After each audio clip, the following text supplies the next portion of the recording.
Well, good evening, everyone. Welcome to the September 10th City Council meeting. This first part is a closed session. And so now we need the closed session announcement. Senior Assistant City Attorney Selena Chen will make the closed session announcement, and then we will welcome public comment on the item listed on for closed session. Ms. Chen? Good evening, Mayor. There are two items on this evening's closed session agenda. Item 2.1 are public employee performance evaluations pursuant to California Government Code Section 54957 for council appointees, city attorney, city clerk, and city manager.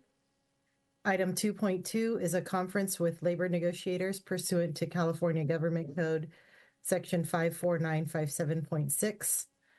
The agency designated representative for unrepresented employees, city attorney, city clerk, and city manager is Vice Mayor Matichek.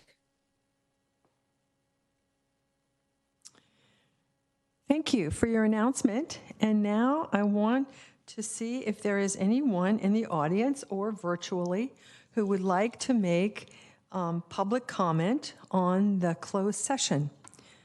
I don't see anyone in the audience here. Clerk, is there anyone online? No? All right. Well, with that, we will adjourn to the closed session, and we will be back hopefully at about 6:30 to start the regular meeting. Thanks very much.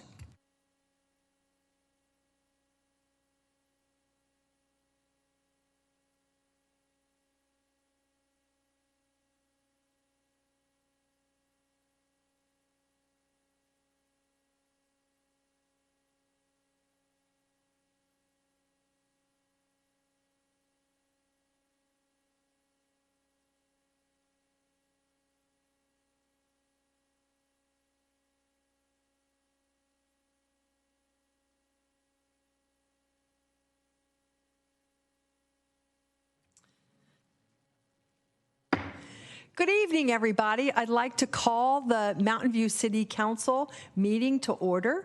I want to thank you for your patience. Our closed session went a little longer. We have a fascinating agenda tonight, as we usually do. And the first order of business is the Pledge of Allegiance. So if everyone will rise and join me in the Pledge of Allegiance.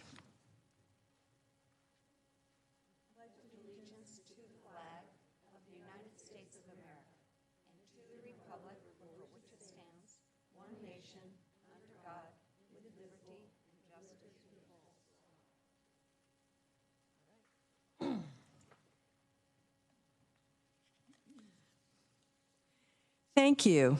And the clerk will take attendance. Councilmember Abeykoga. Councilmember Hicks. Here. Councilmember Ramirez. Here. Councilmember Ramos. Here. Vice Mayor Matichek. Here. Mayor Showalter. Here. You have a quorum with Councilmember Kamei temporarily absent. Thank you. All right. Well, I'm going to share some things. Over the past couple of weeks, there have been some utility events that I wanted to highlight and recognize staff's efforts in response to these. It's been several months since we've really met, and so a lot has happened in the city of Mountain View in that time. In particular, at Amy Amai Elementary School, there was a sewer issue. On August 27th, the Mountain View Wistman School District sent an urgent request to the city staff for assistance with their on-site sewer line break, the school is located at 253 Martins. The break was on school district property and not part of the city's infrastructure. However, knowing that the break would affect the ability of the school to reopen and would disrupt the students' schedules, the city's wastewater staff responded to assist with the school's immediate needs. The city's utility staff stayed in contact with the district operations director and offered additional assistance to the school. Afterwards, the school district was able to bring in a contractor to fix the break and reopen the school. So I want to thank those workers who took part in that. I know those middle-of-the-night rescue missions are very challenging, but they're very important. Thank you. And then another one, we had a water main break. I think this made national news. 2 days later, on August 29th, a significant water main break occurred at the intersection of Charleston Road and Joaquin Road. This led to a significant discharge of water, known as a flood, of the intersection and a portion of Joaquin Road, completely shutting down this intersection. This was one of the biggest water main breaks in Mountain View's history, and it put a big strain on the entire water system, in addition to closing an arterial road and major intersection. Over 24 members of the city's public services staff, along with police and fire staff, responded to the emergency immediately. City staff worked that day and through the night to complete the water pipeline repair and restore water service by the next morning. The intersection was then opened later that afternoon, where most of the affected areas were cleaned. And when they first made this estimate of when it was going to be reopened, they didn't say it was just going to be one night. It was initially thought to be, several days or a week. So that was wonderful that you could do it so quickly. The break was from an approximately 50-year-old 12-inch water line that was 8 feet deep. Collaborating with the city was Google and the Mountain View Transportation Mountain Management Association, who redirected their buses away from Charleston Road. A big thank you to staff for their immediate response, hard work, and dedication to the Mountain View community during both of these utility incidents. Thanks a lot. I mean, we really appreciate it. This kind of service is exactly what the city needs. So thank you for doing it. And I also want to give you a little bit of an update on the El Camino Real paving situation. I know that we are all talking about potholes these days, and Caltrans is continuing the project on El Camino Real between Sand Hill Road and Palo Alto and Grant Road in Mountain View, which is about 8 miles of work. Sidewalk and curb ramp work are nearing completion, and the paving is starting in Palo Alto while they'll be working their way towards Mountain View. Caltrans anticipates paving to begin in Mountain View in approximately October, weather permitting. The paving work will be performed at night, and on-street parking will be prohibited in construction areas. Lane closures will be needed to perform the work, and Caltrans asked to allow additional time when traveling on El Camino Real. As a reminder, the city received $4 million in VTA Measure B pedestrian bike competitive grant funds for active transportation enhancements to be delivered with this Caltrans project. In Mountain View, the project includes New Americans with Disability Act curb ramps, protected bike lanes, high visibility crosswalks, and 3 new pedestrian crossings with hybrid beacons at Bonita Avenue, Crestview Drive, and Pettis Avenue. We're all really looking forward to this project being completed. So I wanted to share that. And then we're going to move on to item 3, which is our presentations.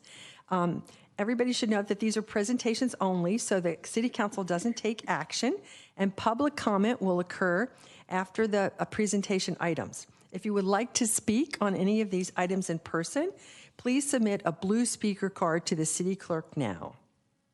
Okay. Well, the first one is for our Public Works Director, Dawn S. Cameron, our retirement proclamation. So Dawn, will you please join me at the podium?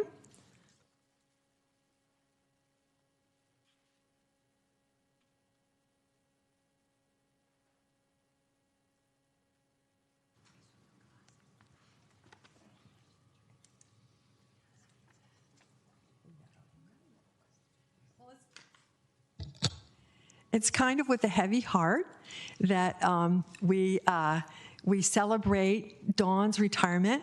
I've been working with Dawn for about 20 years now, and it's always been a pleasure and just a. She's one of those people that makes sure that you learn what you need to learn to do a good job. And she helps everybody who's involved in the process do their part better. And she's just a joy to work with. So it's going to be we're going to miss you. And one of the things that I sort of joke with other council members that I meet from other cities is that I say that we have this public works director who's a council whisperer. And what I mean by that is that Dawn is the member of the staff who just has the knack of telling us when we ask a question or we say we want to do something that really probably doesn't make sense. She explains it in such a manner that we're fine with it. We understand why it doesn't make sense, and we accept her judgment, and we move on. So that's a real talent, and I'm sure if we could clone this talent, there'd be quite a market for it. But anyway, so with that, I'm going to read this formal proclamation, or some of it. Dawn Cameron came to Mountain View as the Assistant Public Works Director in 2017, was promoted to the position of Public Works Director in 2019, and served as Assistant City Manager and Interim Community Development Director. During her tenure, Dawn oversees city facility projects to better serve the community, including the community center renovation, Fire Station 4 improvements, shoreline safe parking improvements, new Ringsdorf Aquatic Center, and public safety building design. And under Dawn's leadership, the city made significant strides to expand parks in Mountain View through construction of 7 new parks, start of construction of an all-inclusive playground at Ringsdorf Park, and purchase of land for future park sites. Dawn also worked on numerous projects, plans, and programs to promote safe transportation, such as pedestrian and bicycle improvements on Castro, Shoreline Boulevard, and El Camino Real, adoption of the Vision Zero policy and action plan, expansion of the Mountain View Shuttle, and expansion of the Safe Routes to School program. Dawn champions sustainability, supporting an all-electric powered pool and building system for their new Ringsdorf Aquatic Center, update of the sea level rise study, and completion of the Shoreline Sailing Access Road project, development of a fleet electrification plan, design of Mountain View Senior solar water heating and electrification of its commercial kitchen, and adoption of the zero waste policy and implementation plan. Dawn contributed to major land use plans to ensure a thoughtful built environment into the future, namely the East Wistman Precise Plan, Middlefield Park Master Plan, and the North Bayshore Master Plan. Dawn helped develop new programs and procedures to meet emergency community needs and ensure continuity of essential services during the COVID-19 pandemic, including water, sewer, garbage, and recycling services, street maintenance and creation of the Castro Street Interim Pedestrian Mall, and the Castro Eats program to support downtown businesses. Dawn demonstrated exceptional leadership to the men and women of the Public Works Department, investing her time and energies in mentoring and team building, remaining calm under pressure, offering strategic guidance, and motivating and supporting high performance. Dawn served as a valued colleague to her fellow executive team members, collaborating to accomplish shared goals, adding critical insights, and being an exemplar of dedication and responsiveness. Dawn provides effective professional staff support to the City Council through clear and well-reasoned reports, focused presentations, thoughtful responses to the Council's questions, and creative solutions to emerging issues. And through these and many other accomplishments, Dawn has made a lasting positive impact on the city organization and Mountain View's quality of life. After 7 years of exemplary service to the city of Mountain View and Mountain View community, and over 30 years of public works and transportation planning experience and leadership, Dawn retired from the city on September 6, 2024. Now, therefore, I, Patricia Showalter, Mayor of the City of Mountain View, along with my colleagues on the City Council, Mountain View employees, and members of the community, to hereby express gratitude and appreciation to Dawn S. Cameron. Thank you so much, Dawn. And now you probably want to say a few words, okay? And we should take a picture. Good evening, thank you. I know there's a very full agenda tonight, so I'm going to keep my comments short, especially in payback for the extra long answers I would give to City Council through the years, so I think they've heard enough from me. I I just want to say that, joining the city of Mountain View 7 years ago was the best career decision I ever made. This has been the most fulfilling time of my entire career and truly has meant a lot to me. I've been fortunate to be able to bring my own commitment to public service to such a forward-looking community, which also has meant a lot to me. I'm grateful to have had the honor to work with a city council that respects and appreciates staff, with a collaborative executive team where we're always in it together, with a city manager that I greatly admire, and the best public works team that any public works director could ever want. An amazing group of managers, engineers, professionals, and field staff who always do their best for the community. As you just heard the mayor talk about just on the water main break from a couple weeks ago, where they literally worked 25 hours straight to fix it and get the street open again. I know that Public Works will continue to deliver exceptional services, projects, and programs because that is who they are. And I am grateful for having had the opportunity to be a part of this. Thank you.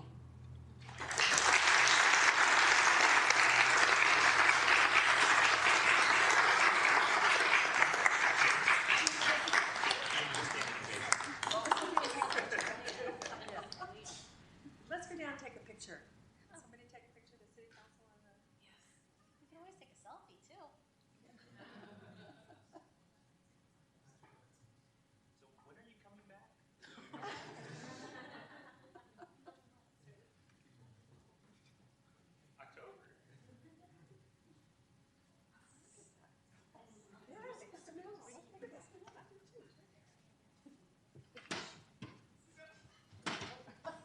Don't die.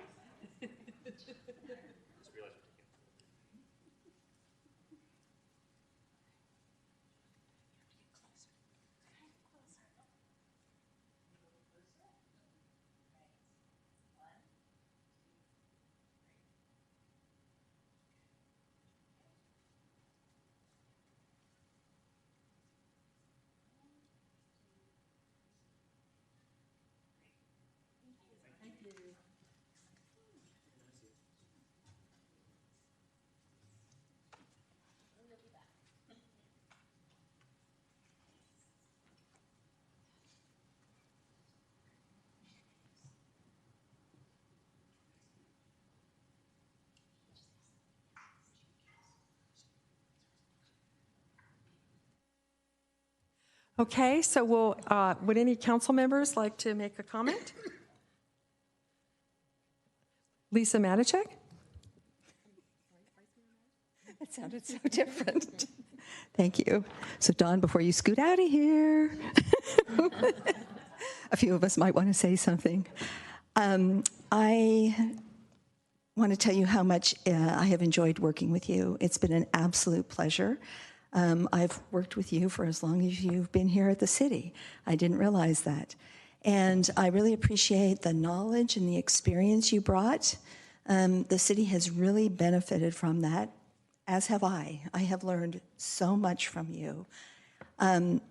You will be missed, and I know other people have said that, but when you look back at the impact you've had on the city, you should feel really good about it because it's been very positive and forward-thinking and really made things better here. So thank you very much. All the best in your retirement. But I'm hoping we see you soon. Thank you very much.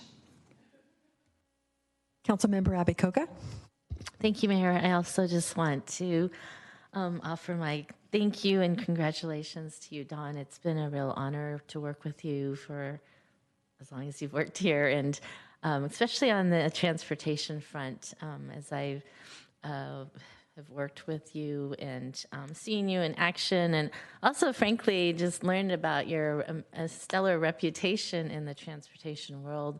Very well respected by so many people at VTA, MTC, so many transportation agencies and the whole world. And It really has been a source of pride for me to be able to say that you're our public works director. But thank you for all of your contributions. You leave a big hole, but I hope that we do continue, and I think we will continue to see you and cross paths. So best wishes on your next chapter in life, and thank you again for everything. Okay, great. It was wonderful. So now, City Manager McCarthy. Thank you, Mayor. So I would just like to state for the public to hear and for everyone else to hear some of the sentiments that were shared with Dawn in her last week and at her retirement celebration. I think really the thing that sums it up about Dawn is all of her colleagues and myself could say she's one of the finest public servants that any of us have ever had the pleasure of working with in our careers. And the community is lucky to have had a public works director that is not only so knowledgeable and savvy and experienced, but also kind and collaborative and able to navigate, as you've heard from the mayor and some of the council members, navigate through some really tough technical policy issues and challenges in a way that makes it easy for people to understand, and also to do it in a way that tries to get to yes. And that's one of the skills that Dawn has brought. She's been a trusted confidant and advisor to me, to many of her executive team colleagues, and I think that we are certainly going to miss working with her every day, but we are even more excited for her to have this next chapter and maybe take some naps. Dawn has worked a lot. So thank you, Dawn, for everything that you've done, not just for the Public Works Department, but for the Mountain View community, for the city organization. I've said it so many times, I'll say it again. You're truly extraordinary, and we're going to miss you, and we wish you the best of luck. Thank you for everything you've done.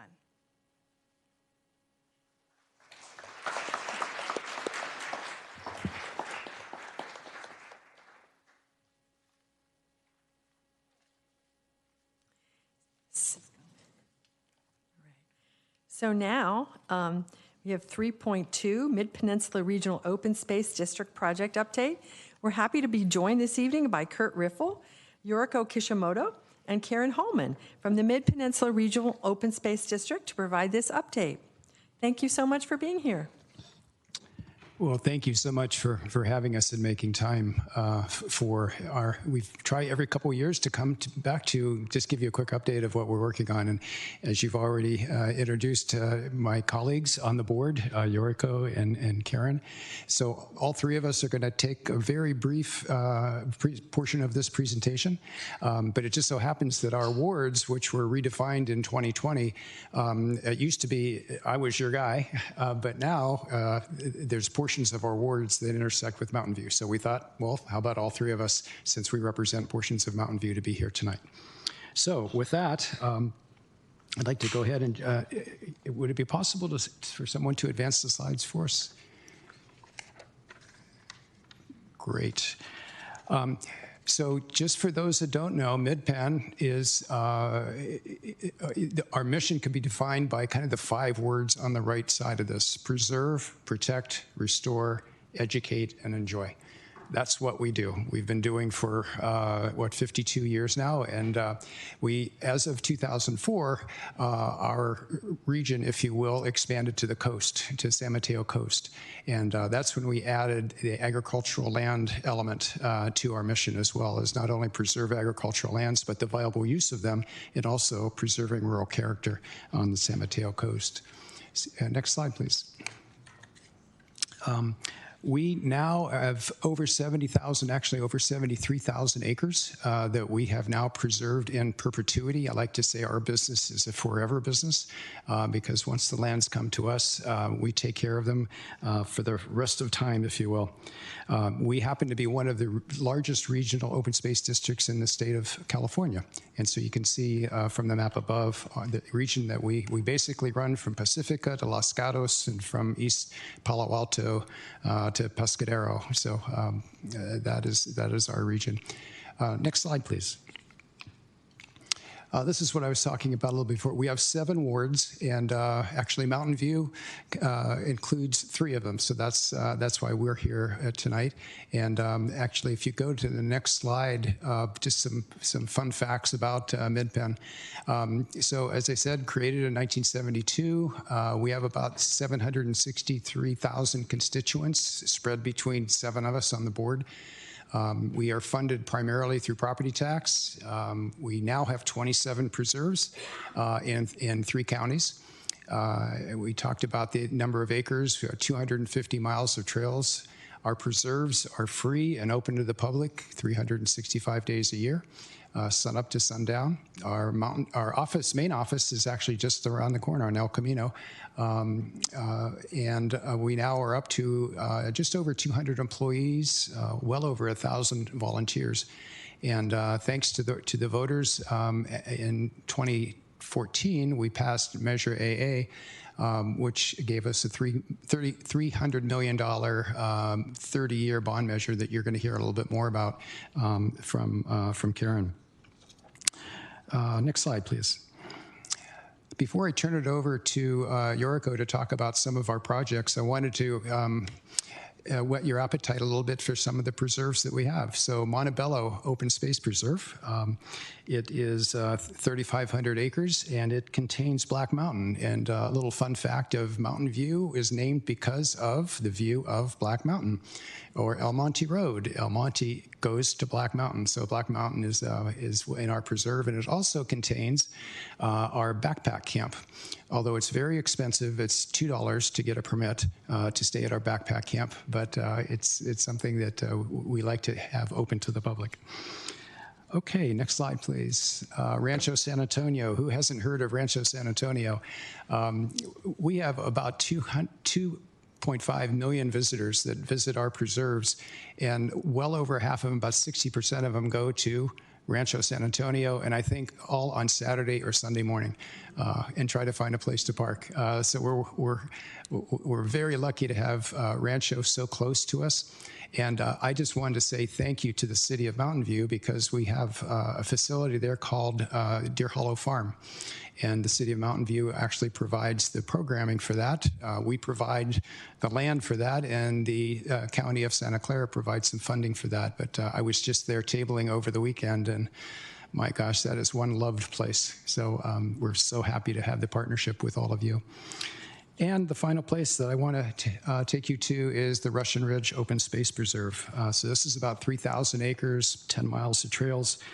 It's a great place to go see raptors and go see birds. And as this shows in spring, this is the place to go for wildflowers. So it's just a beautiful preserve that's nearby. And it also has Daniel's Nature Center, which is a fantastic place for families and children to go. And that's open on the weekends and also free of charge. So with that as an introduction, I'm going to introduce Yoriko to take us through some of the projects that we're working on.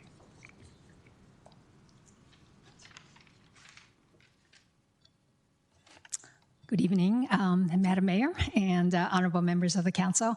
So thank you for having us. It's a pleasure to be here. So I'm get to give you a tour of some of our current projects. So next slide, please. And next slide. Okay, so the first one I'll mention is our Wildland Fire Resiliency Program. So everyone remembers the terrible CZU lightning strike fire, the series. That was a real wake-up call. And so Wildland Fire Resiliency has become a major part of our, a major part of our work. Next slide. And I had the honor of being the chair of the technical advisory committee for the fire services plan for LAFCO. So this is something that I have a special interest in. But the map on the left shows the very, let's see, what is it called? High and very high hazard severity zones of our district. And you can see there's a lot of risk there. And And then how we deal with it is the 4 prongs which are mentioned there, which is a major part is the vegetation management, of course. There's a lot of pre-planning that goes in there and mapping. And then there is the prescribed fire, which actually should be starting in the next couple of years, and then the monitoring program. Next slide, please.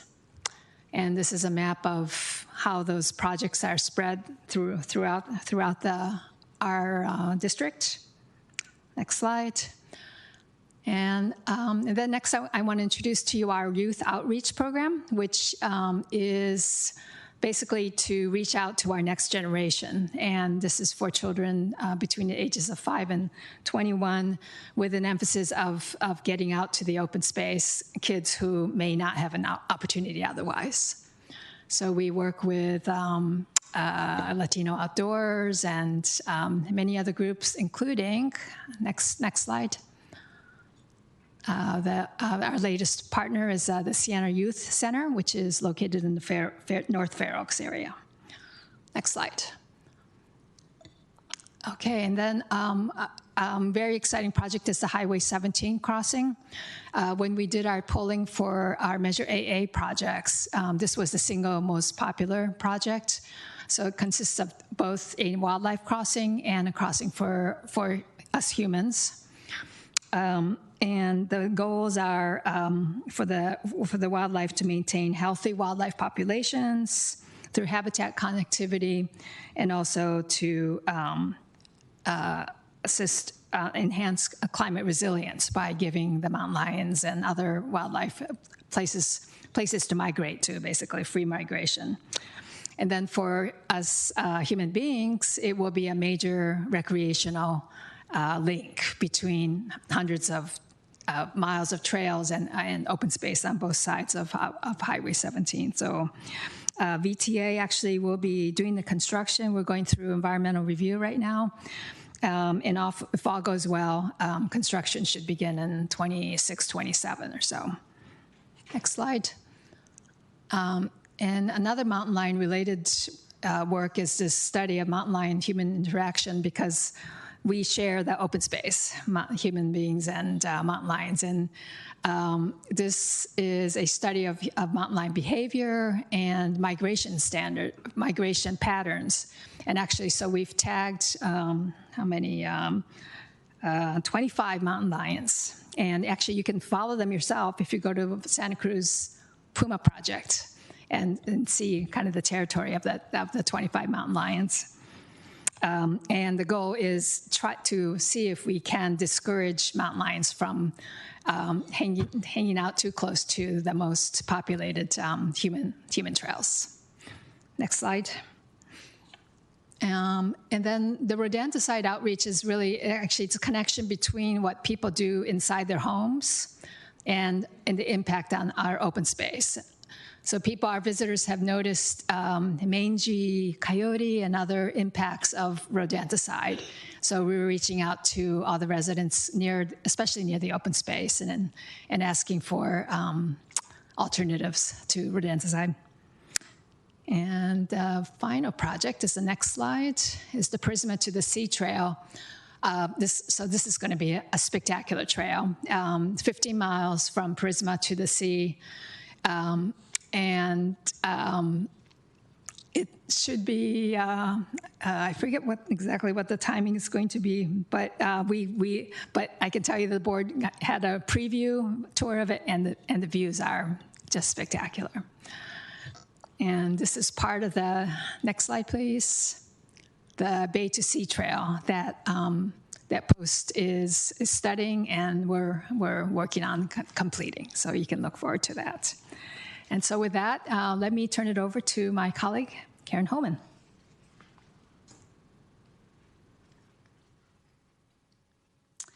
Good evening. Next slide, please. And at the end of this, there's going to be a pop quiz. I want to know how many of you can identify which one of us represents your ward. So Measure AA was a bond measure that was passed in 2014, 10 years ago. And that was passed in order to fund the projects that were identified in the vision process. That was an 18-month process that was public participants and appointed members of the public, I happen to be one of them, come up with a vision plan for Mid-Penn's future. So thank you to the public for funding that $300 million bond measure that Kurt referenced earlier. Since that time, we've accomplished a good number of things. We have preserved over 9,600 acres, and we have expanded. Kurt had mentioned also that we expanded to the coast side. We've expanded our coast side conservation grazing program by 315 acres, and that supports viable ag use. It helps support and retain the rural character and the ag character of the coast side, and it also helps control wildfires and the risk of wildfires. So it's a very important program. We've opened 4 new areas or preserves to the public: Mount Umunum Summit, Lower La Honda Preserve, Bear Creek Redwoods Preserve. Encourage you to go there. Not everyone needs to go to Rancho, and Mendigo Ranch. We've also inquired, after a very long process, we have some very dedicated staff who work on land acquisitions. We acquired the 5,100-acre Cloverdale Ranch property, so that's a huge accomplishment, and it took a very long time. We've also opened over 31 miles of trails with 10 miles already in construction in addition to that. And if we think it takes a long time to acquire land, it takes sometimes as long, if not longer, to build trails, because part of our mission in the Enjoy is to create ecologically sensitive access to the preserves. And to be able to do that, it takes a lot of effort, a lot of work, a lot of due diligence, and a lot of care. So when you're out there on the trails, just think about how much investment of not just money, but time, care, and diligence that those trails represent. We completed a Bay Trail connection at Ravenswood Preserve, also very near to us. I encourage you, if you don't go there, if you haven't gone there, it's beautiful. It's really, really beautiful. That connection established 80 miles of continuous Bay Trail across the peninsula and to the East Bay. It's a very important trail. Completed the Mendigo Hill Trail at Russian Ridge Preserve. Russian Ridge is fantastic. It was mentioned by Kurt earlier, but one of the things that I really love about Russian Ridge is it has this enormous grinding stone. It's a fantastic feature of that preserve. We've contributed funding towards the completion of the Saratoga to the Sea Trail, connecting Quarry Park to Sanborn County Park, and completed the Mount Umunum Trail at Sierra Azul Preserve, which was designated as the National Recreation Trail in 2018 by the U.S. Secretary of the Interior. And another project that's been completed, another trail completed, is the Oyon and Steam Donkey Trails at El Corte de Bandera. So to accommodate access to the trails, we also have to do this thing that we are not the most happy about doing, but we must do, which is to create parking lots. So we have created parking spaces for another 126 vehicles to come visit our preserves. And we do want you to enjoy the preserves, so if I sound a little down on that, don't be discouraged. It's just know that it's ecologically sensitive, so when you're in the preserves, I know you'll do due diligence and take great care, but enjoy them to the utmost.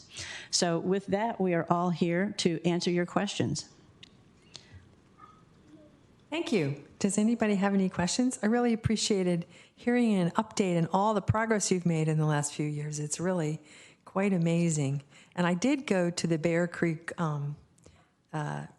Preserve, and the wildflowers, I couldn't believe it. It was like, it was like you were almost on a set for a movie or something. There were so many of them. It was really beautiful.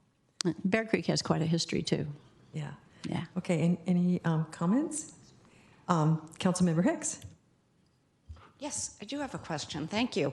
And this is kind of a peculiar question for me to ask because I'm much more of a hiker than a biker. But are any of the trails bike trails? And so tell me more about that, because I aspire to become more of a biker. And also, are you working on, in addition to parking lots, bike access to the trailheads? Yes, good questions, and I'll ask my colleagues here to supplement with their comments if they should have some. A number of our preserves do allow bike access, and we had a very controversial conversation maybe 2 years ago about e-bikes. And we do allow e-bikes for those who have physical disability, and it's the only way they can enjoy the preserves. We do allow e-bikes for that purpose. And we also, though, did limit e-bikes to, like in Ravenswood, it's where it's a commuter, there's a commuter route really that goes through Palo Alto's Baylands as well. So e-bikes are allowed there. They're allowed in Rancho San Antonio on the areas where bicycles are already allowed. And anything to add? Yoniko, do you have something to add? I think I believe it's about 40 or 50% of the trails are open to the bicycles. So it's a fairly large percentage. And a plug for our website, if you go to openspace.org, easy to remember. If you go to openspace.org, it's really fantastic that all of the preserves are identified and all of the amenities and what's allowed in the preserves is all laid out. It gives the history of the preserves. It's really a fantastic website. I really encourage you to access it. And lastly about that, it's like, so since our offices are just around the corner, there's also a pretty new, it's just like maybe 2 months old or so, there's a new booklet that is at 8.5, 11 size, and it has all kinds of information about the preserves. It's a very good, like, take it with you access for the preserves. Thank you. You're very welcome. Okay, well, thank you so much for coming and sharing all that information. We really appreciate it. Thank you for having us. Okay. All right. So now we're going to move on to 3.3, which is Hispanic Heritage Month Proclamation. And we're really happy to be joined this evening by Marco Antonio Cedillo, Treasurer of the Day Worker Center of Mountain View, to accept this proclamation. Marco, will you join me at the lectern? Sure.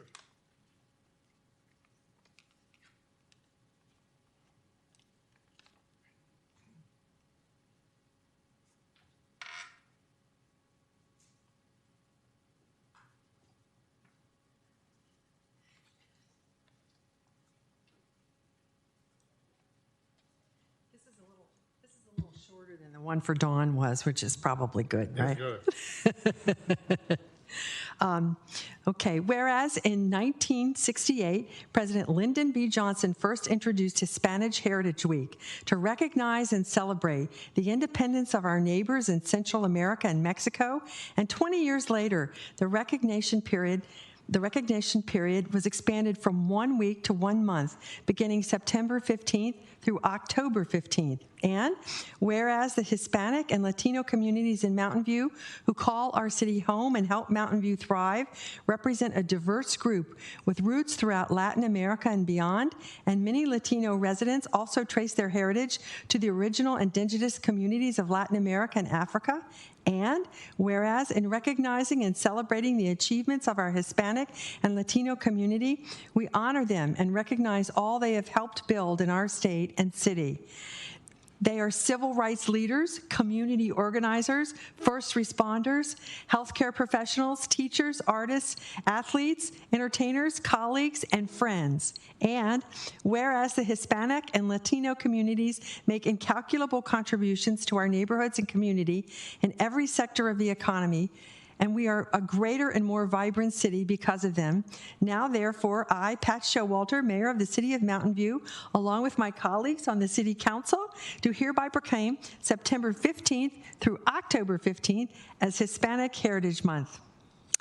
Thank you very much for being here. Would you like to say some things? Thank you. Thank you very much. Okay, there you go.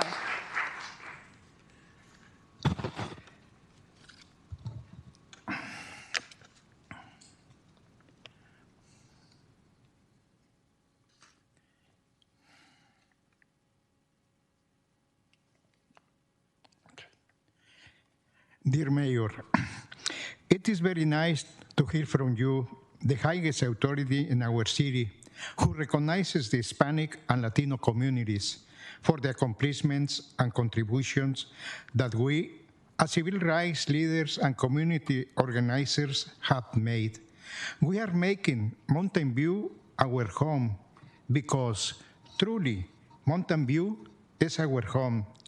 Together, we did it. Thank you.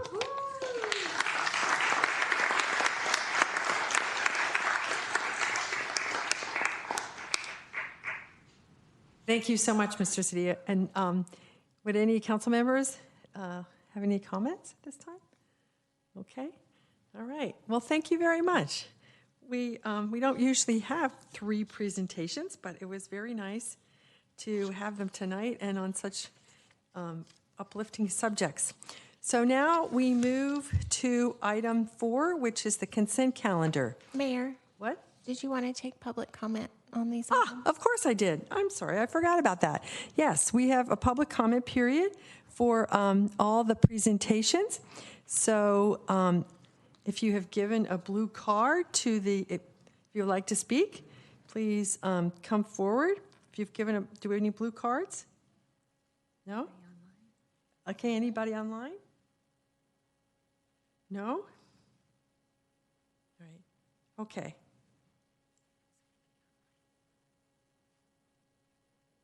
All right, so is it time to move on now? Good, all right. Consent calendar. All right, these items will be approved by one motion unless any member of the council wishes to pull an item for individual consideration.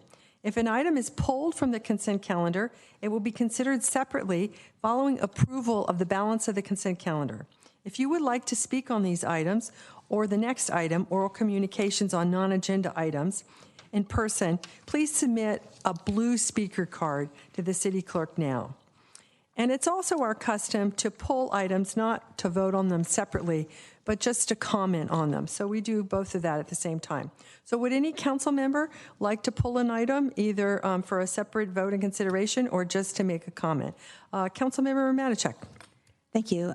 Item 4.9, I don't think I need to pull it for a special vote if I just want to make a comment. Go ahead. So on 4.9, this is the council advisory body work plans. And I went through them, and going forward, I would like to see greater consistency in the work plans.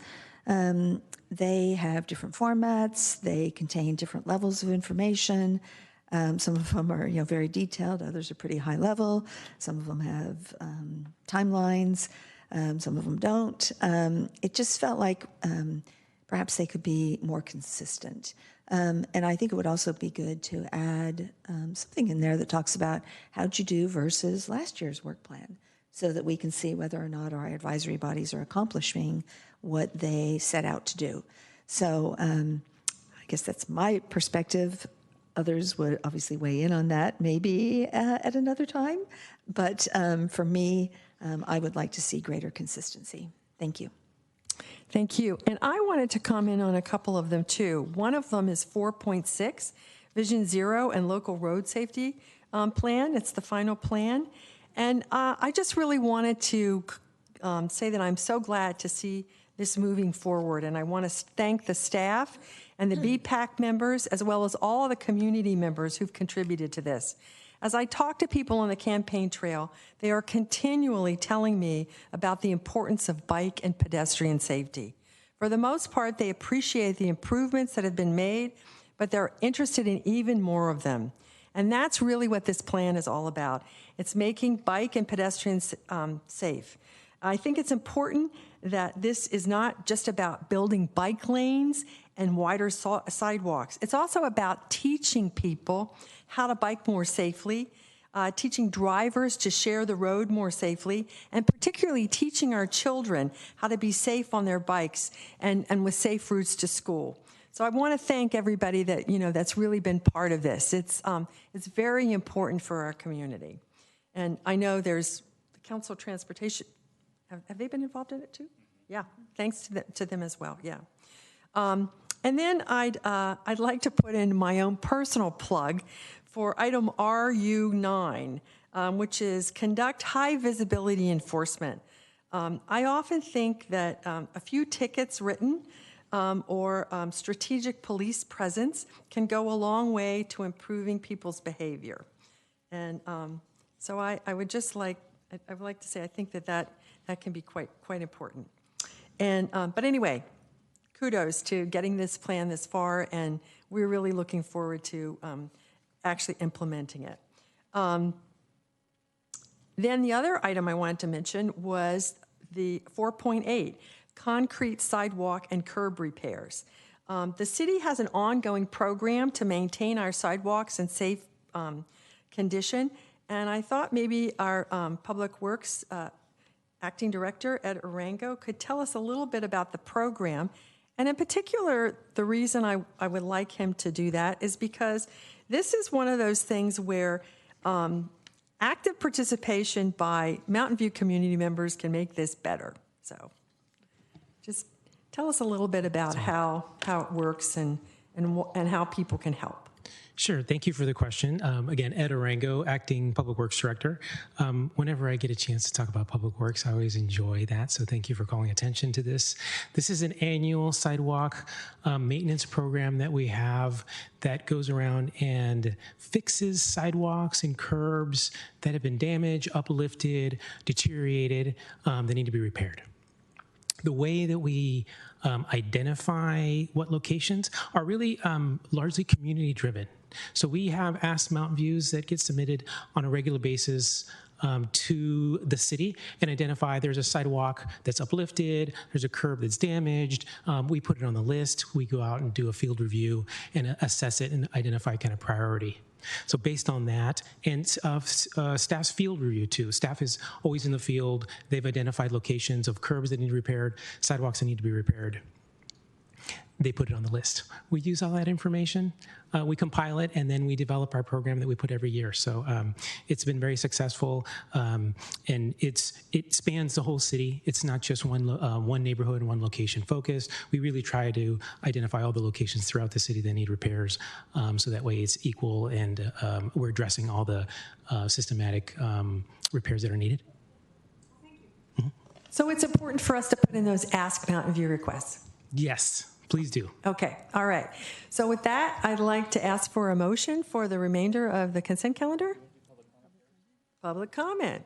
You know, I've been off for the summer and I'm out of practice here. So do we have any public comment on the consent calendar? It looks like we have Tushar Morty. Tushar, would you like to come forward and speak? Yes.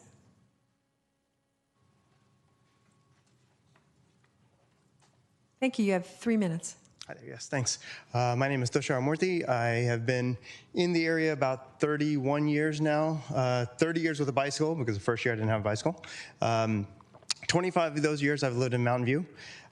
And I am probably one of the very few, maybe the only people that you will see biking up and down El Camino, as it is now. I bike to work, to groceries, to San Jose, to look at tile for our house remodeling.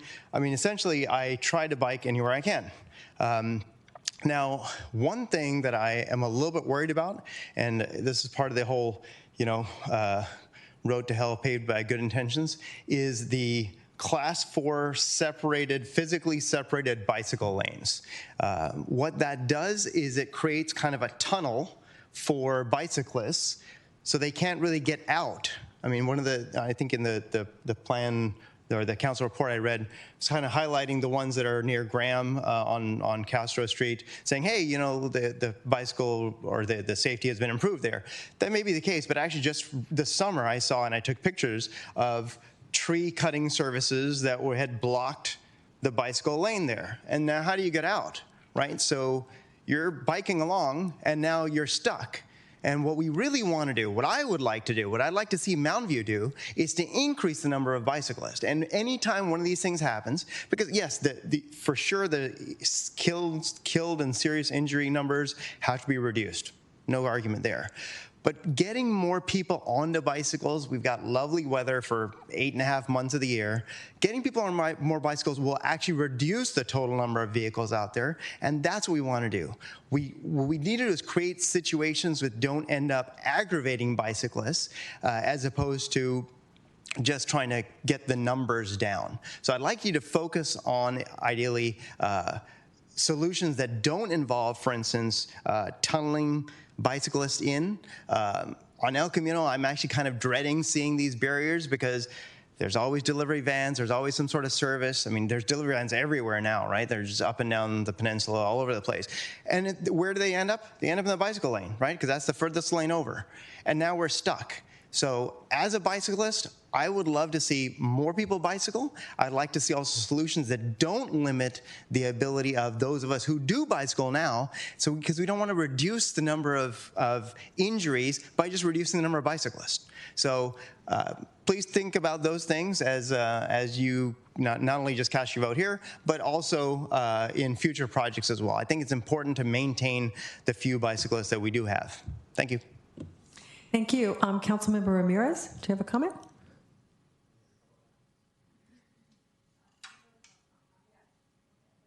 I've had a comment to his comment. All right. On Zoom, we have April Webster. April?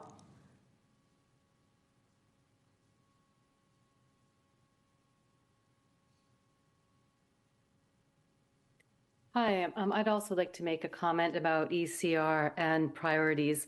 I've been cycling since I was a child, and I've cycled all around the world, and even made it to Mount Ventoux. So I want to point out that I'm a very experienced cyclist. I road bike, mountain bike, and I wanted to just counter the past comment.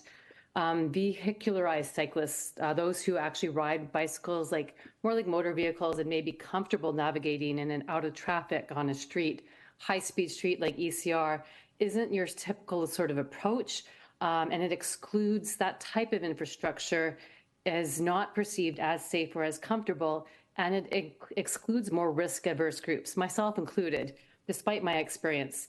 And it really targets marginalized communities that are encompassed in AAA, women, children, seniors, groups that frequently face disproportionate safety concerns and avoid biking due to perceived risks associated with sharing the road with cars. So I really want to make sure that that user group is identified and that we are inclusive and more user-centric in who we are addressing. And just say that for these groups, that sort of protected bike lane is essential, absolutely essential to addressing their safety needs and their perception of safety. Women may have heightened concerns for their safety and street harassment. Myself, I have had men in large trucks pull up next to me and yell at me while I've been cycling. So really just want to point out, when you're thinking about this, please consider all user groups. Thank you so much. Thank you. Okay, I don't see any more public comment, so I think that it's time for a motion, and there are a few things to read. Councilmember Ramirez. Thank you, Mayor. I'm happy to make the motion, but I did want to speak very briefly first to recognize the public comments. I think each of the comments we heard has merit. I'm appreciating the first speaker's observation that sometimes there can be obstructions in protected bikeways that can make it challenging for cyclists, and this is actually a recurring problem in my day job. There's a protected bike lane that people park in, and that means you can't use the protected bike lane for cycling. So I think we do need to be thoughtful about roadway geometry and enforcement, but also I support protected bike lanes because I do believe it will help incentivize or encourage folks who may not feel comfortable riding in the roadway with cars. So I think both of these things are good to keep in mind. But first, more importantly, I wanted to extend my appreciation and gratitude for the staff, the BPAC, the community, and the CTC for their work on the Vision Zero Action Plan, local road safety plan, a terrific document, and I think very progressive and very helpful in achieving our bicycle pedestrian safety goals. I appreciated also the staff responses to the council questions submitted in advance, and am excited about the project level crash analyses that will inform the work that we do, and also the potential to explore some emerging or newer technologies and safety. Things like the no right turn on red, which I know is something we have to be really thoughtful in implementing, but something that historically we haven't really looked at. So with that, I'll go ahead and move to approve the staff recommendations, including item 4.2, adopt a resolution of the City Council of the City of Mountain View amending City Council Policy K2, Council Advisory Bodies, removing the requirement for Public Safety Advisory Board PSAB members to be interviewed by the entire City Council, to be read in title only, further reading waived. 4.3, adopt a resolution of the City Council of the City of Mountain View fixing the employer contribution at an equal amount for employees and annuitants under the Public Employees Medical and Hospital Care Act with respect to a recognized employee organization, Group 001 Safety-Fire, to be read in title only, further reading waived, and adopt a resolution of the City Council of the City of Mountain View fixing the employer contribution at an equal amount for employees and annuitants under the Public Employees Medical and Hospital Care Act with respect to a recognized employee organization, Group 002 Safety-Police, to be read in title only, further reading waived. 4.4, adopt a resolution of the City Council of the City of Mountain View authorizing the city manager to execute agreements with the California Department of Transportation for the City of Mountain View Rangsdorf Avenue Complete Street Study, to be read in title only, further reading waived.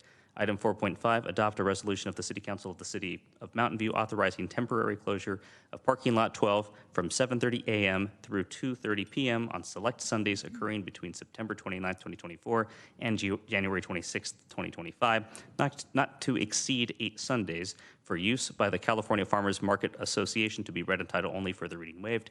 And item 4.10, adopt a resolution of the City Council of the City of Mountain View authorizing application to the Local Housing Trust Fund program and certifying to the California Department of Housing and Community Development compliance with the Local Housing Trust Fund program requirements, to be read in title only, further reading waived.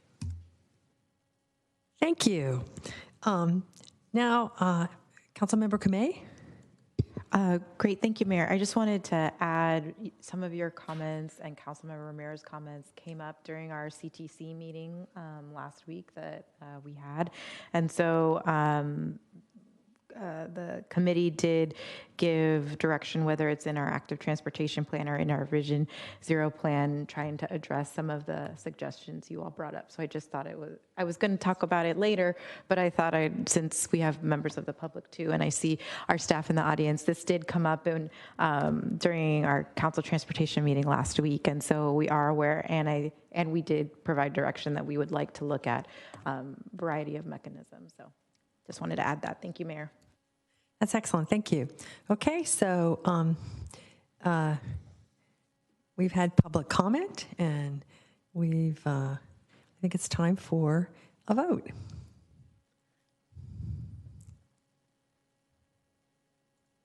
The motion passes unanimously. I always like to be able to say that. That's good.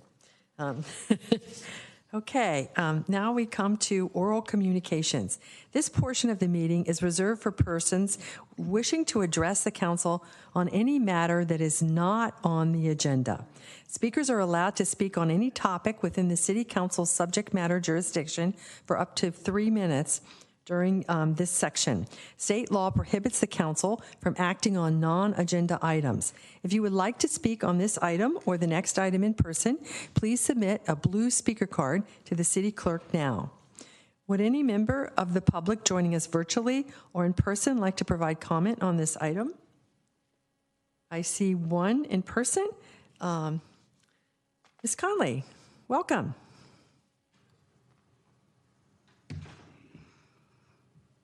Good evening, Mayor Showalter and honorable council members. My name is Devin Conley, and I'm the board president of the Mountain View Wisman School District. As many of you are aware, approximately 20% of the students at Castro Elementary School do not have stable housing. In fact, we've seen our homeless population in our school district, as well as countywide, continue to increase since the pandemic. I'm here tonight to share some good news, though. On October 29th, the Mountain View Wisman School District will be opening our new School/Parent Activities and Resource Center, or SPARC for short, a resource hub for our district families, but especially those experiencing homelessness. These are our shared constituents and families, and I thought it was important that you know about it. Located at Graham Middle School, the Spark will be a one-stop shop for families to receive support, including supplies, services, referrals, and more. We are also exploring adding a laundry and shower facilities. Our teachers, staff, and school board know that the needs of our students extend beyond the classroom, and we are excited to be able to offer this new resource hub for our families. On behalf of the school district, our Director of Federal, State, and Strategic Programs, and our school community engagement facilitators, I would like to cordially invite you to join us for the opening of Spark. Please watch your email for a formal invitation coming soon. And I would also like to give a brief thanks for the support of the city when we did have that sewer issue at Amaya Elementary School earlier this year. One thing that was really helpful, we had teams that worked through the night to try and dig down and deal with this pipe. And the police department and emergency services knew that if people called in about the noise, they could tell them what was going on, and that was very helpful because we were worried about neighbors being disturbed overnight. But everyone, not just the city staff, but even the neighborhood was very supportive of getting that problem solved. So thank you. And we'll look forward to that email. Is there anybody on Zoom? I don't think there is. Okay, so that brings our oral communications to a close. And we move to item 6, public hearing. The first one is 6.1, minor downtown precise plan amendments. And Council Member Abekoga, do you have an announcement to make? Yes, thank you, Mayor. I am recusing myself from discussion of the minor downtown precise plan amendments due to the proximity of my personal residence to the downtown precise plan area. Thank you. Thank you. And Councilmember Hicks. Yes, I'm also recusing myself from the discussion due to the proximity of my residence from the downtown precise plan area. Thank you very much. Okay, so our economic development strategist, Amanda Rotella, and principal planner, Diana Pancioli, will present the item. If you would like to speak on this item in person, please submit a blue speaker card to the city clerk now. Staff, welcome. Thank you. Good evening, Mayor, council members. Amanda Rotella, Economic Development Strategist here. I'm joined by my colleague, Diana Pancioli, and we're here to present on the minor downtown precise plan updates.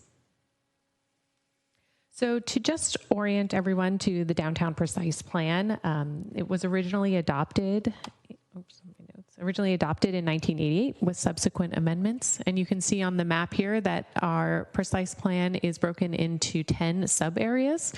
And tonight we'll be looking at the sub-areas that run along Castro Street. So that's H, D, E, I, and J. And really, the precise plan serves as the foundation framework for guiding all private development and public improvements in our downtown. And there is a comprehensive update that will be coming. It's in the works, and we plan to kick that off in Q3 of this year. And we anticipate it will take between 2 and 2.5 years to complete. And so we're bringing these amendments to you in advance of that. Some other key background, our economic vitality strategy was adopted or approved in April of this year. And there are 5 goal areas, and goal number 2 is focused solely on downtown. And I just want to read that goal. Reinvigorate downtown Mountain View as the premier destination for pedestrian scale shopping, dining, and social engagement. And we have a number of actions that are focused on the downtown, but related to the amendments we're bringing before you tonight. There's an action item specifically around supporting and retaining restaurants, and another action item around supporting flexible zoning to allow for business innovation. Another key thing that came through during the outreach we did for the economic vitality strategy was retail vacancy repeatedly came up. And we heard this as a concern from stakeholders as well as city leadership. And there are a number of action items in the economic vitality strategy that are focused on ways that the city can support addressing vacancy. And there are roles for the public sector to play as well as the private sector. Within the public sector's purview, some of the things that we do to address vacancy is around streamlining the permitting process, facilitating zoning changes in response to market demands, developing incentive programs, and also investing in public amenities and infrastructure. So some of the work that we're bringing to you this evening addresses those tools that are within our toolbox. So the goals of the proposed amendments, and really the amendments we're bringing before you are really targeted strategic amendments, really focused on forwarding some of our city goals. But we really are looking to position downtown Mountain View to be responsive to the trends, the changing trends that we're seeing, create some immediate opportunities for businesses, and really to remove barriers and fill vacant storefronts so that we can bring in new businesses and get those spaces filled. So the proposed amendments that you have before you kind of fall into three buckets. The first is restaurant uses. So we're seeking to modify the land use table for areas E and H to allow for restaurants that serve alcoholic beverages ancillary to food service as a principally permitted use. So it is already principally permitted in areas D, I, and J. And so we're just looking to bring areas E and H into alignment. The next bucket is around indoor recreation and fitness center uses. And these are businesses that provide entertainment services for a fee or admission. So examples might be a yoga studio, a mini golf, escape rooms, a paint and sip studio. And we are proposing adding indoor recreation and fitness centers with or without the service of beer or wine as in areas D, E, H, I, and J as a principally permitted use. For those businesses that would like to serve liquor, they will still be required to obtain a provisional use permit.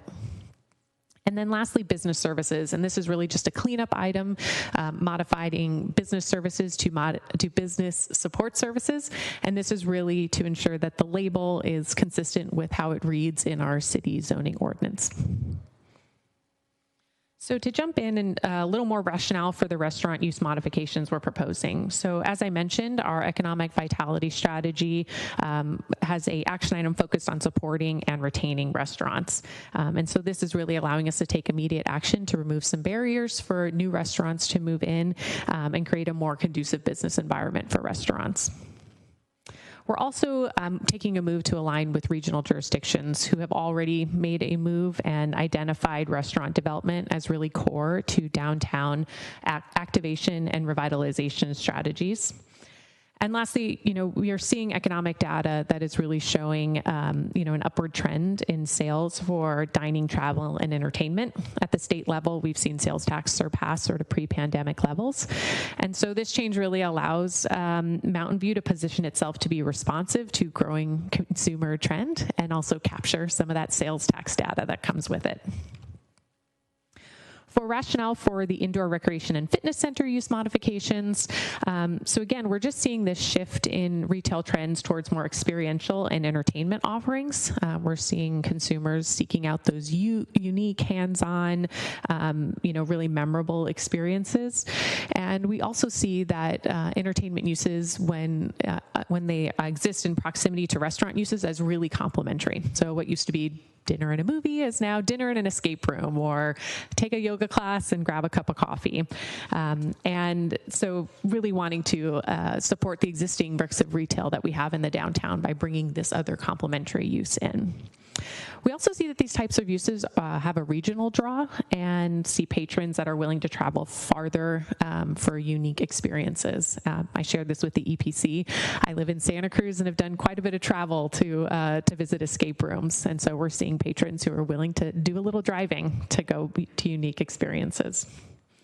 And really, again, these amendments are to be responsive to market shifts. We really want to streamline the process so that we can encourage and attract these kinds of businesses to our downtown. So we have gone both to the Downtown Committee and the EPC. In both cases, we had very strong support, no recommended changes. The EPC did make a recommendation of approval of the amendments. And the staff recommendation is on the screen. above you or in front of you.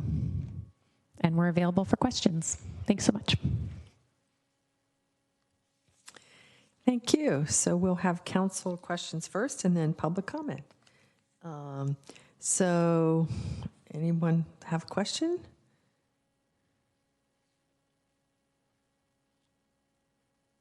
No? Okay. Seeing none, all right, so then I'll open the public comment on this. Is there anyone in the audience who would like to speak on this item? Do you see anyone online?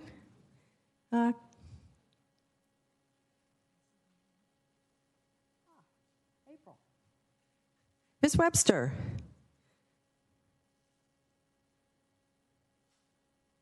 Go ahead. Thank you, Mayor. I wanted just to comment on the permitting system.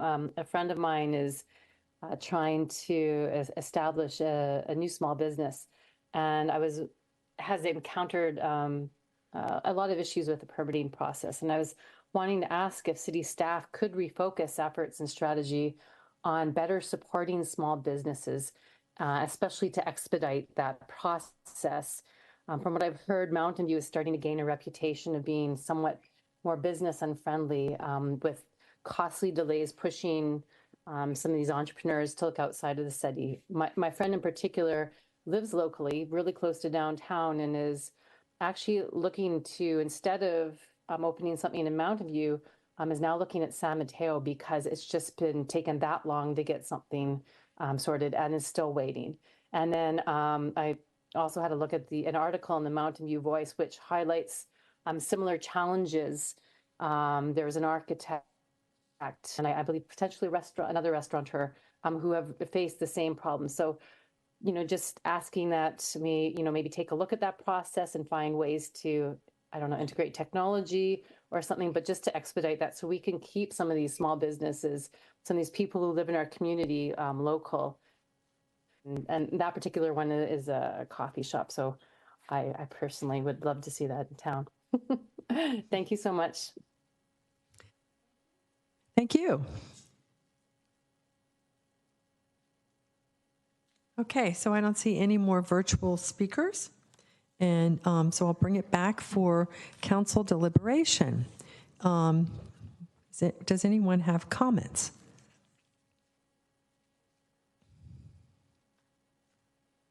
All right, well, then if nobody has comments, then it's time for a motion. And Lucas Ramirez, okay, Emily's going to make the motion. Councilmember Ramos. Thank you, Mayor. I move the staff's recommendation to adopt a resolution of the City Council of the City of Mountain View amending the downtown P19 precise plan to update the land use table for areas D, E, H, I, and J as recommended by the Environmental Planning Commission, and finding out pursuant to CEQA guidelines 15162 and 15163, none of the circumstances necessitating further CEQA review are present to be read, entitled, further reading, waive. I'm open to any amendments if that's the reason why you wanted to make the motion in the first place. But yeah. And Councilmember Kamei, you second? Okay. Well, I would just like to comment that I think this is very good. I'm really pleased to see this kind of expediting of the process. I think it's going to be very welcome. Okay, so Councilmember Matchek. Oh. Councilmember Ramirez, do you have a comment? Thank you, Mayor. Very briefly, so I wanted to also share my appreciation to staff for proactively doing this work and bringing it to council. It's something that the council has heard about over the years, and I think it's great to see creativity and proactive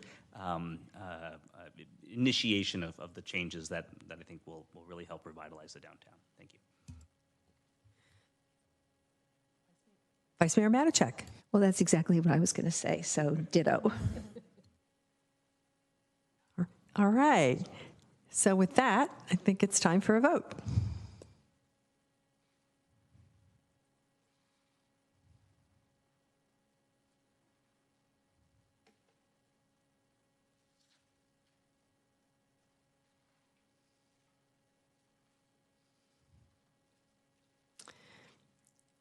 The motion passes with 5 yeas and 2 recuses. Thank you very much, staff.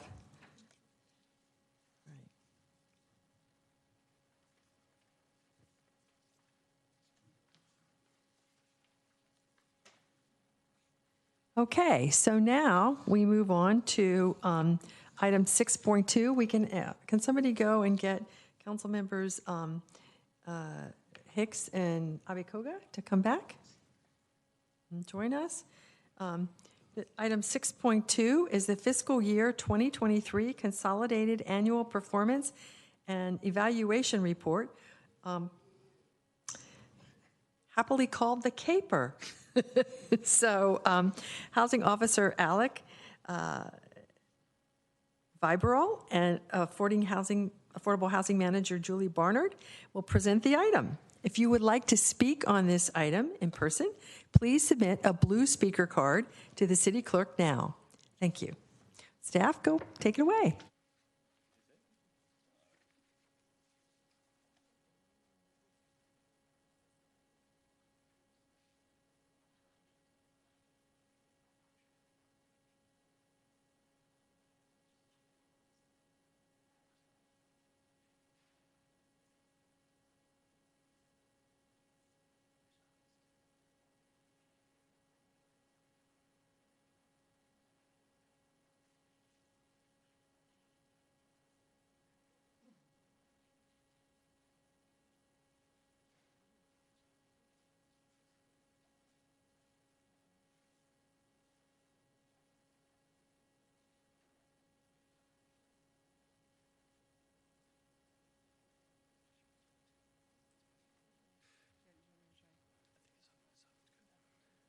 Sorry about that.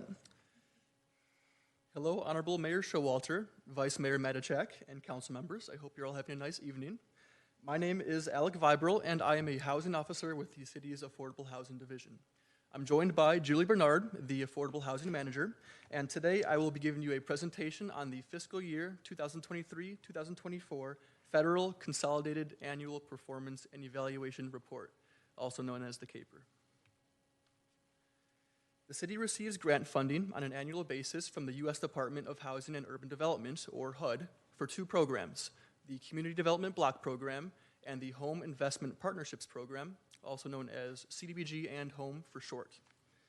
To receive this funding, the city is required to complete several plans and reports.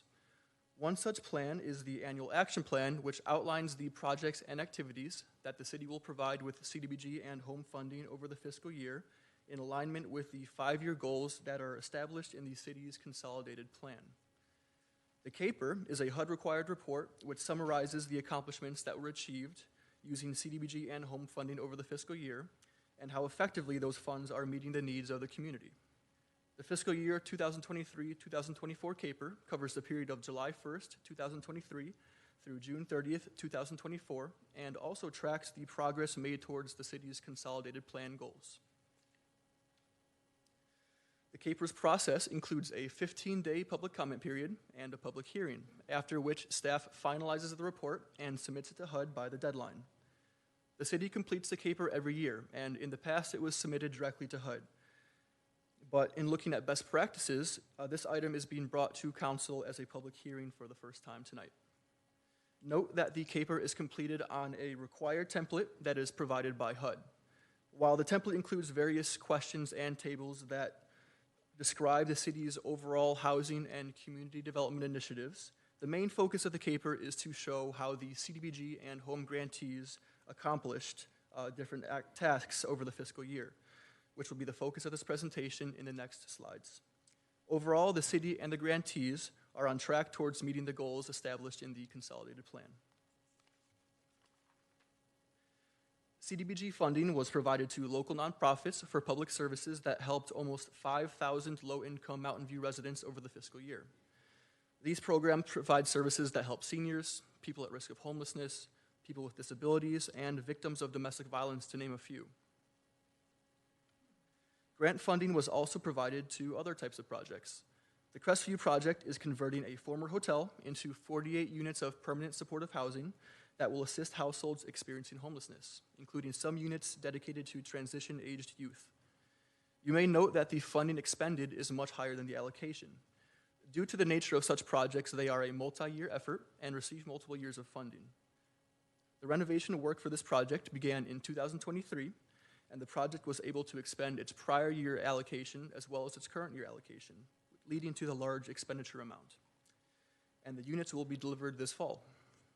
The Minor Home Repair Program, administered by Rebuilding Together Peninsula, provides critical repairs at no cost to low-income homeowners in the city who cannot afford to make repairs or modifications to their homes. For those whose independence and safety are jeopardized by the condition of their home, this program provides the life-changing repairs that they need to remain housed. Staff recommends that council hold a public hearing and approve the CAPER to be submitted to HUD by the deadline. This concludes staff's presentation, and we are happy to answer any questions you may have. Thank you. Thank you. Council members, are there any questions? Vice Mayor Matichak? Thank you. So I had sent in the questions about why is it that we cite all of the people that a particular organization helps, not just those that are helped by this funding, and I appreciated the response. But is that something we could add just for our own or for our own information? I think it would be very challenging to make that request. I think the most accurate way of providing that information would be to look at their overall program budget and then what the CDBG or actually CBDG, I think in this case, contribution is to that overall budget, and then be able to determine maybe the number of people as the same proportion, if that makes sense. So it's not data that we have at hand. It is certainly something that we could contemplate going forward in our upcoming year, because we're on a second of 2-year funding cycle right now, so we will have a new NOFA at the end of the year. So it's a potential addition that we could make to our quarterly reports and our annual reports. So to cut a long story short, we don't have the information right now. It's possible and we can work on it. Yeah, so I appreciate what you said. It would be challenging, but I also think what you mentioned about just having what % of the total budget the CDBG and home funds are of their total budget is very interesting to see. And you wouldn't even have to go so far as saying how many people. I just personally would find that very valuable information. I don't know about my colleagues. Just so you see how much of like an organization's budget is funded by CDBG and home. Thanks. Sure.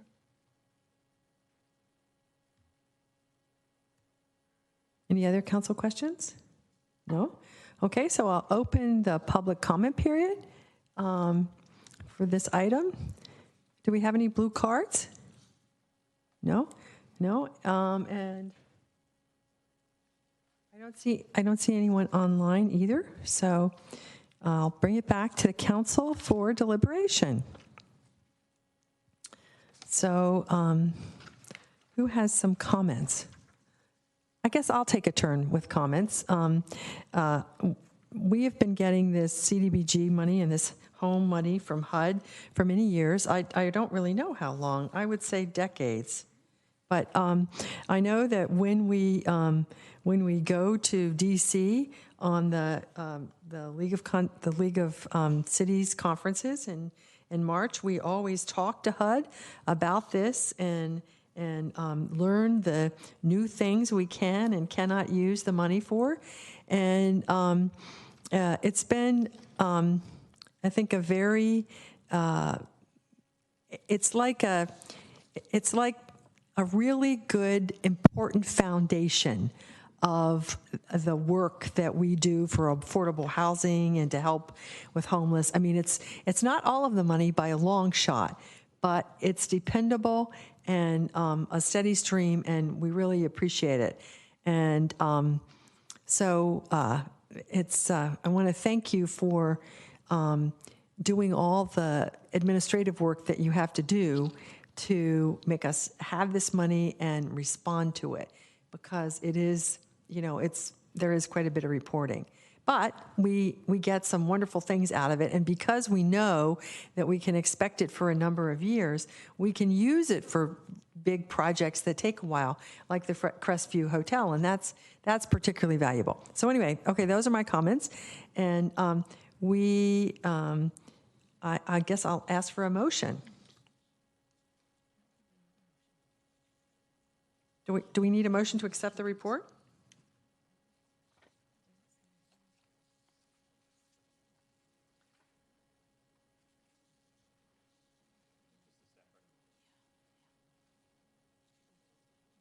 Okay. Yeah, I think staff recommends that the city council receive input and approve draft. So we're essentially approving the draft, right? That's correct? Okay. All right. So time for a vote. We have a second and a motion.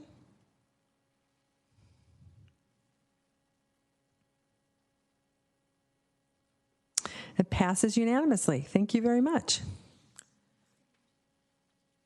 Okay.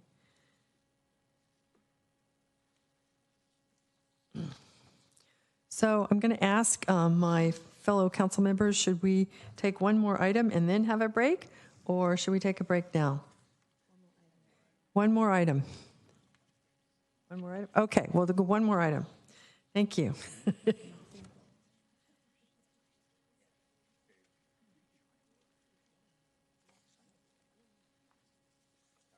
So with that, we are moving to new business, item 7.1, resolution governing compensation related to CalPERS cost share for all unrepresented police managers. And our Human Resources Director, Maxine Goulot, will present the item. If you would like to speak on this item in person, please submit a blue speaker card to the city clerk now. Thank you, Ms. Goulot. Thank you. Good evening, Mayor and Council. I'm bringing forward a resolution to amend the cost share for unrepresented police managers. Unrepresented police manager employees contribute a total cost share which is 0.65% higher than the cost share contributed by represented sworn police employees. The additional 0.65% has been paid by employees in this unrepresented group on an ongoing basis since 2012, when it was implemented as an employee concession as part of a budget balancing strategy during an economic downturn. This resolution will amend the employee cost share amount to be reduced through a subsequent CalPERS contract amendment. For this change to go into effect for safety members not represented by a memorandum of understanding, the city needs to request a contract amendment process to be started with CalPERS. The first step being that CalPERS requires current resolutions pertaining to cost share for unrepresented safety employees to reflect the appropriate amounts. There are three key components that are needed in order for the resolution to comply with CalPERS. First, on June 25th, 2024, the City Council adopted a resolution to amend the compensation for unrepresented employees, which included a reduction of the cost share for the unrepresented police managers by 0.65%. Secondly, CalPERS requires the employee-paid employer contributions and employee-paid survivor benefit contributions for sworn unrepresented employees to be combined and listed as a cost share in the resolution. And lastly, for the purposes of cost share, CalPERS does not allow for single classifications to be considered for a group. Therefore, the police managers includes the police chief. Once council passes the resolution tonight, staff will submit the remaining documents to CalPERS for approval to begin the contract amendment process. Pending CalPERS approval, staff will bring the contract amendment for council's approval in 2 separate meetings in the next few months. This concludes my presentation. Thank you. Thank you. Council members, do you have any questions? All right. Is there any public who would like to speak on this? I don't see any in the room or on Zoom, so I'll bring it back for council deliberation and a motion. Okay, we have a motion by Vice Mayor Matichak and a second by Councilmember Abe-Koga. Any comments? No? Oh, Vice Mayor Matichak, yes, you have a little to read, don't you? Yes, I move that we adopt a resolution of the City Council of the City of Mountain View authorizing the city manager or designee to modify benefit contributions for unrepresented police managers to be read in title only, further reading waived. Thank you. I think it's very important for us to take care of these administrative matters, so thank you for bringing this to our attention. It's time to vote.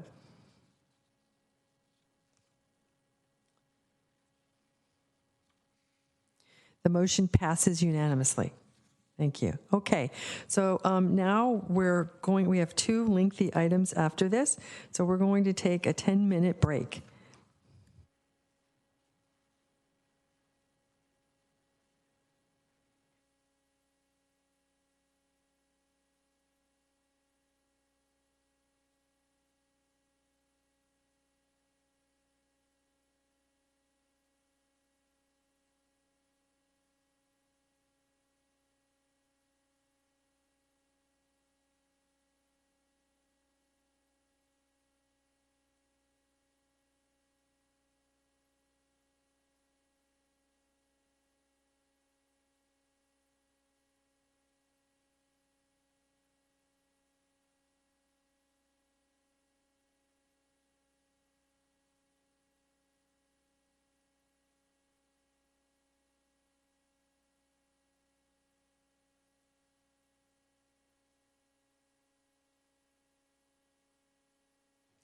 All right, welcome back from break, everybody.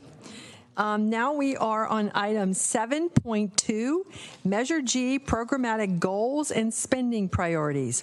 We're going to have in-person Spanish translation services for this item, so you will now hear from our interpreter.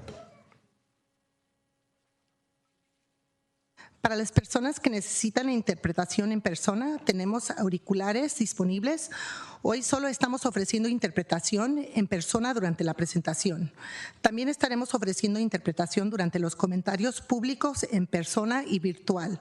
Las personas que necesiten interpretación consecutiva, por favor, hablen en bloques de 3 oraciones.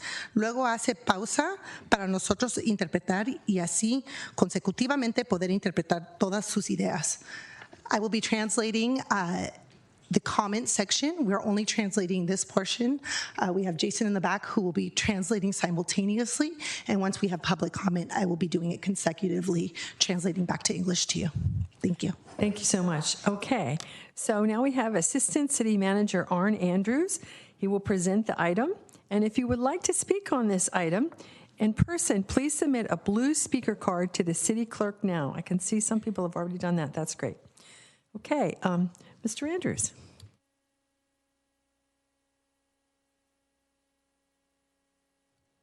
Great. Thank you, Mayor and City Council. You'll recall that tonight's item is a continuation of a discussion that started on June 25th. On June 25th, this council took formal action to adopt a revenue measure for the November ballot. And during that discussion, you asked staff if we could consider options for an allocation strategy if Measure G is adopted by the community. Tonight, we're going to discuss some of the options staff has brought forward and provide some context of how previous councils have also aligned new revenues with funding priorities of the community and the council at that time.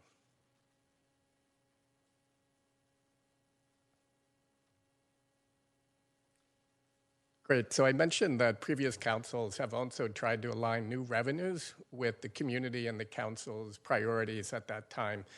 A good example of this is the Moffett Gateway Development Project. Back in 2018, when this project was being brought forward, the council wanted to provide funding for a future public safety building. And so here you can see that since 2018, there's been approximately $19.5 million in monies accumulated towards that project. And during budget discussions and budget adoption, we've also put aside an additional $4 million in reserves for a total of about $23.5 million for that project. In addition, we've already started through the budget adoption process a debt service reserve that also totals approximately $2 million right now. Another good example of prior councils wanting to align priorities with potential new revenues was the 2018 business license tax, also known as Measure P. Back in 2018, the council actually adopted a resolution similar to the discussion we're having tonight, where they wanted to prioritize 80% towards transportation and mobility improvements, 10% to affordable housing, and 10% to other permissible general government purposes. Since the passage of Measure P in 2018, approximately $24 million of new revenue has been generated.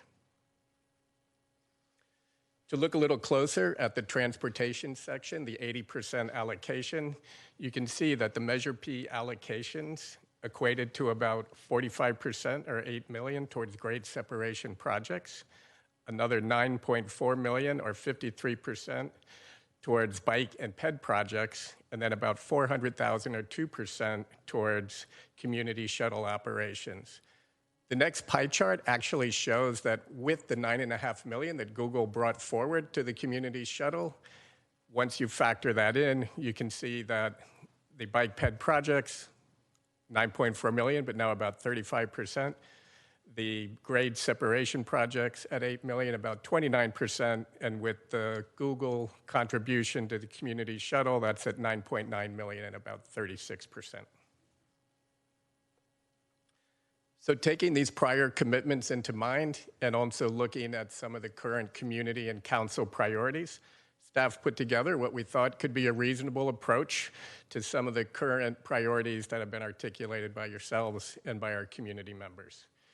In this example, we show approximately 35 to 40% towards public safety facilities, 30 to 35% towards parks and open space, 20 to 25% for affordable housing initiatives, and then 5 to 15% towards other general governmental services, which could range from road maintenance, small business support, homelessness prevention, active transportation, biodiversity, and workforce development.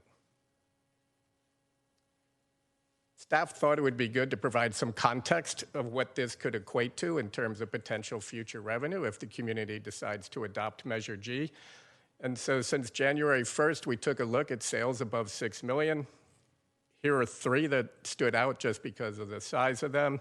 And what we've done is we've illustrated if they were at the current property transfer fee versus the proposed property transfer fee, you could see it would equate to almost an additional $6.3 million in revenue towards the goals we just described. In addition to the 3 transactions above, there were another 7 transactions that have occurred since January 1st, and those 7 would have resulted in about another $2.2 million in additional revenues. So taking it a step further, just for illustrative purposes, if we put together an allocation within the ranges that were provided on the previous slide, and just for illustrative purposes, if we said 35% to public safety facilities, 35% to parks and open space, 20% to affordable housing, and 10% to other governmental purposes, you can see how those 3 transactions alone, what it would have equated to for each one of those goals versus if Measure G is adopted by the community. And you can see where it is by project. For instance, for parks and open space, instead of that goal receiving about $621,000 under the current environment, if Measure G is adopted by voters in November, it would equate to about $2.8 million for that goal. That concludes staff's presentation. We're available for any questions, as is other staff in the audience. Thank you very much. So first we'll have council questions and then public comment. So do we have any council questions? Councilmember Ramos. This question is for the city manager. We asked this briefly. What would be one of the things that the public has reached out about, was concerned with the public safety building, that everything has already been decided? What are the next steps?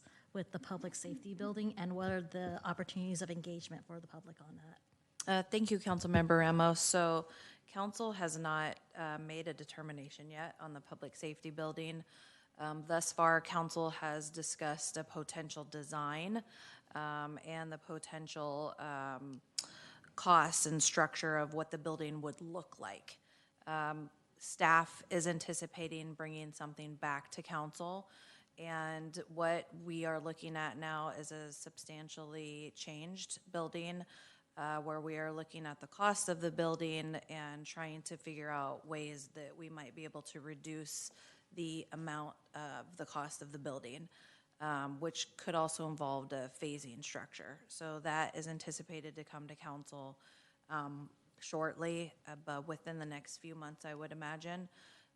And then the community will have the opportunity to provide feedback at that time, and council will make their ultimate decision at that time. Thank you. That's all the questions I have. Councilmember Ramirez? Councilmember Ramirez just noted that that does not include the construction contract itself. So just making note of that. Thank you, Mayor, and thank you, City Manager, for that clarification. First, thank you to staff for preparing some additional analysis in the report or the presentation, and then also for the questions, or the responses to the questions submitted in advance. And several of those questions I thought may be useful for the public, so I did want to ask, repeating some of these questions, but just to make sure the community is able to benefit from that information. So first, affordable housing funding that is generated from Measure G could also be used for acquisition and rehabilitation work as well. Is that right?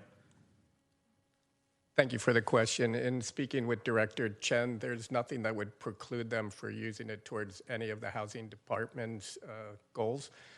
Unless council were to provide a stipulation tonight, they would view it as just revenue flowing into their program, and they would use it for whatever the priorities are at the time. Okay, thank you. And then I submitted a question based on some community concern about cost overruns that could occur after a construction contract is awarded.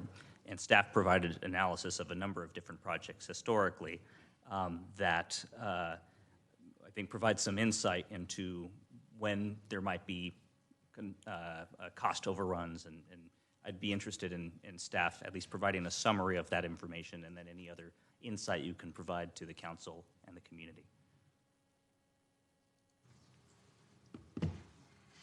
Thank you for the question, Councilmember Ramirez. Ed Arango, again, Acting Public Works Director. So the question that got submitted was regarding examples of cost overruns for construction contracts. So our efforts went back and just evaluated the various categories of construction projects. And these are, again, once we've gone through design, we've identified the actual scope of work. We've put out a contract out for bid, and a contract bids on that actual scope of work. So then it's very fixed scope and items that we're looking to get costs for. We enter into a contract with the contractor at that time, and the contract says that you will do the scope items for the amount of money that you've bid for the contract. So through that evaluation, we provided some example projects. We try to cover facilities, parks, as well as utilities to demonstrate that through the project management and construction management efforts that the city goes through, which are very robust. We have staff that are very experienced in project management and construction management, years of experience with city projects, utility projects, parks projects, that we have been very successful in ensuring that we stay within the contract amount that we entered into the contractor with. Some of the examples that identified, again, we didn't do a robust search, but we tried to identify some larger projects and smaller projects, roadway and such. We could only remember one of them that really we found an unforeseen condition to the field, which we identified in the response. Sometimes that does happen. We actually expect it. Within the construction contract, we build in a contingency. We identify an additional amount of a buffer, really a just in case, because during construction, it's not an exact science. We run into issues during construction on a regular basis. But again, staff does a really great job of managing the contract, communicating with the contractor, and finding solutions that are cost-effective. What is the most cost-effective way to solve the problem? So through those mechanisms and through those procedures, again, we've been really successful in staying within the contract. The one that got flagged that we identified that we remembered was that one with we were resurfacing the roadway. I actually remember very clearly, and the contractor found that there was no subbase at that location. So the typical roadway configuration is, as everybody sees the asphalt, it's the black asphalt. Underneath it, there's a structural subbase. It's kind of rock. It gets compacted. When they went to do the repairs, they found no subbase. So it was hard for them to apply pavement measures to something that just couldn't withstand it. So we ended up doing a reconstruction effort there, more robust than we had anticipated. It was very focused on that one street. We came back to council and requested additional appropriation. But if you notice that the amount was of the overall project was a very small percentage. And again, the other projects that we've identified, we all stay within the contract amount. So we feel like we have a very good track record in delivering projects within the contract amount. Thank you. So one example of a project where there was a cost overrun post-award of the contract, and in that case, it was 5% above the contract amount, which is, I think, actually a pretty remarkable history. So thank you for doing that analysis. I'm not done with you, Ed. The next question, I've gotten this question a lot, and I appreciate in the staff presentation there was a tee-up of how we've used Measure P funding, the business license tax increase from 2018. I'm hoping you can break down especially the bicycle pedestrian, the projects that were funded by Measure P. If you have some granular detail to provide the community, that would be helpful. Sure. Again, we, through our extensive capital improvement program process. I'm starting here to give some information to the council and to the public. We go through a robust evaluation of all the capital projects within the capital improvement program projects.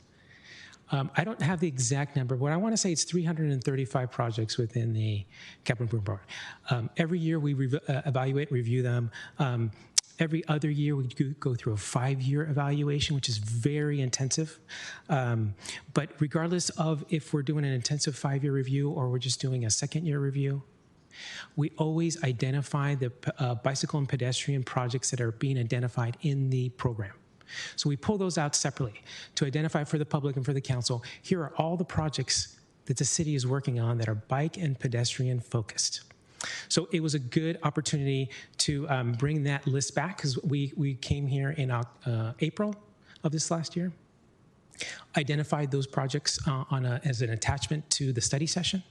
And so we used that as a starting base. And then from there, we identified all the Measure P.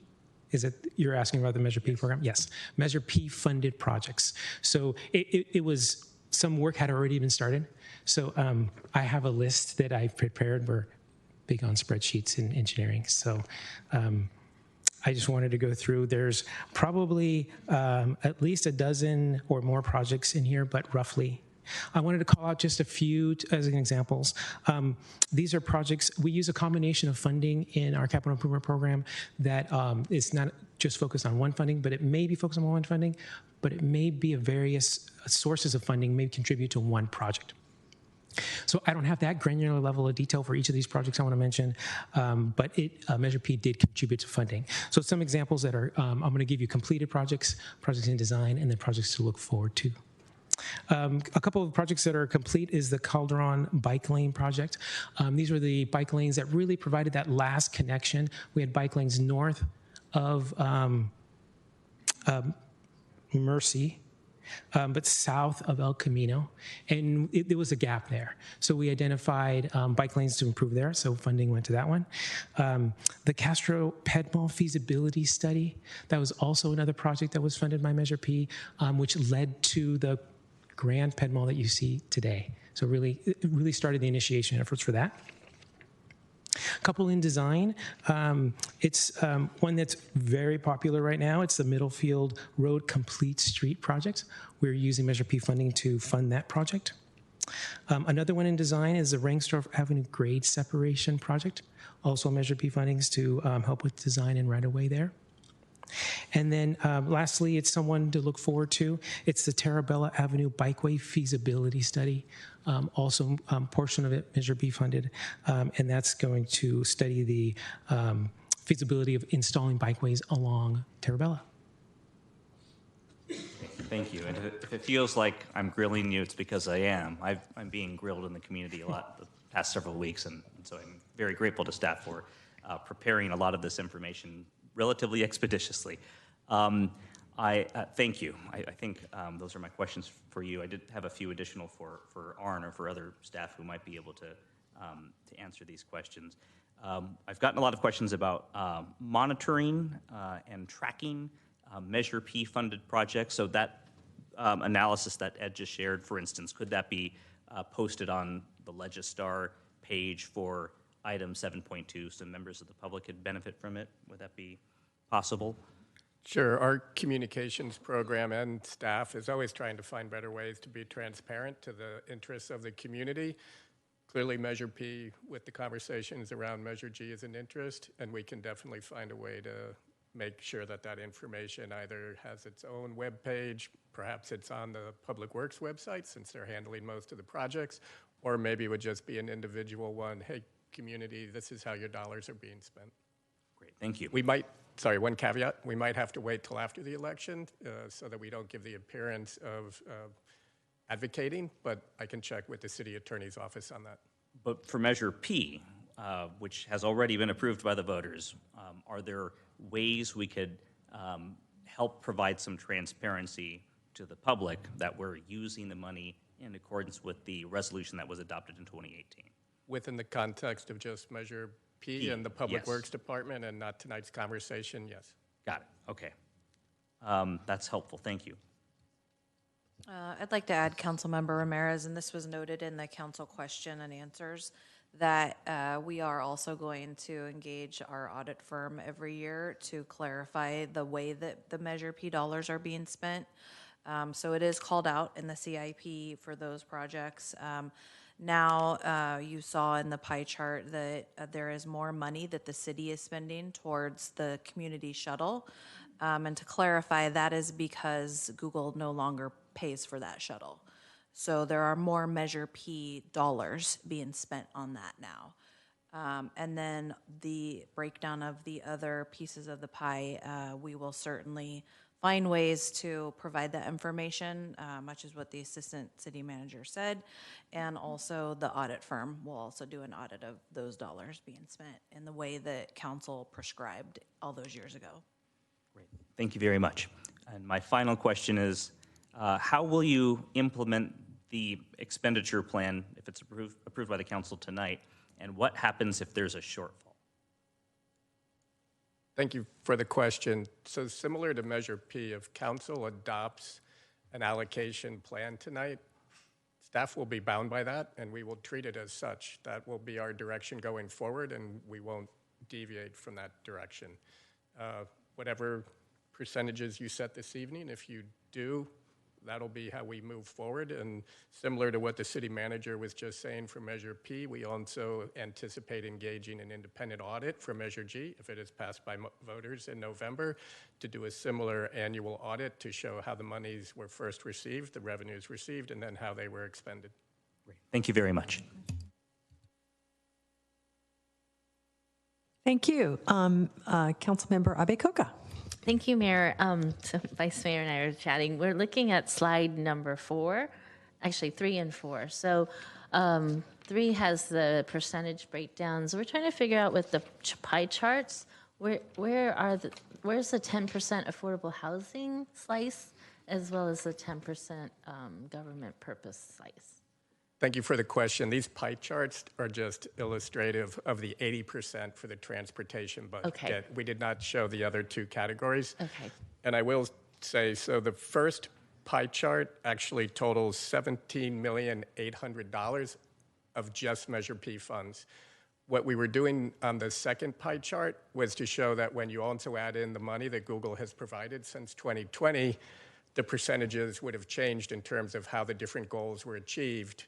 But the first pie chart was just showing true Measure P dollars, and then the second pie chart shows Measure P with Google. So it goes from 17.8 million to 27.3 million. It was really just to show that the percentages changed when you add in the Google piece. Okay. So the affordable housing piece, we have been allocating 10% of, is it 24 million total? So 2.4 has gone to affordable housing? Approximately 2.4. The way it happens is council pledged everything above what would have been collected. And so it would be a little less than 2.4. Okay. Because I do recall some of this funding going into our affordable housing funds. So I just wanted to make sure that's reflected. Thank you.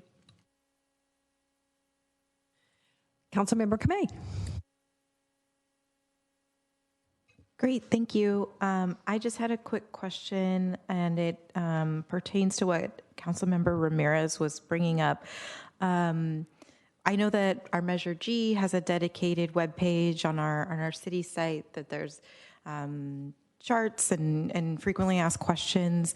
And kind of to piggyback off of what Councilmember Ramirez was asking, would we also be able to do a dedicated webpage for Measure P? And I think that would be, do you think that would be something we could do? And I know that the city manager mentioned the audits. Perhaps we could have a place where that lives as well. Thank you. And I believe yes to both questions. I think initially we can have something probably on the Public Works website, but in a post-adoption environment, we are allowed to post factual information. Everything I've presented tonight is factual, so I believe most of it would also can be accommodated by the current Measure G website. I will seek a little bit of attorney guidance on that, but the way the web page has currently been designed, it's factual data, and tonight's data is factual data. Okay. And thank you. Okay, Vice Mayor Matichak. Thank you.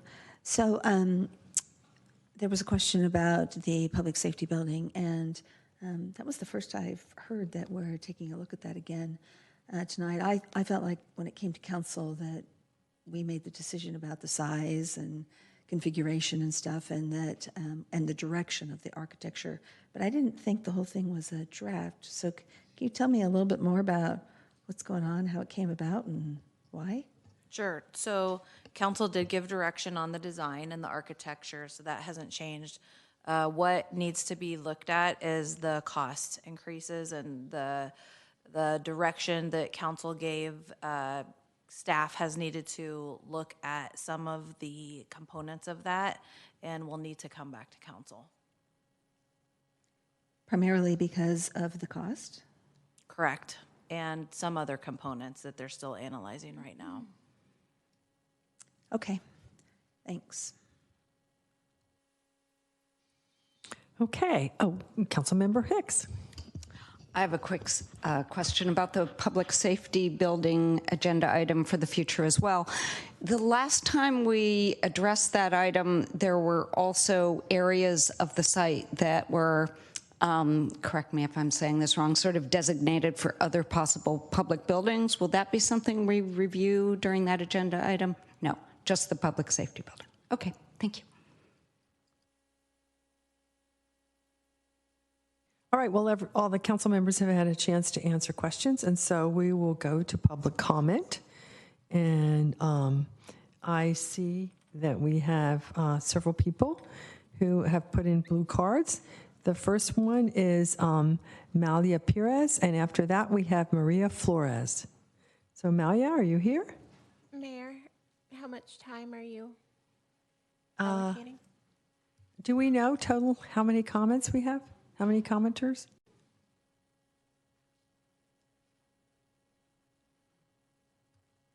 Probably around 15. Okay, everybody gets 2 minutes. Welcome. I think it's on. Okay, there we go. Well, good evening, Mayor Showalter and Vice Mayor Matichek and honorable council members. My name is Malia Pyrus, and I'm an 18-year resident and local nonprofit executive. And I want to just thank you, Council Member Ramirez, for coming to speak to multiple Spanish-speaking groups regarding Measure G.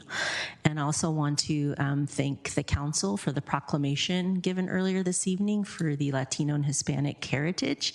So I think it's really quite fitting that we have a translation this evening too. Many of my friends from the Mompreneurs program who are Spanish-speaking local residents are here in attendance this evening. So I'm so glad you guys are here. But I am here in support of Measure G, which feels like a no-brainer to say yes to the real property conveyance tax measure. I support the 2024 four identified priorities, the public safety facilities, which we know are quite outdated in their current condition, affordable housing, which our city's supply far out exceeds, our city's needs far exceeds the current supply. Also for the parks and open space, I love the thought of expanding their footprint, so more parks and more open space. And then the general government services like addressing homelessness prevention, and something near and dear to myself and my friends in the audience here, for workforce development. The estimated annual $9.5 million per year is significant.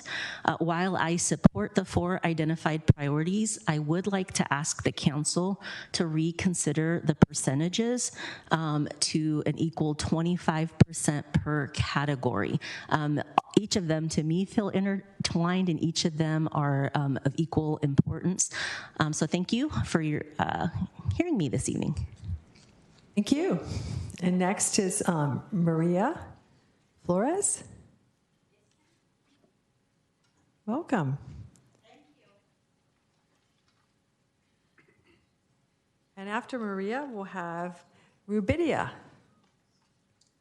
Welcome, Maria. Sí, gracias, muchas gracias. Sí, mi nombre es María. Primero que todo, buenas noches, todo el consejo. Mi nombre es María Elsie Flores. Yo vivo acá en Montembillo por 16 años y estoy aquí para apoyar la medida G, porque tiene las 4 áreas importantes que necesitamos nosotros. Primero, porque somos una comunidad de bajos ingresos y tiene para ayuda de las viviendas accesibles y también para ayuda para la policía y ambiente y estoy aquí porque ya estuve la vez pasada, vine presente y hablé y sí funciona que vengamos y vean cómo escuchan, ustedes escuchan nuestras voces y por eso ahora estoy de nuevo acá. Sé que ni lo vamos a ver pronto, es una proposición, pero sí creo y confío que va a suceder y va a ser y entonces yo estoy por la medida G. Muchas gracias. Esto, buenas noches. Good evening. My name is Maria Elsie Flores. I have lived in Mountain View for 16 years, and I'm here to say that I support Measure G. Especially the 4 important areas dear to me are is because we are a low-income community, and there's affordable housing, there's help with the police department, and here, I've been here before, and I'm here again because I know it works to come. I know that you all listen, and I know this process won't be quick, but I trust that it will happen. Thanks again, and we support Measure G. Thank you. Rubidia? Welcome.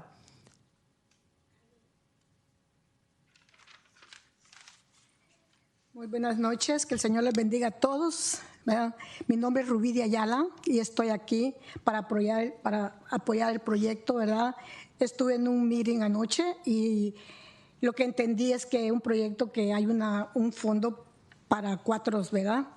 Entonces yo estoy de acuerdo en los 4, ¿verdad? Proyectos que tiene, pero yo más que nada estoy acá para pedir que haya igualdad, ¿verdad? La 25 y 25, ¿verdad? Porque escuché que en el meeting que había nada más, uno tiene más, ¿verdad?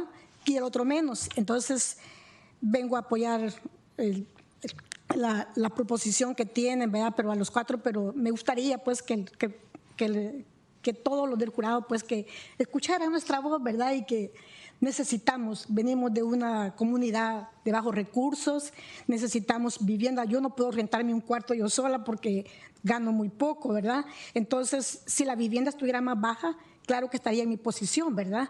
De poderlo pagar, entonces que fuera apoyada el proyecto de vivienda, de la policía, porque yo vivo aquí en Mountain View hace más de 34 años y siempre ha habido seguridad. Yo puedo caminar en esta ciudad sin ningún miedo, ¿verdad?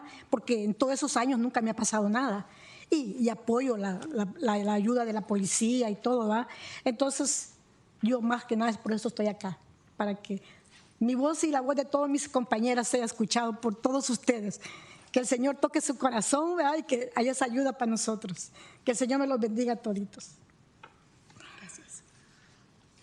Good evening. My name is Rubidia Ayala, and I'm here to say that I support Measure G.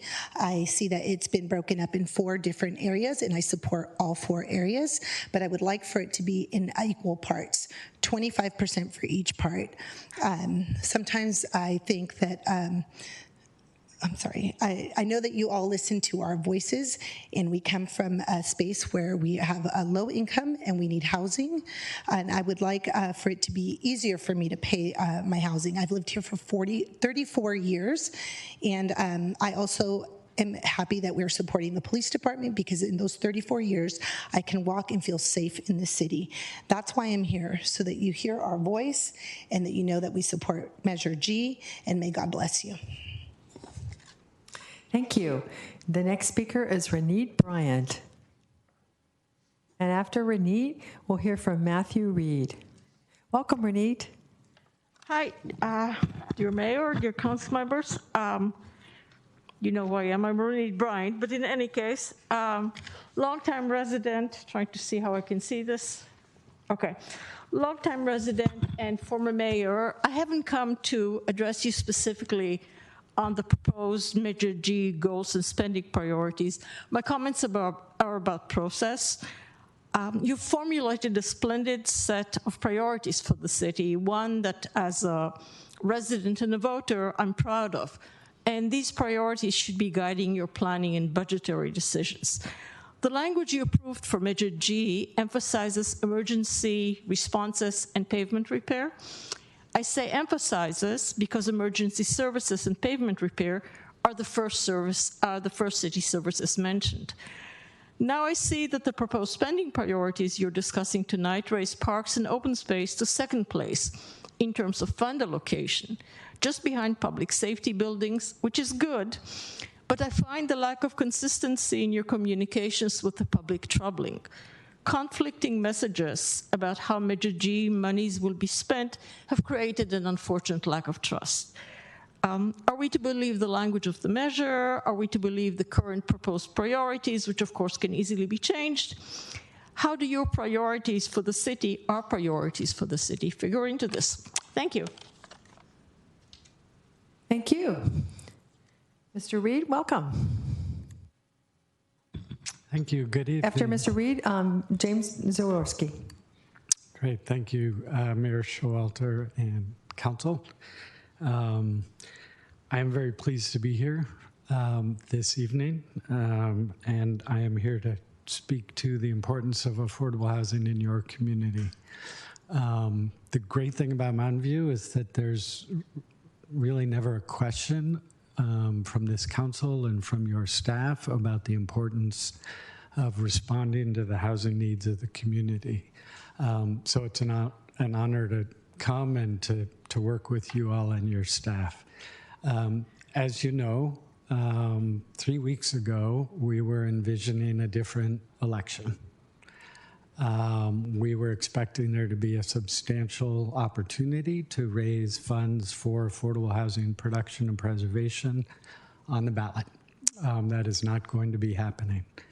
it is fortuitous that this administration and the council have had chosen to move ahead with this measure because we think it provides an opportunity for the city to reflect on the ongoing need to continue to invest and commit in affordable housing production and preservation in the city. This isn't an easy time. We know there's a lot of priorities that are under consideration.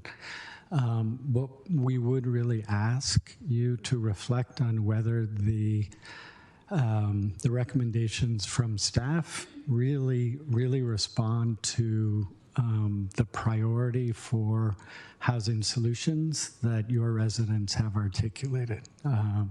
So we're pleased to be here. We're excited about the opportunity. You're the only city in the county that has an opportunity to bring more resources for affordable housing, and we're looking forward to the campaign. Thanks. Thank you. Jim Zaworski? And I understand that you'll be speaking on behalf of 10 others. Okay. Are they here? 2 here, 8 online. I don't know if they're really there or not, but could be more. Can you, do you see them? There are only a few of them online. How many are online?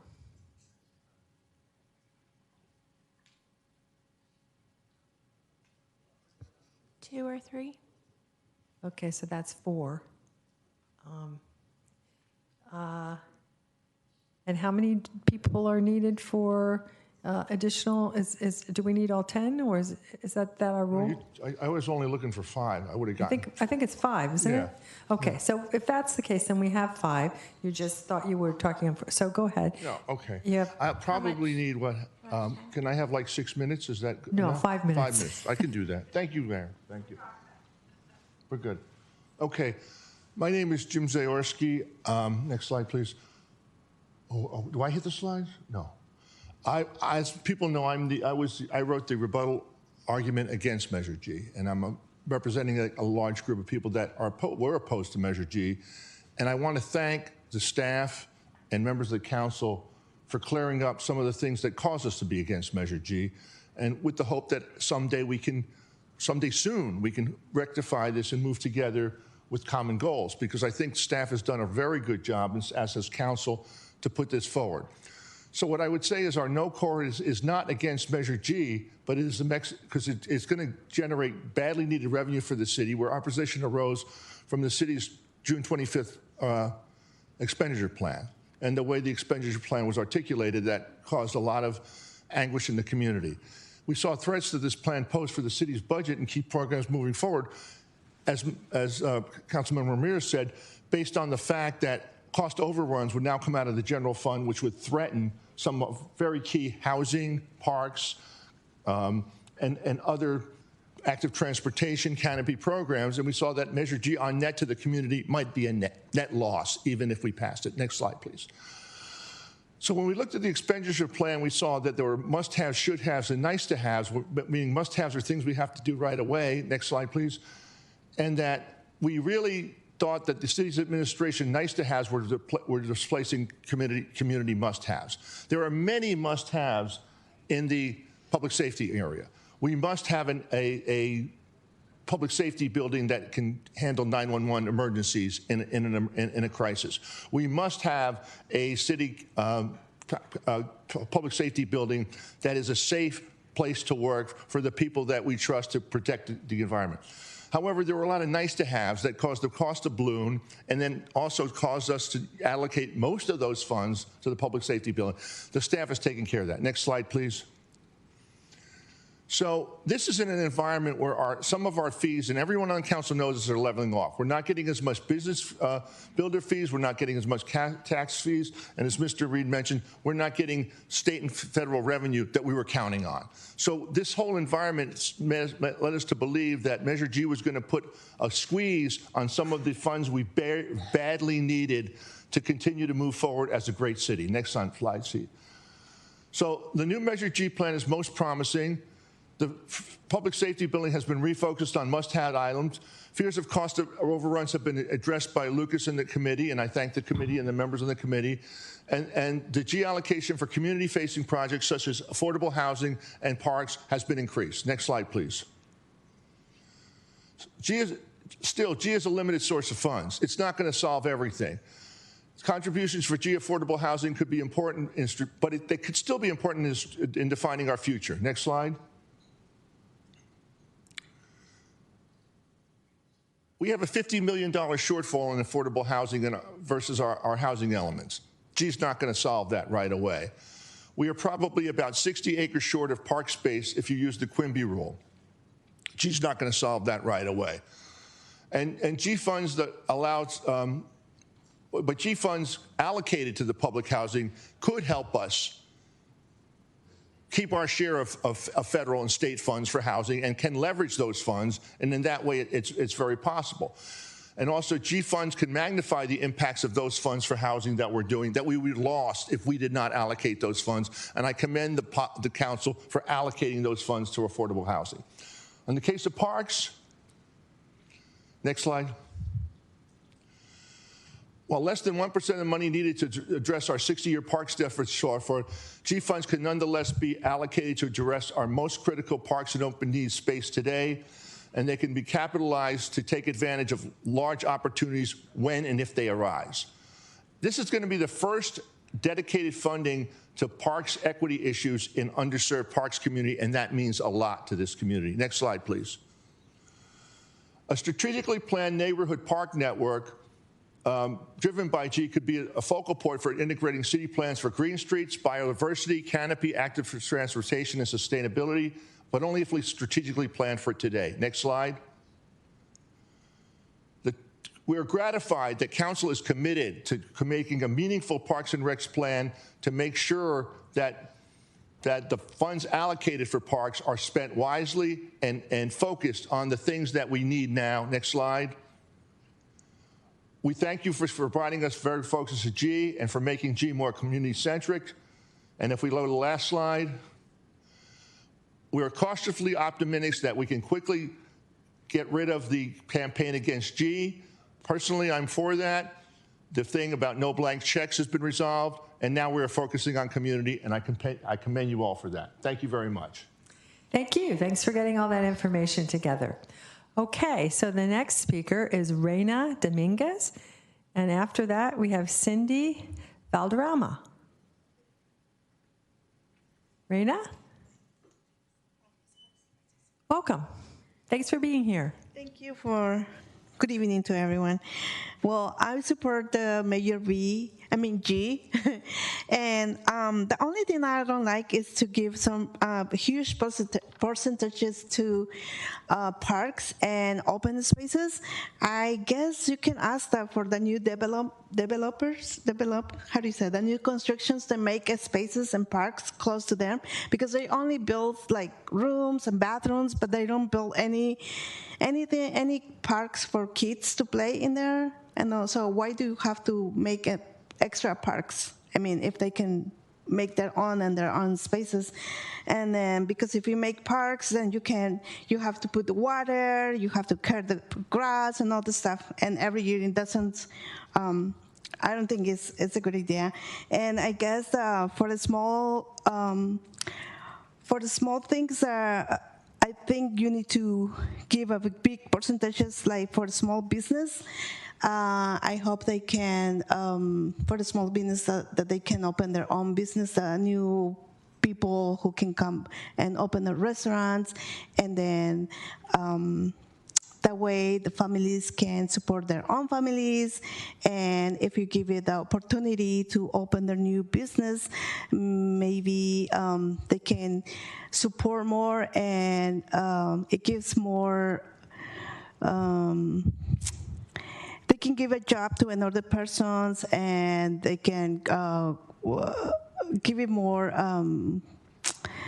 opportunities to another person to grow as a business members or families.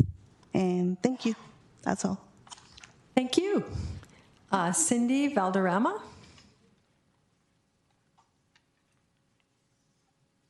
Buenas noches. querido Consejo de Mountain View, quiero compartir un poco de mi historia y el apoyo que he tenido del programa Momprenur y por qué estoy aquí apoyando la medida G.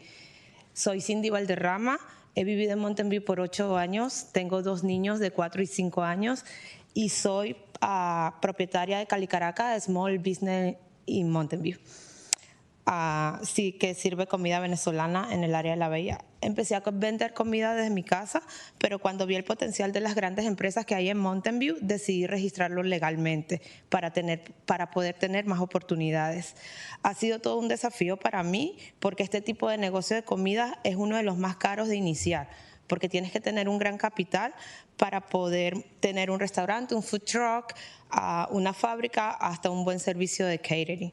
Empezando por los permisos y una cocina comercial que no es nada accesible ni asequible en esta área. Yo tengo mi cocina comercial en San José y para mi negocio y en muy pocas oportunidades he podido hacer negocio en mi ciudad, pero estoy aquí porque me dieron la oportunidad de formar parte de la colectiva, un programa de la Corte Mompreneurs, que es uno de los programas de Rich is Big, programa que se creó con la finalidad de empoderar a las mamás emprendedoras de Mountain View para que inicien sus propios negocios en Mountain View basados en alimentos. Estoy tan agradecida de este apoyo, ya que en el último año he visto cómo mis ventas han aumentado con la participación del mes de julio y agosto en Eivas Market, que vi algunas de sus caras. Y también me gustó porque estuve más cerca de mis hijos, ya que fui una vendedora local. Este programa no solo facilita la creación y el crecimiento de nuevos negocios en la ciudad de Mountain View, sino que también contribuye al desarrollo económico local y a la diversificación de nuestra oferta económica. Ofrece recursos y formación adecuada. Se fomenta la independencia económica de las mujeres y se fortalece nuestra comunidad en su conjunto. Hoy les vengo a decir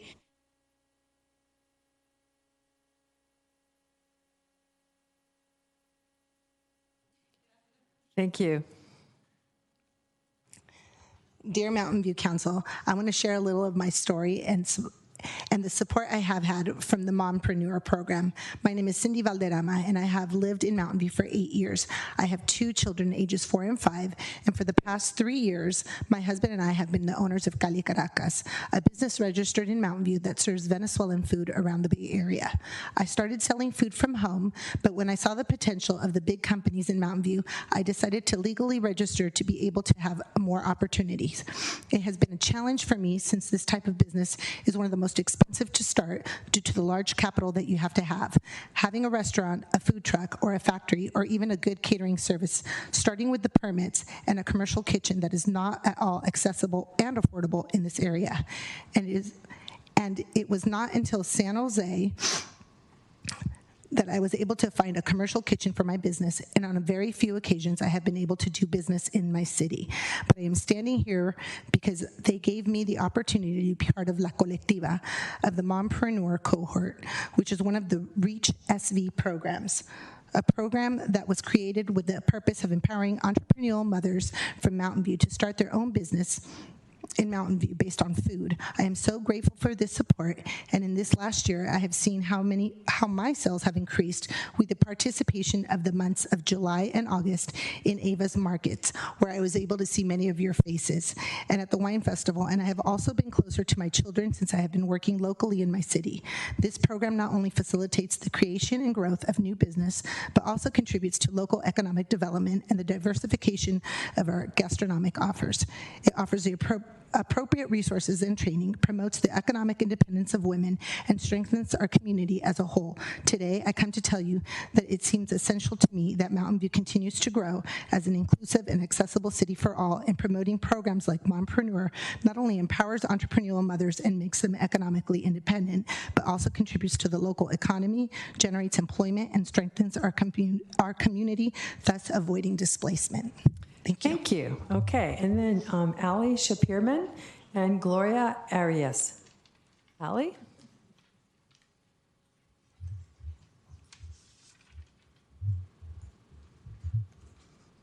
Good evening. My name is Al. Oh, sorry.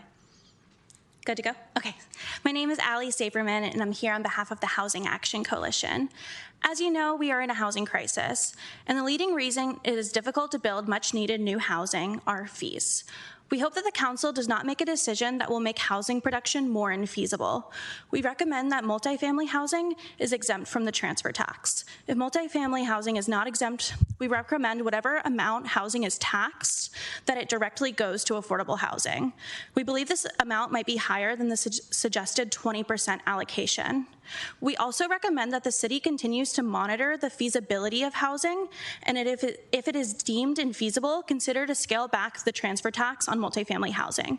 We appreciate the council and staff's work to fund affordable housing, but we hope the council can truly strike a balance that will not halt housing production. Thank you. Thank you. Gloria?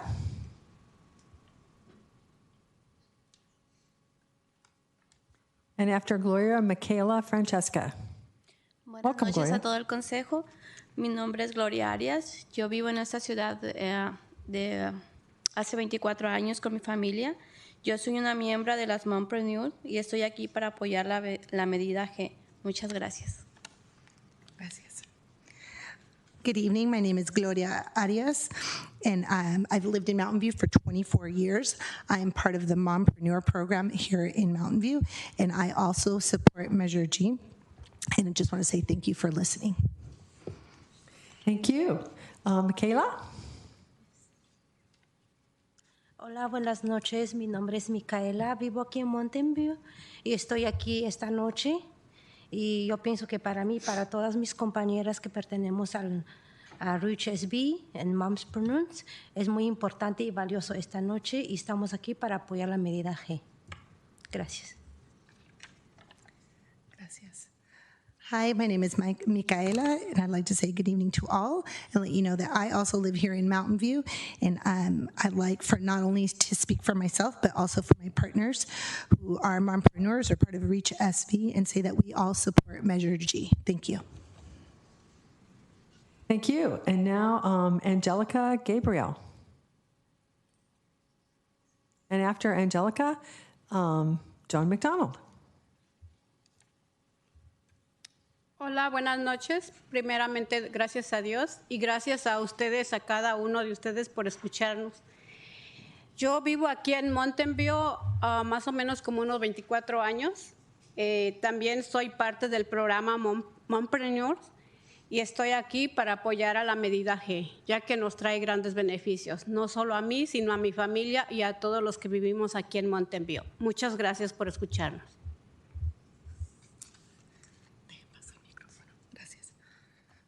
Good evening. My name is Angelica, and I'd like to say thank you to each and every one of you for listening. I've lived in Mountain View for 24 years, and I'm also part of the Mompreneur program. And I'd like to say that I support Measure G, not only because it benefits me, but my family, and also many other people here in Mountain View. Thank you for listening. Gracias. Thank you. John McDonald, welcome.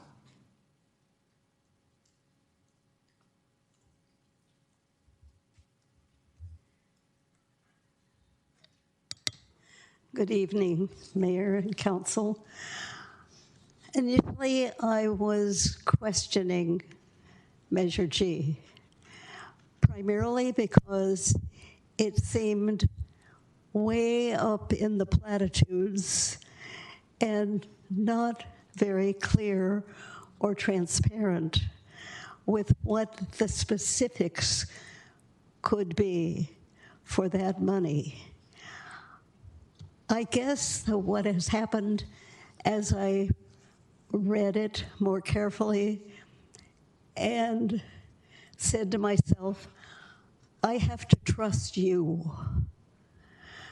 The people of Mountain View have to trust you because the way the laws are written, you can't say definitively this much money is going to go here, that much money is going to go somewhere else. I'm heartened by the fact that the cost of the public safety facility has been reduced, and I've been told that the size of the offices were enormous. I don't know whether they still are with reduced cost. I didn't have the opportunity to do any research to find that out. But my mind has been changed, and I am cautiously optimistic that the money will be spent for affordable housing, for parks, all through the lens of DEI. And this is extremely important, both for parks and for other opportunities such as affordable housing. Thank you very much. And so now we will go to our virtual speakers. The first one is April Webster, and then after April, we'll have Bruce England.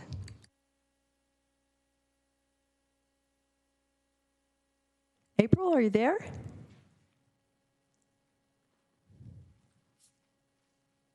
Hi, Mayor. Yes, I am. Thank you. I just got the unmute button. I would like to, like the others, voice my support for Measure G.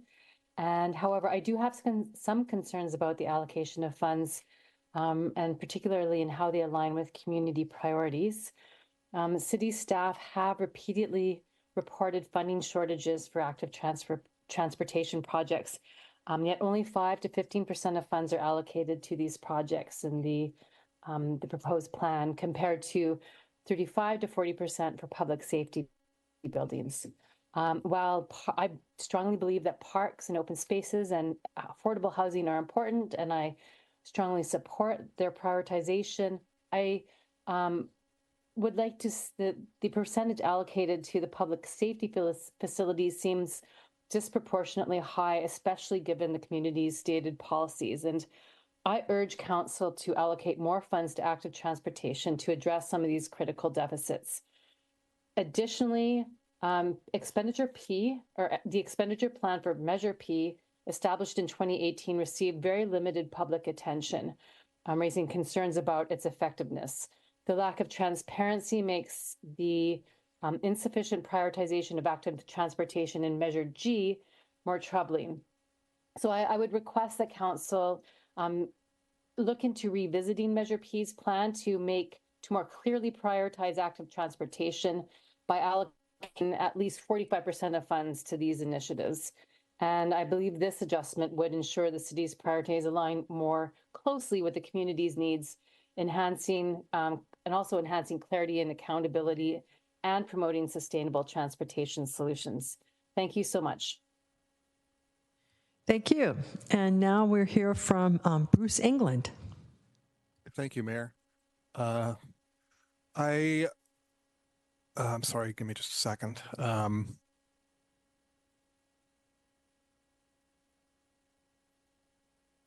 Okay. I just want to say that I personally support Measure G. This is going to be important revenue to accomplish a lot of things in the city. So I will say that, but I'm concerned, as others have said, about the 35 to 40% set for public safety facilities. It seems too high compared with other categories that I wish to see, as I wish to see the primary thrust of spending directed towards what will help us realize the community's vision for Mountain View's future. And I support comment letters from Mountain View Coalition for Sustainable Planning and Mountain View Coalition for Police Reform and Accountability. Also the letter submitted by April that she just commented on, and comments from others tonight that include support for Measure G with necessary caveats, including where protections might be needed for property transfers that will lead to more affordable housing. Thank you. Thank you. Next is Tim McKenzie and then Deb Henningsen. Tim, are you available? Hi, all. Thanks for giving a moment. I'll personally say that I like the idea of taxing people speculating on land that have driven the housing crisis that we're currently living in. But I'm actually speaking beyond that. Other than that, I'm speaking on behalf of Mountain View Coalition for Police Reform and Accountability. So this is the community group comment. We support the ballot measure with reservations and are very hopeful about the opportunity it presents for our city. However, we'd like to see more flexible thinking applied to the construction of the new public safety building, which seems to be receiving a significant portion of Measure G funding.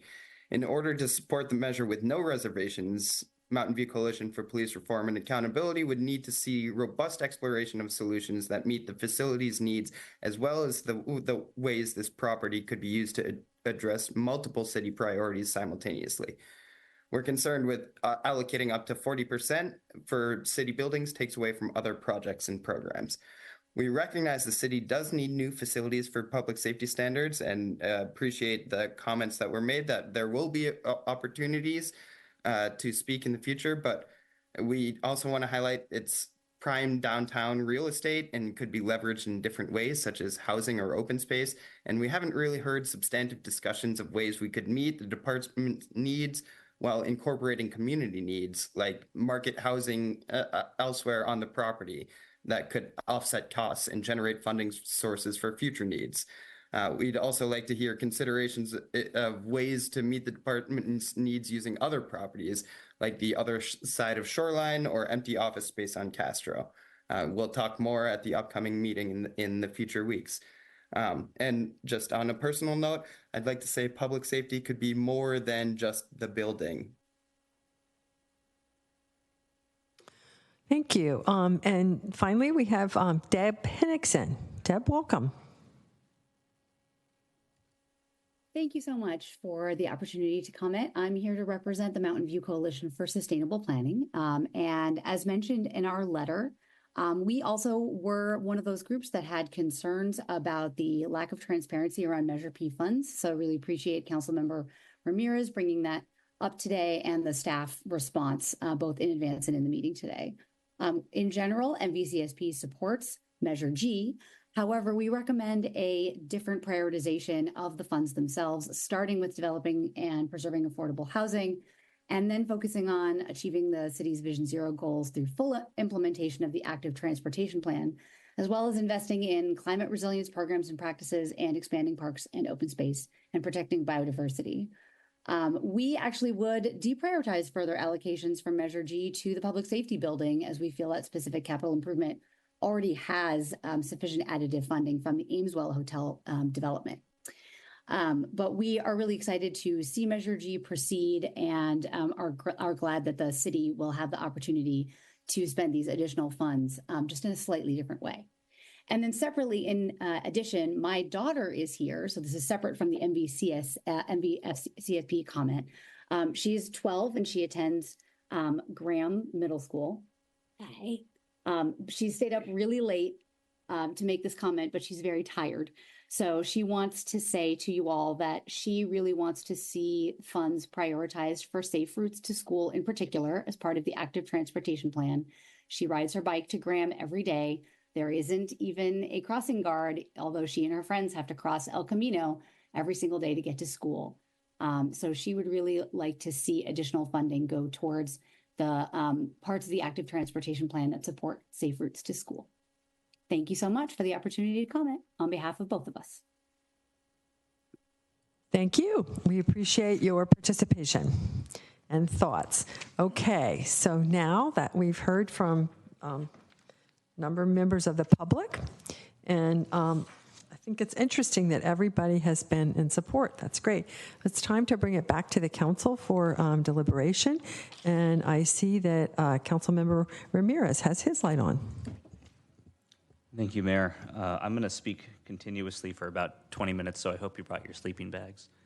But I'll start with, first, I want to express my appreciation to staff for your efforts to incorporate the many and often conflicting opinions that you've heard into the expenditure plan. It's not an easy task. It's very clear that our community is engaged and activated and passionate around a number of different topics, many different community priorities that we've heard today. And I want to express my appreciation also to the members of the community who were able to participate tonight and provide input, who submitted emails and then who I've had a chance to meet with over the past couple of months or so. It's been very enlightening, and I've learned a lot, and want to speak to some of the concerns that I've heard over the past several weeks. The intent of the expenditure plan really is to provide a level of transparency and provide assurance to the community that we're going to spend the money in a manner that is consistent with the priorities as we've understand them. Again, understanding that many priorities are sometimes conflicting, and as Mr. Ziorsky mentioned, Measure G provides a healthy amount of revenue, but it's not going to be enough to solve all of the problems that we've heard tonight. So we have to be tactical, and we want to also use the expenditure plan as a way to demonstrate to the community that we're serious about trying to address the priorities as best as we're able to within the constraints of the resources that we will have available to us, and to allow members of the community over time to share with us where perhaps new emerging or changing community priorities may require a periodic evaluation of the expenditure plan and maybe some changes to the allocations. And the resolution, as drafted, already includes a commitment that the council will review the expenditure plan after 10 years, which we may want to change, but that's a good amount of time to invest very heavily in the community priorities that we are establishing tonight. I want to acknowledge that there has been an erosion of trust and confidence in the city.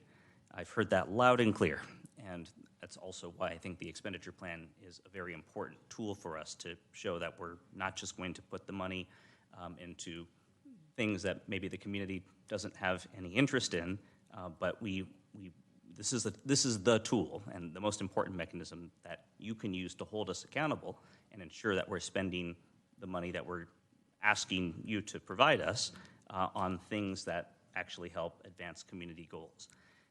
And there will be other opportunities as well for us to work on rebuilding trust and rebuilding confidence, including, as again, Mr. Ziorsky had mentioned, but we've heard many in the community share, an opportunity for the council to provide input on a number of the plans that are coming our way. The council has not yet had an opportunity to provide input, for instance, into the Parks and Recreation Strategic Plan, and I know there will be a very robust conversation around that because there's been there's so much community attention and sometimes concern about the trajectory that they're seeing.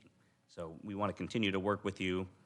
Not everything will be solved tonight, but I think we could do a lot of good work in adopting an expenditure plan that at least provides resourcing for the many plans that we're continuing to work on. That also includes the active transportation plan, although I'll share, I've been following the CTC a little bit, and you're doing great work. I think you're doing a good job here in the community and making tactical changes. With that, I do want to share, I think the council, the staff, have carefully calibrated the recommended spending priorities. I don't think that was an easy thing to do, so I do want to express my appreciation again. It's not easy to pluck numbers out of thin air, and especially when you have so much input the way we've absorbed tonight, and to think about what do we really need to make meaningful progress on a finite number of community priorities, recognizing that there are many other things that we need to work on even beyond what you've listed here. At the same time, even though we will be adopting, hopefully, an expenditure plan tonight, there is flexibility, right? This is not the end of the story. There will be opportunities for the community to let us know it's not working the way that we had hoped, and we might need to revisit the expenditure plan to invest accordingly. And the last thing I'll share, again, this is historic insofar as for the first time through Measure G, if it's approved by the voters, we will be investing in priorities that historically have received zero or very little general fund support, including parks and open space and including affordable housing. Historically, that revenue has come from development. And if we are experiencing a down market as we are right now, that means we're not getting any fees at all for parks and very little fees or no fees at all for affordable housing. So to have ongoing dedicated general fund revenue supporting things like parks and affordable housing will be very powerful for our community. And also appreciating that we're projecting, based on the budget discussion several months ago, a series of shortfalls over the next several years, which means we won't have, help me with the term, general fund operating balance, right? That we can reinvest in capital improvements. So this is really important, and I'm very proud of the work that we've done over the past several months, crafting a measure that I think we can get community support for and putting together an expenditure plan that reflects many community priorities. Again, recognizing that we're not generating enough revenue for everything, but this is a very good start. So I'm going to be obnoxious and make a motion, but include some modifications that I've workshopped with staff. And there will be 4. So first, I will move to adopt a resolution of the City Council of the City of Mountain View establishing programmatic goals and spending priorities for general tax revenue generated by Measure G, real property conveyance tax measure, if passed by Mountain View voters, to be read in title only, further reading waived, with 4 modifications. The first is to place the biodiversity priority into the parks and open space spending priority category. That's something I've heard requested by many in the public, and I think it's a good way to acknowledge and then enforce that we should be thinking about biodiversity in an integrated way as we plan parks and open space. They're not separate things. They don't exist in silos, right? But they need to be integrated holistically. And we can't make policy decisions tonight on precisely how to do that, but I think we can commit as a council to ensuring that the Parks and Recreation Strategic Plan and the Biodiversity and Urban Forest Master Plan are able to help achieve community goals as we continue to collect input and work with our staff to identify possible solutions to the problems that we've heard from our community. So that's the first one. Second one is to include language in the resolution requiring a 2/3 majority to amend or repeal the resolution. And the reason I think that's important is because we've heard many in the community share that it may be too easy to modify the expenditure plan, and I feel this can help at least provide some assurance that we are intending to be very deliberate, and that it would require more than 4 council members, and we could define supermajority in different ways, but I would suggest 2/3, which would require 5 of the 7 of us to agree that a change is desirable or necessary. And that means it's a little bit harder. It's still possible, but it's unlikely that we would do so without a request to modify the expenditure plan that is community driven. So that's number 2. The third one is a little trickier to explain, and so I may have staff assist me, but essentially we would have a windfall allocation strategy. What does that mean? We know that for some of these spending priorities, there is an anticipated amount of revenue that we will need. We don't have to overfund certain types of priorities. And so, and again, workshopping with staff, one idea that we came up with is in the event that we generate $12 million or more in Measure G funding, the dollars collected after you hit that $12 million threshold would be allocated in a different way. And I'm open to suggestions on this, but as a starting place, it would be the same categories allocated proportionally as adopted by the council, excluding the public safety facilities spending priority. Again, recognizing that there may not be a need to superfund that category and allowing additional Measure G funding then to support the other priorities that we've identified here. So that's number 3. And the last one is a corresponding shortfall strategy. And again, I'm leaning on staff for assistance on how to incorporate this into the resolution language, but essentially, notwithstanding the commitment that we've heard from Assistant City Manager Art Andrews, which I appreciate, that even in shortfall years, these would be the spending allocations that would be enforced. Based on what I've heard from the community, I think it is good, nevertheless, to have an opportunity for the public and the council to discuss what actions may be necessary in the event there is a shortfall in the context of the budget process, to provide some additional transparency and an opportunity for the public to weigh in on potentially if things, let's say there's a pretty severe economic contraction, that's a really good time to check in with the community to make sure that, you know, this is going to work as intended, and that we're not, you know, we may be driven to some hard decisions, right? There might be some trade-offs that are necessary in that type of a contraction. So just being mindful of that and incorporating into the resolution a commitment to having a public hearing, having public comment, and then a council discussion to identify community-accepted solutions to the problems that we would encounter if there is a shortfall. So that's my motion. I'm not going to recommend adjustments to the spending priorities right now because I'm interested in hearing what my colleagues have to say. And I also recognize that this is hard because it is a zero-sum game, right? If you pluck from one priority, you know, then, or if you invest in one priority, that comes at the expense of something else. And I think we want to be very thoughtful about how we approach that. So again, thank you for your indulgence, and my apologies for speaking too long. Well, thank you for putting all this work into it and thought. We appreciate it. Next speaker is Councilmember Abe Koga. Thank you, Mayor, and thank you, staff and the committee, for all of your hard work on this measure. I appreciate Councilmember Ramirez, your motion, and I think I got it all. I think I support it overall. Just my general comments on this.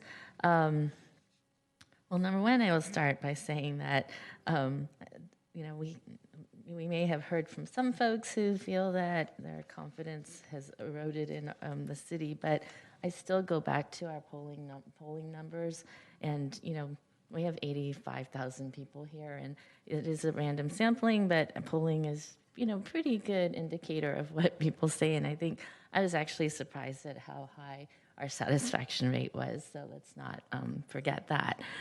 I look at this, and to be frank, you know, I started out looking at this as how to be able to fund some of our capital improvement needs that we have been discussing for almost more like decades and rather than years, in particular our public safety facilities. And, you know, for me, that's something that I've been a part of the conversation on for 15 plus years. And when I left in 2014, we had done a study of the public safety building. We looked at various options, including at that time, office space was also pretty cheap. So we had looked at other commercial space. We looked at different configurations. We looked at how to just renovate what we had, and we came up with an option that was $60 million. And you know, when we talk, I appreciate the questions about cost overruns, but frankly, you know, and I'm involved quite a bit in major capital projects, especially around transportation. And my conclusion is that the biggest cost driver is time. The longer we wait in building these things, the more expensive it gets. And frankly, it gets to a point where it's not even feasible anymore. So for me, this is it's a sense of urgency I have in getting our public safety facility built as soon as we can so that we can still actually afford to do so. I look at this measure and even the way it's structured, you know, we could have done a bond measure for capital projects, but you know, I think this is the measure, the way it's structured, that has the lowest threshold for passage, right? And so, you know, from a just real practical perspective, it makes sense. But I also think that this is a measure that allows us the flexibility to fund our needs across time, in perpetuity, frankly. And frankly, our needs change over time. And so, I will support the spending priorities and the percentages, but I really want to emphasize the key here is flexibility. And I've been a part of a number of measures and discussions on measures. And again, I'll go back to transportation, where the measure prescribes exactly what projects are going to be built. And then 20 years later, it just doesn't make sense to build some of those anymore. But we can't get out of it because it was prescribed in the measure. So I don't want to do that, to be frank. And I understand, the concerns about accountability. I think, transparency is going to be key to that. But I do not want us to be tied so tightly that when our needs change in 10 years, we can't shift the way that we're going to fund things. So, with public safety, we can say now, I was thinking, yes, after we build the public safety building, we may not need that funding. But to be frank, we have fire stations that are going to need to be rebuilt and whatnot. So probably, we'll need to keep that category there. But in terms of the percentage, I think, again, based on time, a point in time and what the needs are, it should be flexible, and we should be able to, shift things around. I look at this also as, as mentioned, this is not going to solve all of our funding challenges, right? This is money I look at to be used to leverage other funds. My priority with the public safety building, I believe we will probably have to bond against this funding. And so my question will be, like, what amount of funding do we need to be able to do that? In terms of transportation and road maintenance, I see that there are other funds, and frankly, we need the state and federal funding, regional funding to do those projects. But more and more, they look for a local match. So I see this as that opportunity to have that pot of funding there. And then with affordable housing, it's interesting. I've been part of the Bay Area Housing Finance Authority, and yes, it was very disappointing that we had to pull that measure. But one thing that came up as I was looking, involved in these conversations was, if it were to pass, I was questioning what the state would do with their housing funding. And, whether they would give us more or shift it over to another part of the state. And after, in the last few weeks, we've been having these conversations, and I've heard that the state was actually maybe looking at zeroing out their housing funds. And so that's my caution, my point of caution to this is, as much as I think it is important for us to continue on our path, sometimes when we do that maybe too much, we may end up losing other funding that was there because, they think that we're self-sufficient. So just want to, be careful about that possibility down the road. So overall, I think, I think it's fine. I can support the motion, but again, my point here is that we really need to emphasize flexibility as much as possible. Thank you. Vice Mayor Matichak. Thank you. I appreciate the motion by Councilmember Ramirez, and I agree with it. I think it is important to add biodiversity, and I like the addition of the other three elements that you added. I think we need to keep in mind that the community has lots of priorities, the council has lots of priorities, and the ones that are listed here are not the only priorities we have. It's just that the other priorities we actually have the funding to support those. And we have some gaps and some new things we want to do. And that's kind of the focus of this, because we don't have that steady revenue stream to support them. So I don't want people to come away thinking these are our only priorities. We have lots of priorities. We just happen to have the resources available to execute on those, whereas some we didn't. I do want to leave the percentages as they are, and I do think things do change. So it is important to have a little bit of flexibility, especially down the road. But I think 10 years we'll probably still be working on these because things don't move incredibly quickly. And so I will be supporting the motion. I seconded it that Councilmember Ramirez made, and I hope my colleagues do as well. Thank you. Councilmember Hicks. Thank you. Yes, I generally, of course, I support Measure G, and I generally support the motion. If other council members were supportive, I might tweak it and up the percentages for parks and open space and for affordable housing. The reason being, in terms of us talking about flexibility and things changing, I think in those two areas, just recently things really have changed in terms of the BAFA bond not being put on the ballot and us having large obligations in terms of our housing element that in terms of housing for lower income people can only be produced if we have some kind of subsidy. So I don't know whether there's support on council, but I would up that a little. I think we're also experiencing challenges in terms of parks and open space, in that, again, with our housing element, we've had to reduce fees on housing developments that would go towards parks, and we've also recently had a lot of our neighborhood parks fenced in by the school district. So I think I'm glad those are taking good portions of our recommended allocation here. Personally, I would up them a little bit.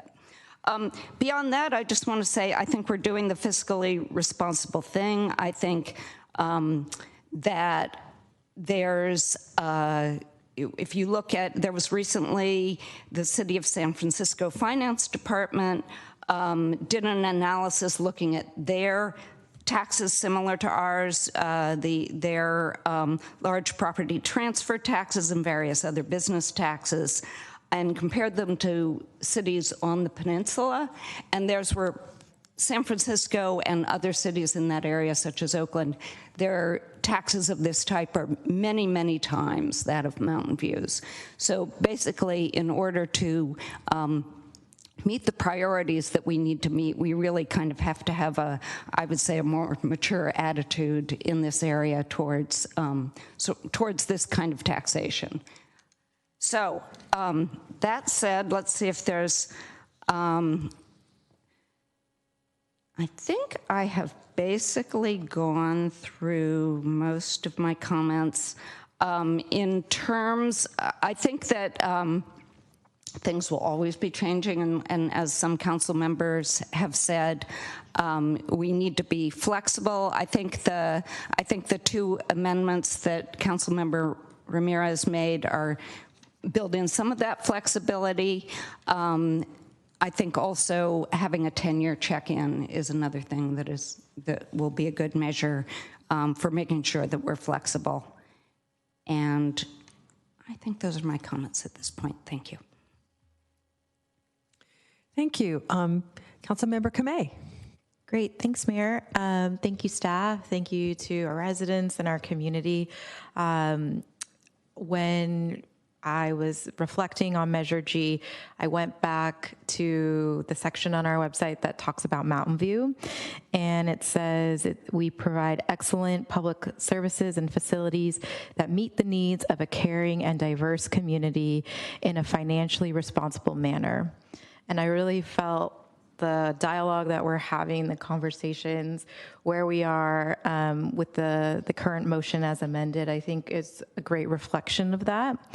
and want to thank my colleagues. I know we've all been meeting with both staff and residents to bring a sense of clarity to what will be used for. As was mentioned, this is just for our unmet needs that council was discussing, which are in the hundreds of millions. And this is one piece of, I believe, the puzzle to utilize and try to bring those capital needs forward. It was, I think, I was reflecting upon last week, we had our Council Transportation Committee meeting, and one of our presentations was about our pavement condition index, which I know is near and dear to the Vice Mayor's heart, and our index is 67, which is fair. And that just goes to show, one of our buckets is going to be other general government services, road maintenance, and we'll be able to bring our roadways up. And that was just one example where I felt the tension with which the council, but also the city's unmet needs are bubbling to the top, which is we cannot continue to have deferred maintenance. We need to be fiscally prudent, which Mountain View has had a strong reputation of doing, and we need to focus and invest in our facility and infrastructure improvements so that we can benefit our community, which I believe has world-class services and world-class amenities. And I feel like as we move forward with Measure G, it'll avoid our larger problems later. And we're seeing that with one of the items of discussion, which is our public safety building. It's a facility that's older than at least 2/3 of us on council. And it was constructed before a time when the Seismic Safety Act was passed. And I also feel like, just as we're talking about fiscal responsibility and transparency, I feel it is incumbent on council to have city staff, which I think goes beyond just our public safety, but also the residents and the public that come into that building, to be in a seismically safe facility, especially when they are sworn to protect and serve. It is our duty to make sure that we house them safely and in a building that is usable for these essential staff. And I also feel like this discussion will happen a bit later, but I see this site as being able to address some of the office needs that the city has. Right now, the city has a office lease on Villa Street. Office leases can be expensive, even if it is for a small office space. And I believe this could be an opportunity where we could house that staff. I also am comfortable leaving the ranges where they are. I think that since there's it's a range and provides that flexibility. I also know that we'll use these funds coupled with grants, and we had our proclamation for our former public works director this earlier today. And one of the things that I know that Public Works has always looked at, as well as our other departments, are grant opportunities, so that we can address it not just with having to go out for a public measure. And then lastly, just want to reiterate my support for not only having our Measure G on our city website with the audit, but also the Measure P and bringing that forward. We have been able to do a lot with our business license tax, for example, expanding our shuttle routes based off of community feedback, and we continue to get community feedback on how we can better meet the needs of our residents. So I think that will be important. And I do believe, lastly, this is our current opportunity. We don't know what the future holds, but I think that this is where we need to grasp what we can, but also know that we need to be forward thinking, and we'll be doing that as we look at our budget processes. I think that there's a lot in place where we can make sure that we are fiscally prudent. So thank you.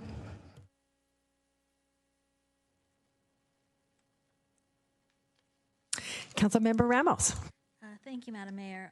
So I support the underlying motion I'm just confirming the 4 additions that Councilmember Ramirez said, that is part of the motion or not part of the motion?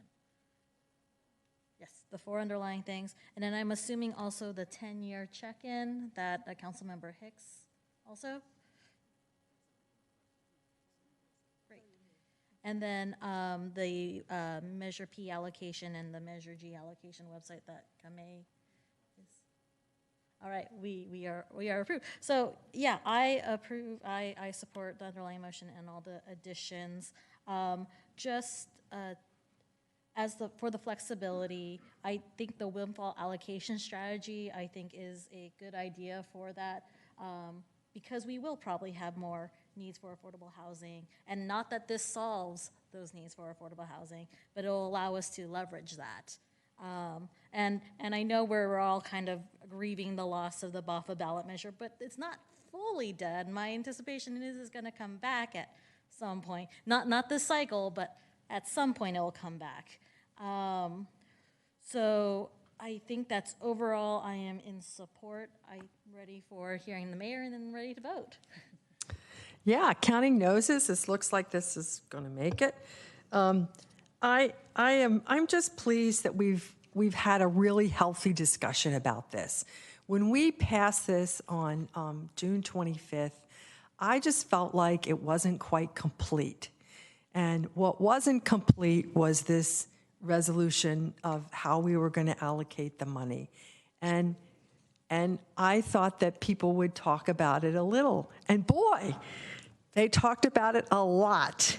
And I think that it's been good for us to talk to each other about what we care about, what we think we need to do with extra money that we have, and also how we have to build our coffers for the future and build in flexibility. So I'm really pleased that this discussion has gone on and that we're at this place now. Probably if it were just up to me, but it seems like everything's decided, I would just have divided it evenly between the 3 categories. And but I'm not unhappy at all with this categorization. I think it will work fine. I also would like to say that 10 years is a good time span to let things that need to get built be built. You know, you don't build anything overnight. And not that we haven't been working on this safety building for a long time, but we don't have the plans yet. I mean, there's quite a bit left to do.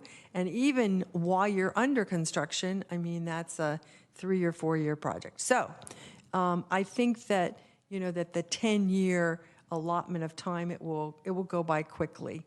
And if for some reason that doesn't work, it's a resolution, we could, if we wanted to, go back to it immediately. But I don't think we'll need to do that. I think 10 years is a wise length of time.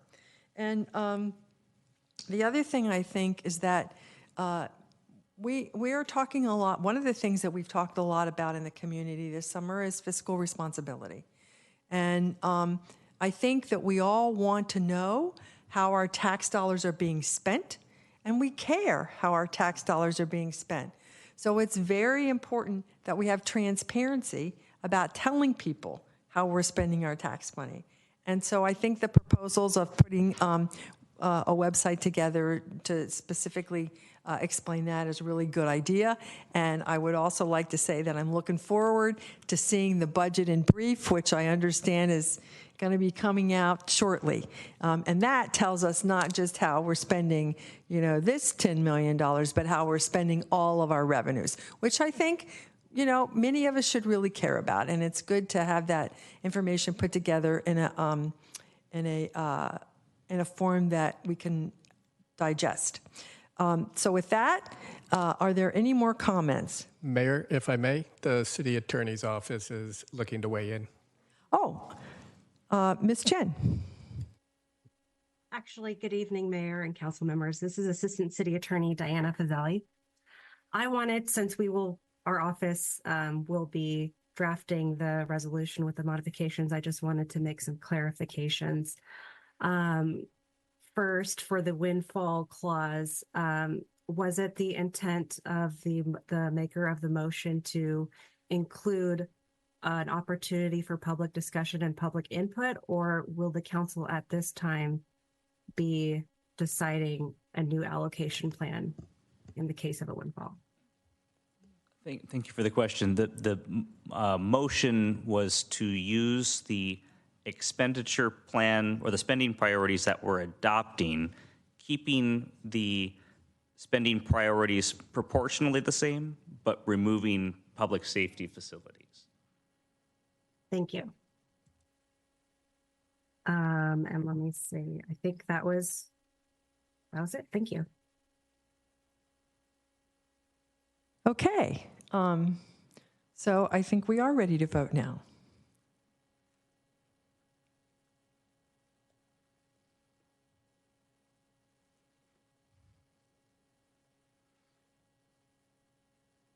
And I'm very happy to say that the motion passes unanimously. Thank you. Thank you so much to everybody who's been involved in this.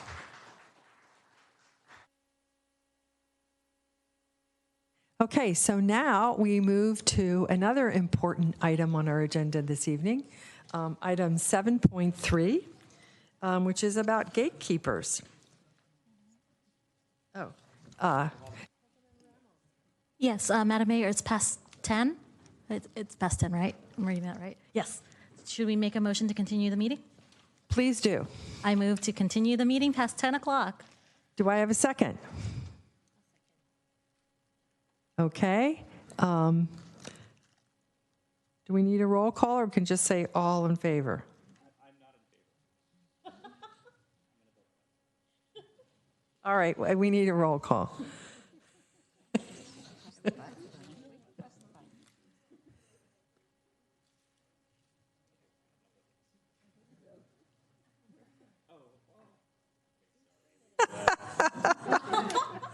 All right, well, it passes, not unanimously. It passes 6-1. So let's move on to item 7.3. And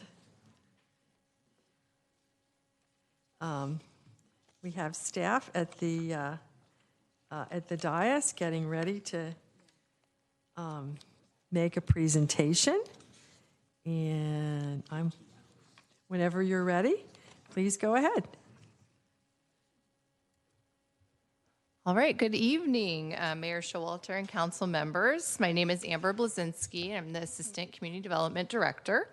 And I have Carol Johnson, who's the project planner, with me tonight, and Christian Murdoch, the Community Development Director. And then also Rebecca Shapiro is virtually with us tonight due to an illness. So tonight we'll present the 2024 Gatekeeper Authorization hearing. So the gatekeeper process was established to provide an opportunity for council to consider new development opportunities and ideas, and balance with the need to ensure adequate staff capacity to complete existing workload. In January, council provided direction to staff to utilize the existing gatekeeper process for 2024. And then staff notified key parties and interested parties list, developers, and opened that process on March 1st, and that ran through June, and we received 2 applications. This map shows the 2 project locations, 2400 to 2470 East Charleston, and then 62 West El Camino Real. So in preparation for this hearing, staff conducted cursory analysis of the 2 gatekeeper applications, which focused on project consistency with the 7 criteria, gatekeeper authorization criteria, the general plan change area policy, and the industrial land conversion policy. Staff's analysis also included a general assessment of the work necessary to process these proposed developments, if authorized by council, as this is pertinent to the balancing criteria on impacts to staff workload. So I'll start by describing the 62 West El Camino Real project.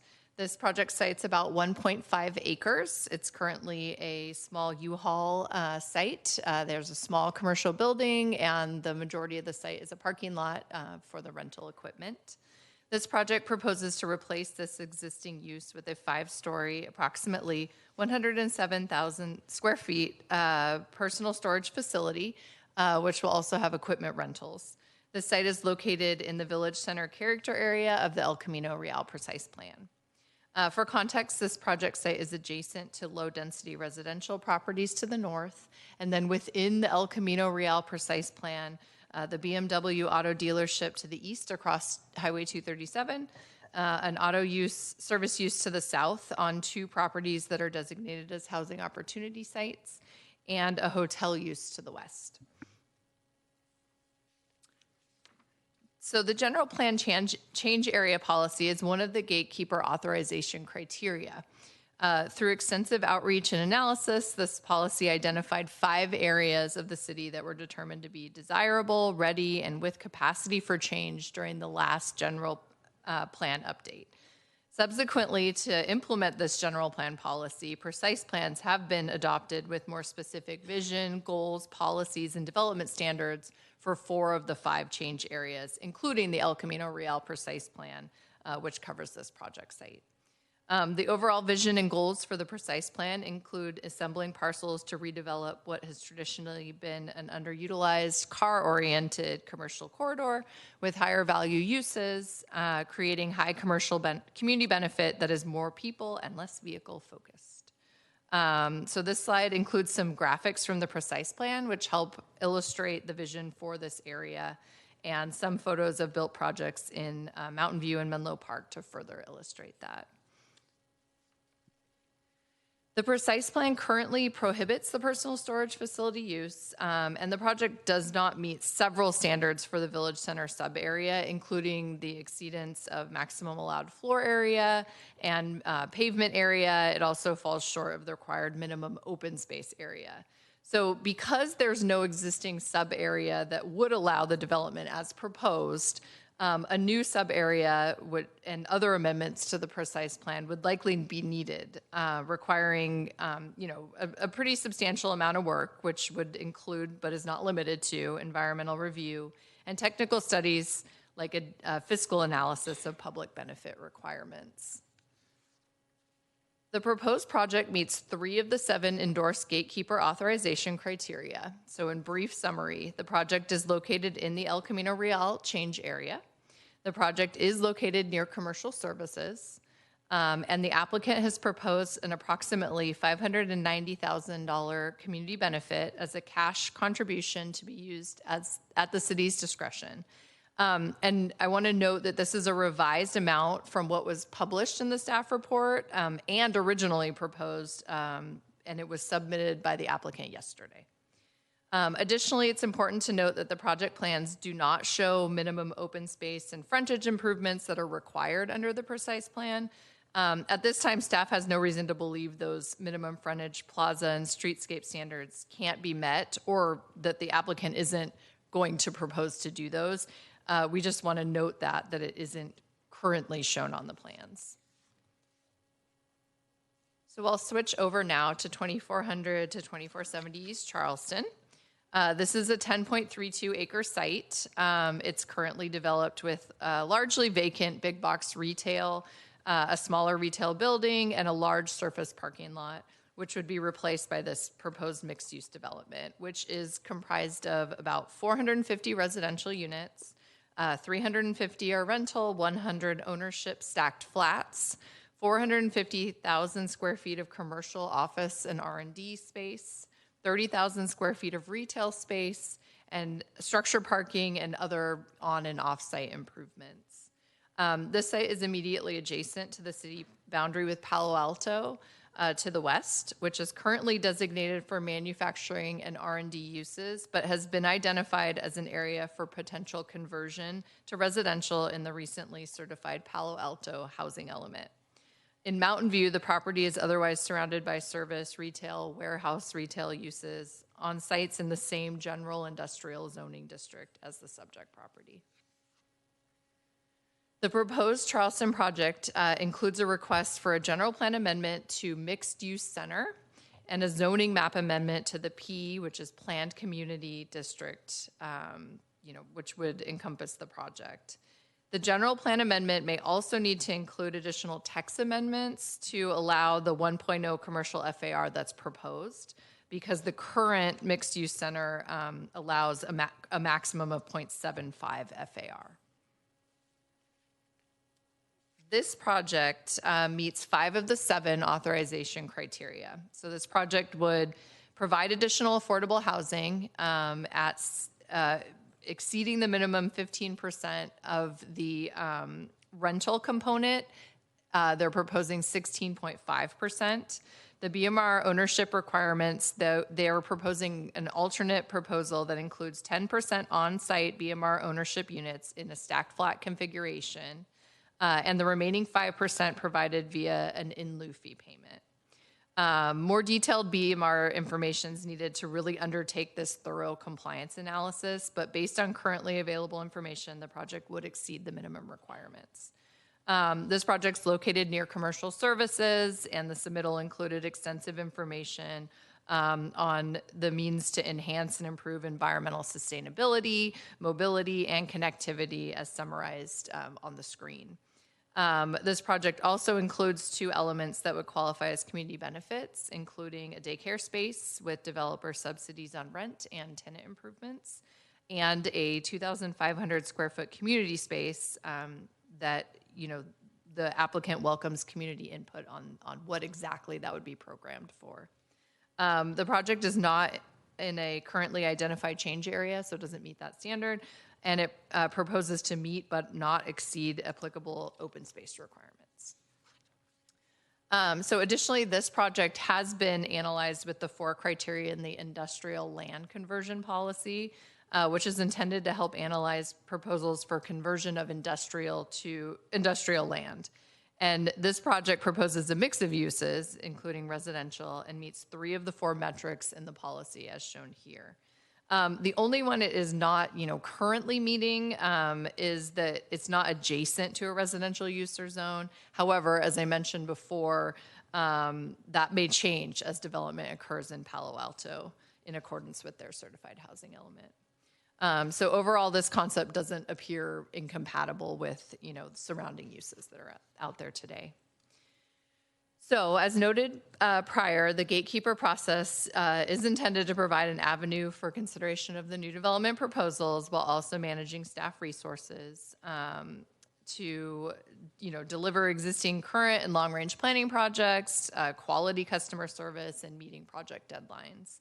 The Planning Commission's current workload includes, but is not limited to, approximately 141 planning-led projects, including Permit Streamlining Act projects, SB 35 projects, and housing element implementation tasks, which, as you know, have state-mandated deadlines. Planning staff is also working on additional items without required deadlines, some of which are shown on this table, but they're also important and previously prioritized by the council and the community.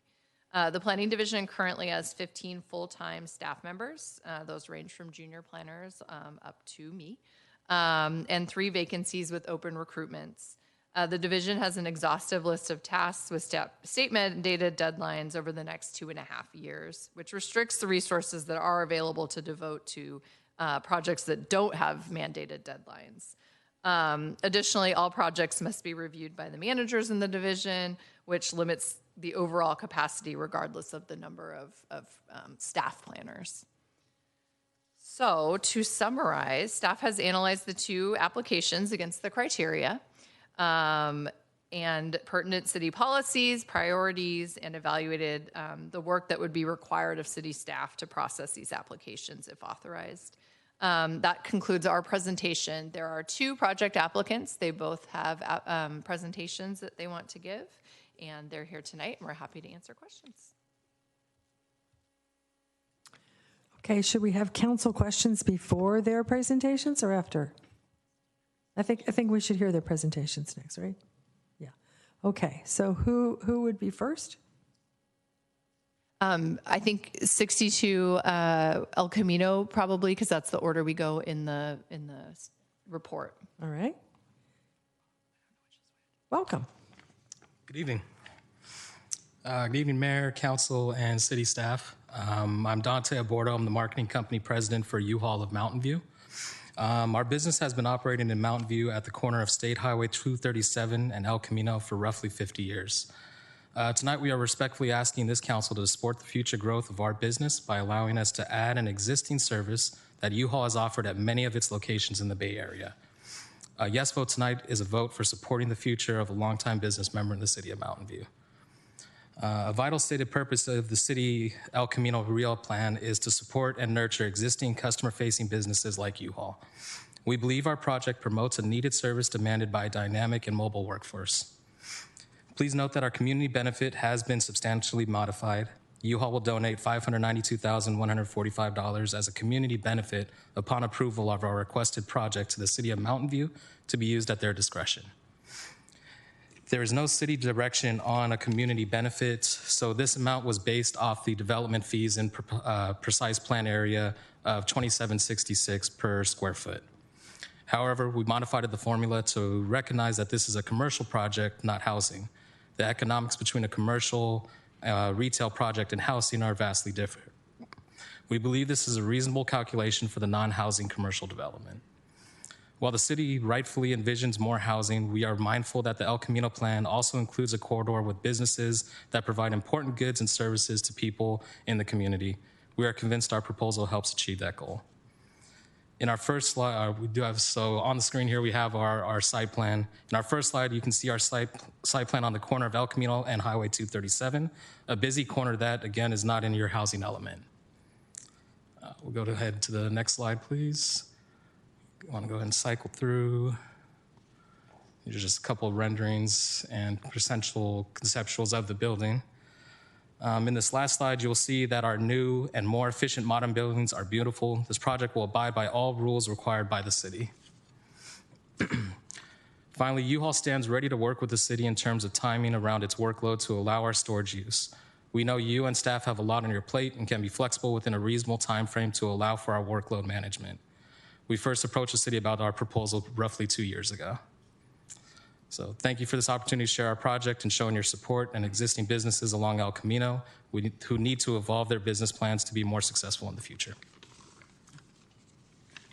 Thank you. Thank you. So now we'll hear the presentation for Charleston.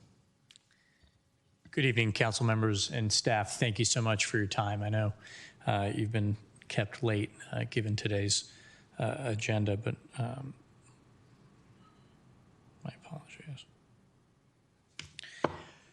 So first off, thank you. I know this has been a rather laborious process to try to gather all the different key priorities that the city and each of you that represent your constituents have in mind as it relates to the future of Mountain View, and recognizing that there's an evolving need and pressure on the city, both in terms of managing staff's time and also what future uses are expected in this sort of changing world. Obviously, the pandemic had a major effect on how we use our built environment and really how cities need to adapt to continue to be thriving environments. And the reimagined Charleston Plaza that we're proposing here today is really our answer to that, in listening to each of your key inputs in terms of priorities and trying to synthesize that to come together with a proposal that really, in our view, encompasses a comprehensive neighborhood that has both aspects of commercial and residential functions that can really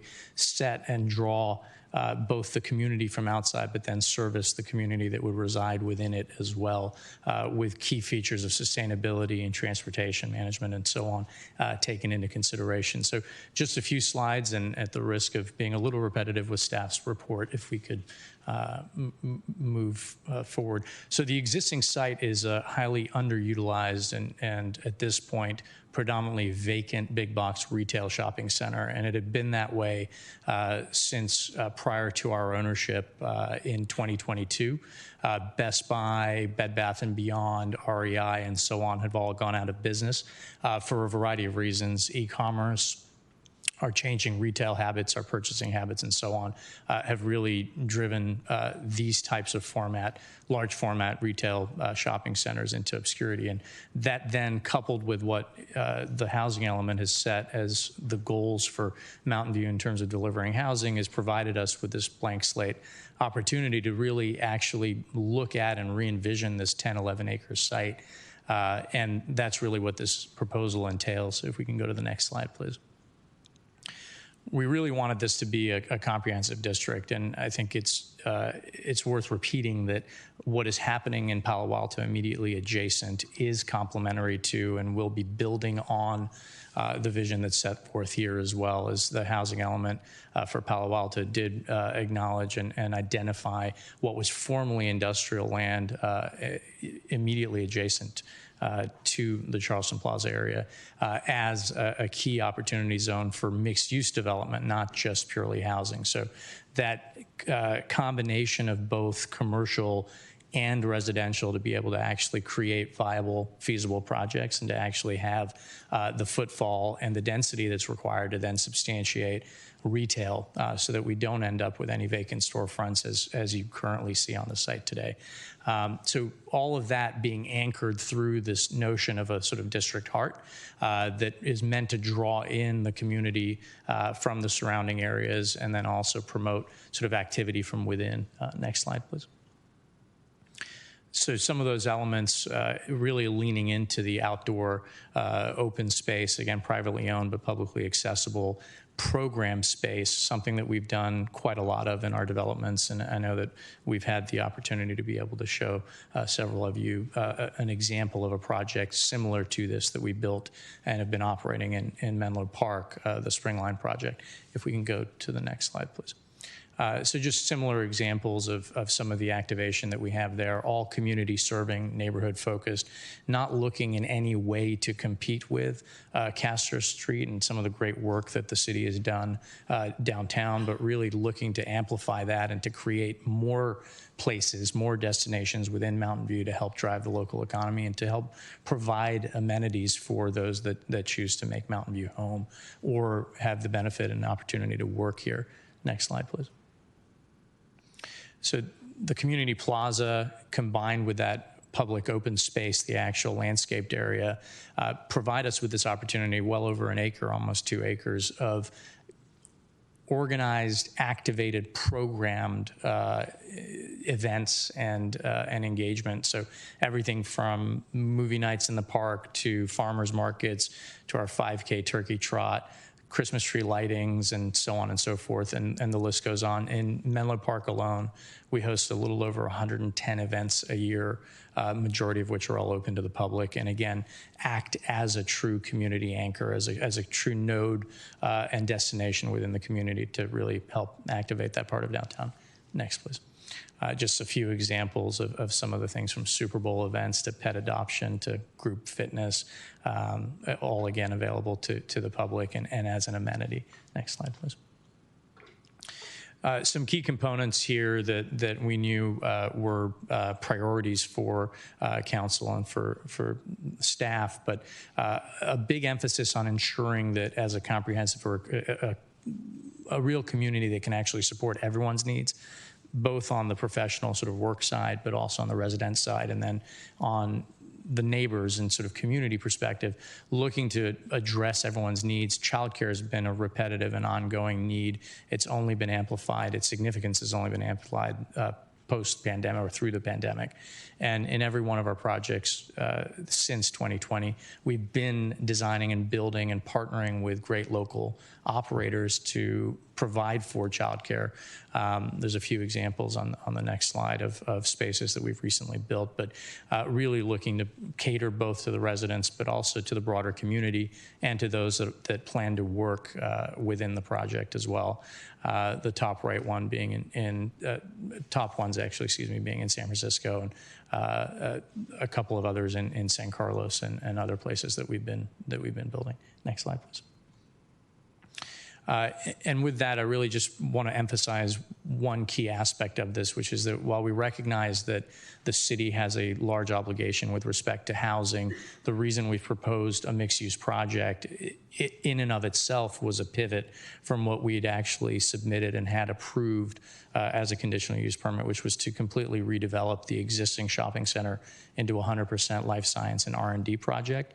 But in light of the housing element and the need for the city to actually deliver on that housing promise, we recognized that this opportunity was too great of an opportunity to pass on, and really wanted to take that chance and come forth once the gatekeeper was opened up. And so with that, I want to thank you in advance for your consideration, and we're available for any questions that you may have.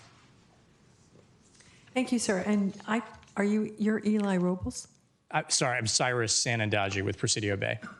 Okay. Yeah, so we're the project applicant. Yeah, Thank you. Okay. So do we have any questions for these speakers from the council?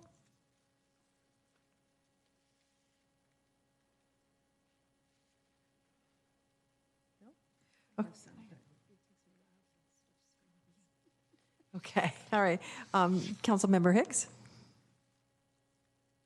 So I have a question regarding the Charleston Road project, which members of the community have asked. I was just scrambling to see if this was in the council questions, which we got at the last minute. So if I'm repeating something that's already been answered in those, just you can repeat.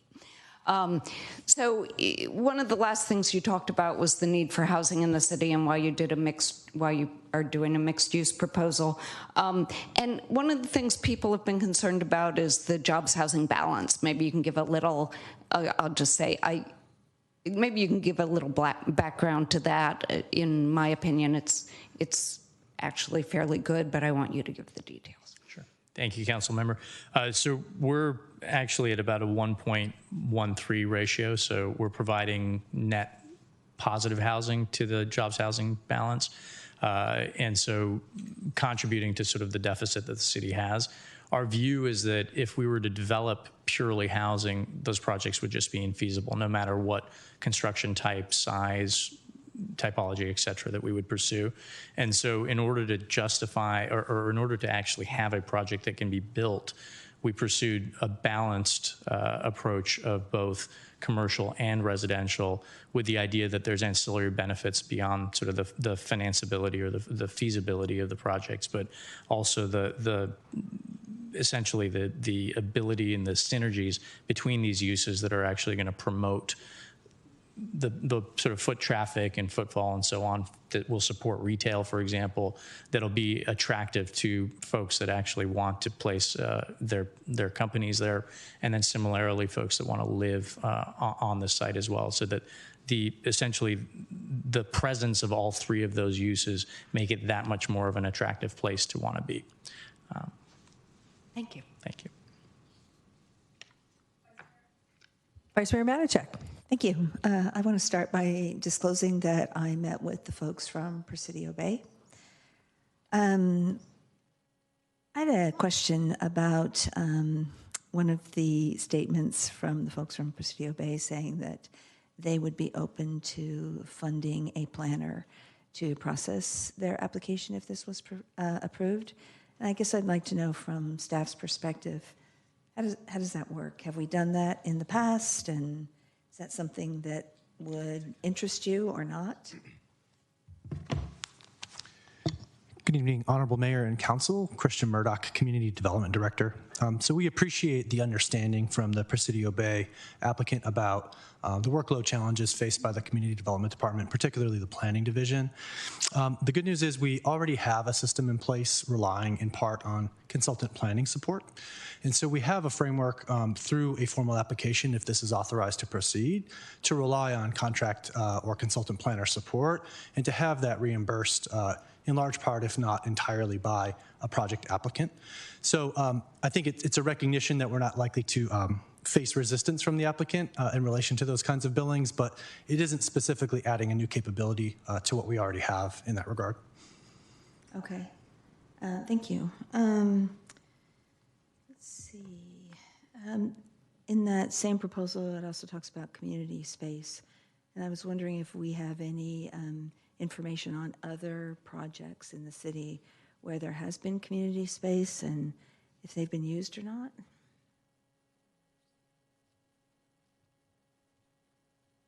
So I have to admit that I'm not aware of any. You're not aware of other community space? That has been proposed with projects such as these, and maybe that's just, because I've only been here about a year. Yeah. We do have Rebecca on the line who has more of the history, and she may know of something that has been proposed with that. There is some at, like LinkedIn has community space. Yeah, that was one of the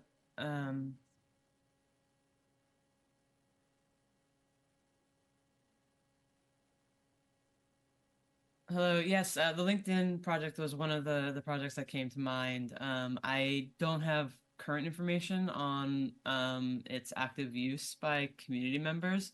I would say the other series of projects where we've seen community spaces proposed have been recent 100% affordable developments, and usually those have come with kind of active partners on board. There's something tickling in the back of my brain about one or two other projects that have had smaller community spaces available, typically for things like neighborhood meetings and things like that. But I'm not remembering which projects those were. So in summary, I'd say that we do have some, but it's something that we're seeing more of and has not been necessarily as plentiful in the past in at least residential projects.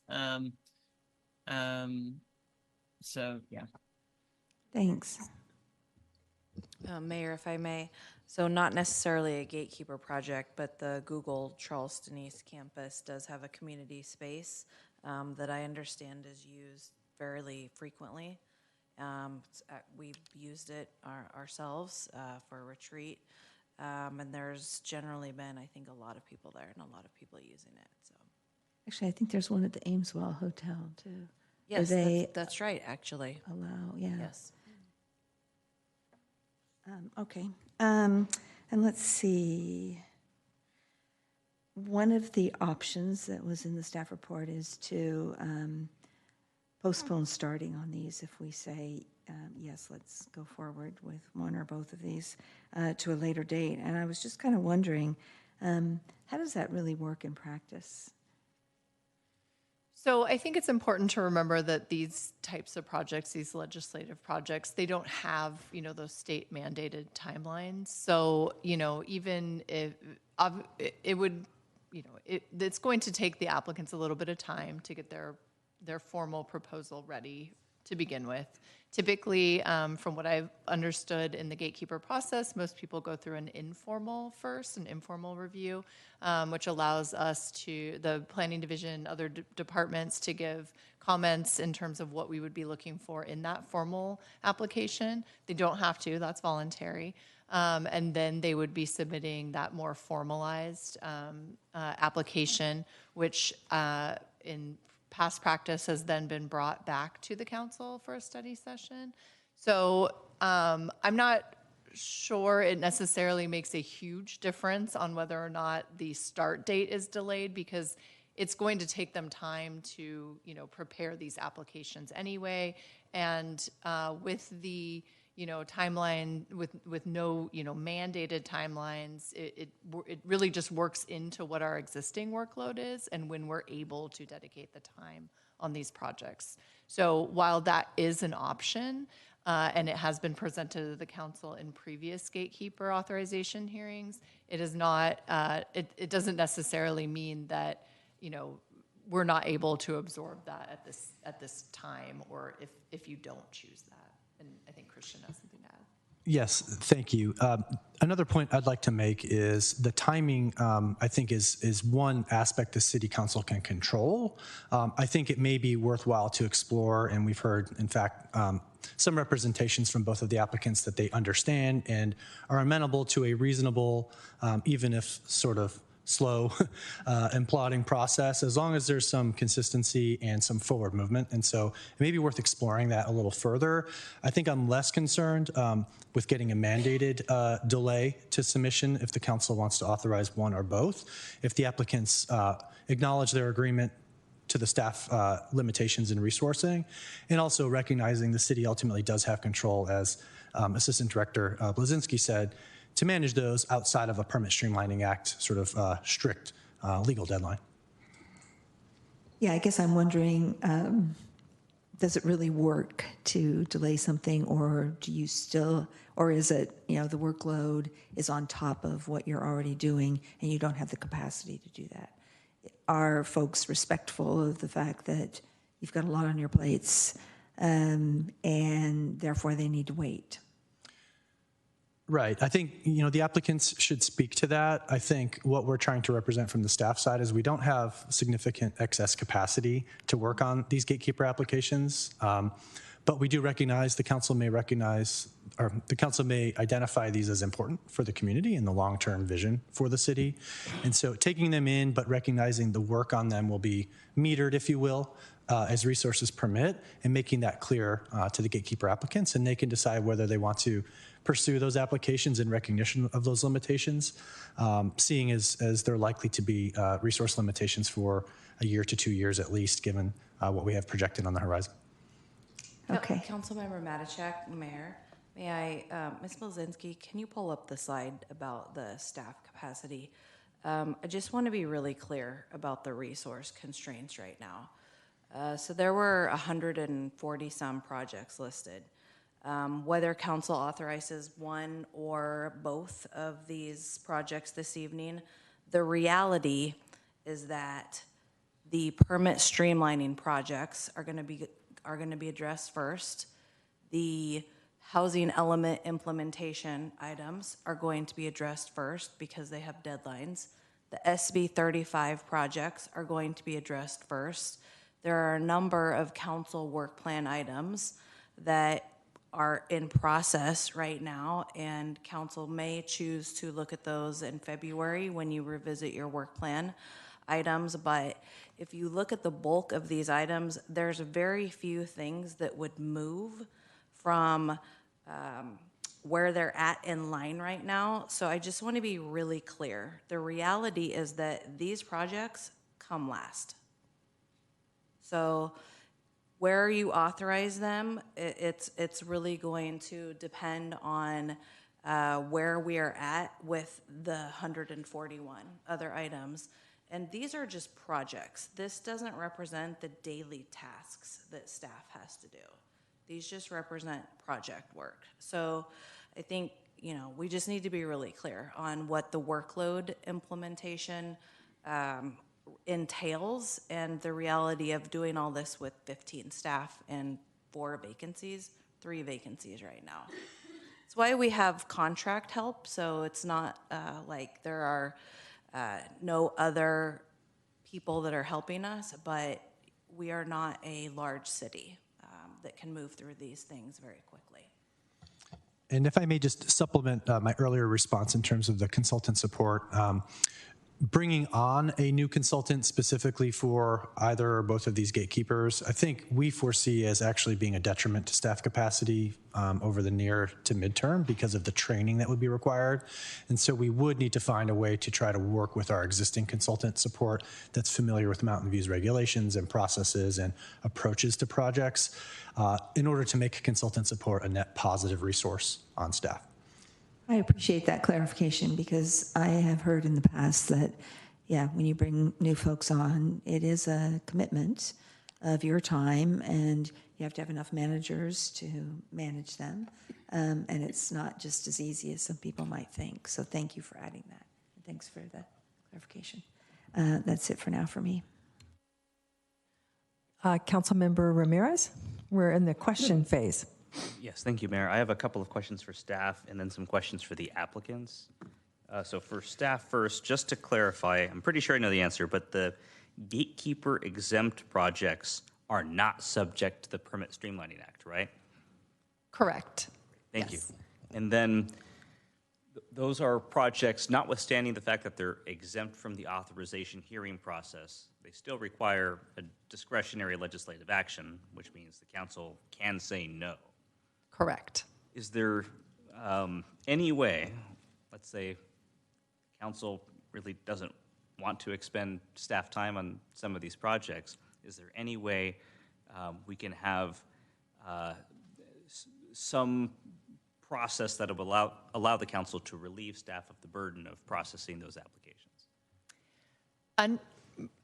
I'll let Christian, I'll let Director Murdoch answer that. I think the simple answer is yes. I think the process, as the city manager alluded to, is the February council work plan discussion is perhaps an appropriate opportunity to look at those gatekeeper exempt applications, whatever gatekeeper authorizations may be granted tonight, as well as the totality of other work plan items on the current work plan and those that may be identified by the council that's seated in February of 2025 and what they want to work on, and weighing all of those demands on planning staff resources to make the best decision for the community at that point in time. I think that's one opportunity that we're seeing for the council to make that critical determination, specifically, for instance, on the gatekeeper exempt applications. Thank you. I personally would be interested in staff's assistance in teeing up that discussion. And then if you happen to know off the top of your head, what are the 4 SB 35 projects?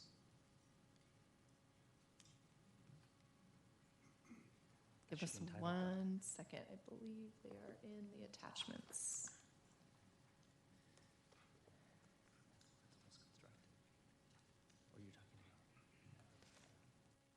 I can chime in on at least 3 of them. Sure. Rebecca Shapiro, Deputy Zoning Administrator. The 3 that immediately come to mind are the affirmed housing project on the city lot on East Evelyn, the adjacent charities, 100% affordable development. Alta Housing has a site on Linda Vista, Terabella, and I think actually the 4th site is another Alta Housing property at Ortega and El Camino Real.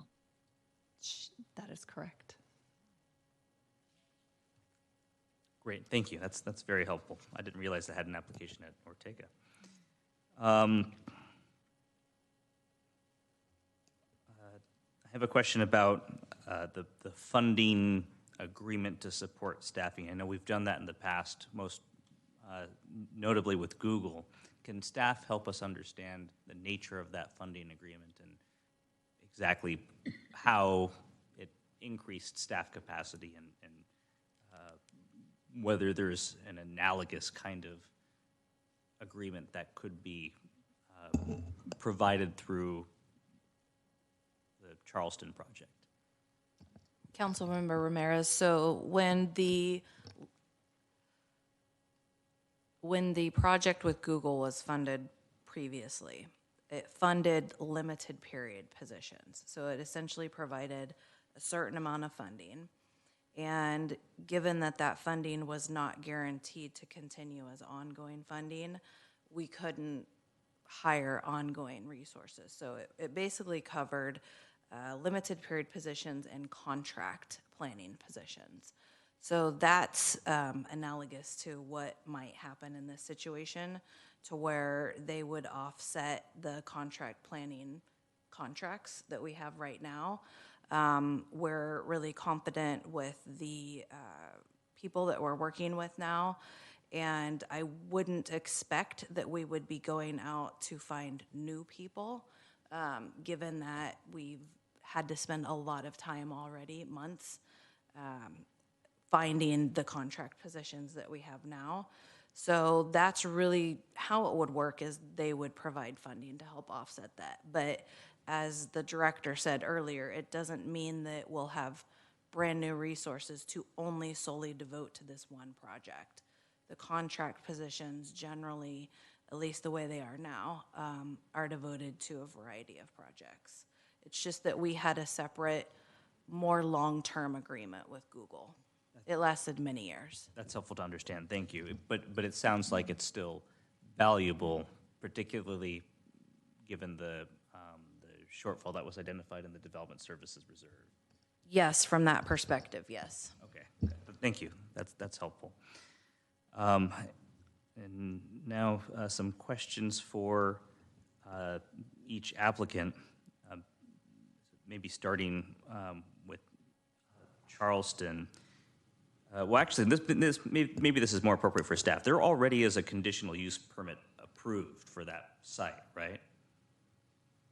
I'll ask Rebecca if she can search that. Hi, yes, there is an already previously approved CUP for office R&D use. Can you remind us, at least high level, what the project parameters are? Sure, yeah. So the proposal in that case was for converting the 3 vacant big box storefronts into at least 3 office R&D spaces. Significant site improvements, including converting some existing pavement area into outdoor amenities for those future employees. It retained the PetSmart location, as well as the small commercial pad building that's out along Charleston Road, and had sort of miscellaneous other site improvements involved. Thank you. Do you remember when that permit was approved? I don't. The applicants might. I think it was sometime within the last year or so, perhaps a little bit longer, but fairly recently. Okay. Thank you. That's helpful. And if I'm going to ask the applicant some questions, so if you want to provide us a precise date, that would be helpful too. It was within the last year. Do we have a? Yeah. It was May of 23. Okay, thank you. All right. So I have some questions for you about what you're proposing, and then some existing conditions. So the first is I understand that the PetSmart is a valuable amenity for many in the community, and sometimes in other contexts we've had applicants work with existing businesses to help relocate within Mountain View. Have you had conversations with PetSmart? Are you looking at other commercial spaces where they could relocate and remain within the city? So our preference, particularly when we work with incumbent tenants that have been on properties that we come to acquire, is generally to promote small local businesses and not larger multinationals. In the case of PetSmart, we recognize how important they are to the community, but that's not because they're PetSmart, but rather because of the service that they provide between the doggy daycare, the boarding, and the actual pet supply aspect of it. And so we would be incorporating those uses. Our intention would be to be incorporating those uses into the existing project, and less focused on sort of relocating them elsewhere in big box format within Mountain View. So we've kept them at a rather favorable rate to keep them at the project because they had been there when we bought it. They were on the verge of wanting to leave, along with everyone else that did prior to us owning it. But we did a 5-year extension to accommodate them, recognizing that any of these processes, both the original phased plan that we had, which was 100% commercial, and what was described earlier was really phase 1 of that, the idea being we would have converted and then look to develop in a second phase the remainder of the parking areas, the surface parking areas. In this case, in the more comprehensive sort of mixed use approach, similarly, we would look to keep them for as long as we can on site and then approach the development in a phased manner, given that whole 11 acres can't be built all at once, given the scale. And so would then look to ideally have the same uses and maybe even broken down at smaller scale rather than big box footprint in the new project. That's helpful. Do you happen to know if PetSmart is, given that they will have to leave eventually, looking at alternative sites in Mountain View? They still have, I believe, another 4 years or so on their lease. So it's a little way, there's a little ways to go. I would say a couple of things. We're actively engaged in trying to backfill a lot of the vacancy that's on site. You may have seen we popped up the local Democratic Party, which was great ahead of this election. We have Spirit Halloween that's gone in a number of years now, at least 3 years since we've had ownership, to help, to sort of service the community. And so we're looking in that same vein of backfilling and promoting uses and testing uses to see what the community is actually excited about, to then use that as a platform to then sort of convince other local smaller operators that the demand is there, that the community really likes their product, and to be able to bring them into the new project. So to answer your question, yes to both. One is, we have a long way to go with them still. And certainly I wouldn't rule it out, off the table, that to the extent they're willing to go into smaller footprint, not big box, then we would give them an honest chance at trying to stay in the new project with a phased in or some sort of transition. Thank you. That's very helpful. Two remaining questions. The first is, you spoke to this a little bit, but we've in recent history had difficulty with newer developments that have commercial space with filling the vacancies. So can you help us understand your strategy to ensure we don't have yet another development with a significant number of commercial vacancies, notwithstanding, I think, your intent to revitalize the area? And if I can double click on your question, predominantly retail when you say commercial, is that, yeah. So at the heart of this whole development really is that ground plane activation. So to us, that retail is not as much a transactional sort of moneymaker, if you will. The whole notion of retail to us, we view it as a service. So our whole view is that we partner, and this is to go to my earlier comment about wanting to partner with local small businesses. We look to find great operators locally, whether it's on the F&B side or on the community serving amenity side of things, and then actually partner with them, and then oftentimes actually take the role of partner in financing the majority, if not all, of their build out, and then taking a revenue share position. So we're actually in it side by side with them to operate their businesses, and that allows us to then curate exactly the types of uses that we know would be successful, whereas these entrepreneurs may not have the capital necessary to take that risk. We're doing it in partnership within the context of the broader project. Thank you. That's helpful to understand as well. And then the last question, this is one of the important components of the community benefit package, but for the daycare component to be, I think, really meaningful to the council, we will want some kind of assurance that you're serving residents just, not just in, the complex, but, in the city at large, and then in particular that it's affordable. So what can you do to help guarantee that actually is the community benefit that we're expecting? So our commitment on that, and is always the case in all the projects where we've sort of taken the lead to actually build childcare as part of our projects, we've looked again to partner with local operators.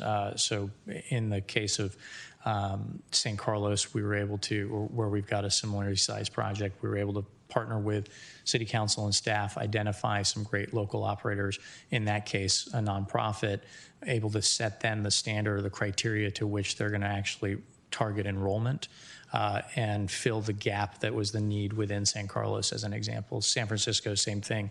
We partnered with, we knew we wanted to do a Head Start program. We then partnered with the city and the mayor's team to figure out which of the nonprofit Head Start operators were looking to expand, had the funding sources to actually be able to operate a successful Head Start program, and then ran an RFP process and essentially negotiated a lease that was favorable to them to give them a 15 or 20-year long process. So our view, no different here, would be to work with council and with staff to evaluate local operators and figure out where specifically in that sort of continuum of education, in terms of childcare is a rather broad term, and we then actually dive deeper into it and say, Mountain View in this neighborhood, in this location, actually needs X, Y, and Z.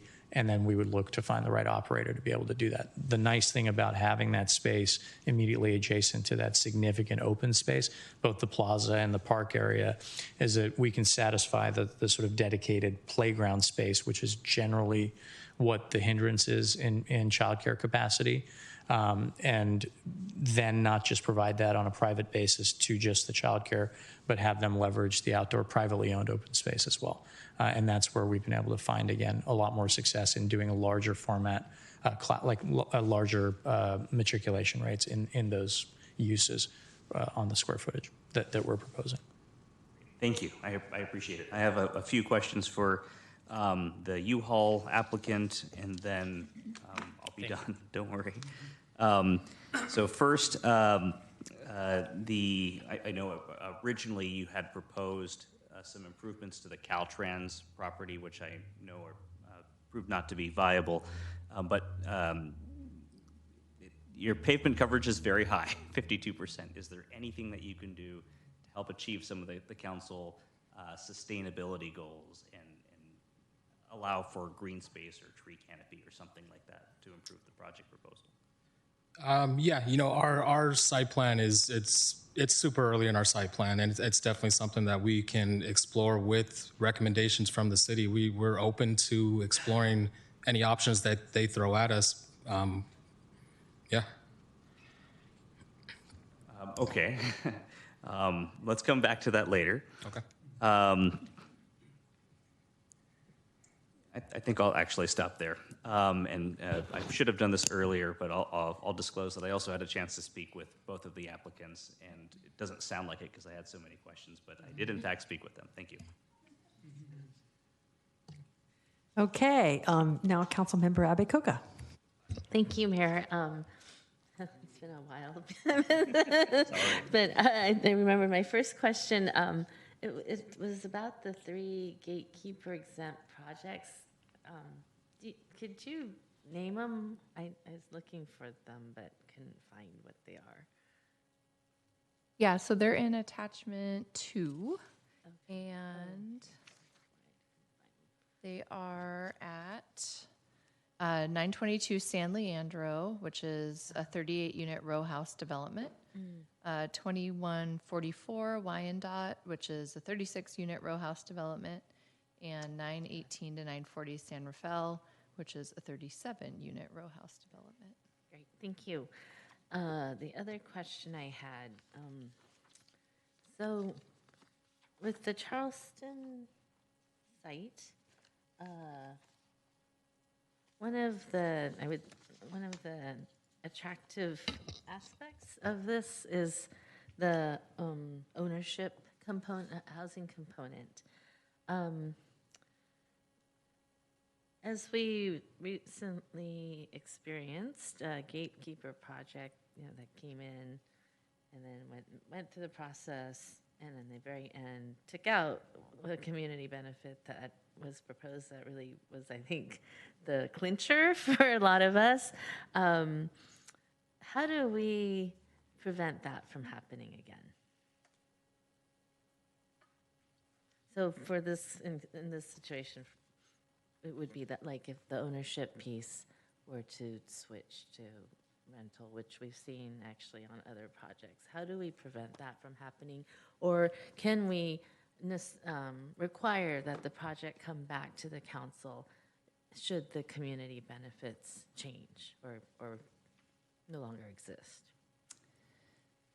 So I'm sure you remember we kind of had long conversations about this in the gatekeeper, discussions on the process. I think, once legislative changes are made, it's a little more difficult to regulate what is actually proposed with the project.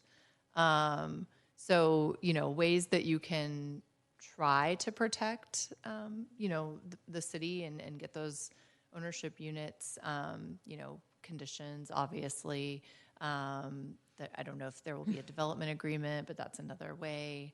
I don't know if Director Chen has anything he can think of that's beyond these items, but I think, it is difficult once you get to that legislative change step the project that you see, it may not be the same project, right? Because even if we approve a project with the legislative changes, another project that meets the, what changes were made on the site, legislative changes, could come back in and be proposed in its place. I'm not saying that's going to happen. I think the applicants can probably speak to some ideas they may have in order to ensure confidence. But I think it's important to point out that, once a site is changed to being able to have residential, then it has a lot more rights than, previous to that or prior to that. And then at what point does the legislative change happen then? So typically in, this process, you would make that decision. In Mountain View, the project comes with that legislative change decision. And, once that's completed, then the applicant, would be able to then build that project. But if they don't build that project, an alternate project could then be proposed that still meets those, the parameters for the site. So in the Google case, which is what I was referring to, the 120 BMR units was the community benefit, and they took that out in the end. At what point could we have at some point denied the project, required them to come back, because the benefit that got them through Gatekeeper was no longer there? Right. I think we're trying to address two potential hypotheticals. One is that the legislative changes are made and approved by the council, they take effect, and then the project that was envisioned and approved at that time doesn't move forward, and then another operator or another conception of the project comes forward separate from the package, right? I think the second situation is the same developer's moving forward but wants to change its project. That's the one I'm And so I think that the tools to address that are perhaps different. A development agreement is one opportunity to very clearly specify that, perhaps classify that type of change as a major change that would not allow the project to move forward without coming back to council, so that the proper review and consideration of that change could be made. And so I think that's an opportunity to do that and to ensure that the development agreement, for instance, if that were to be mutually agreeable to the applicant and the city, has enough specificity to elucidate the particular areas of interest that are essential to the city to get out of the development agreement.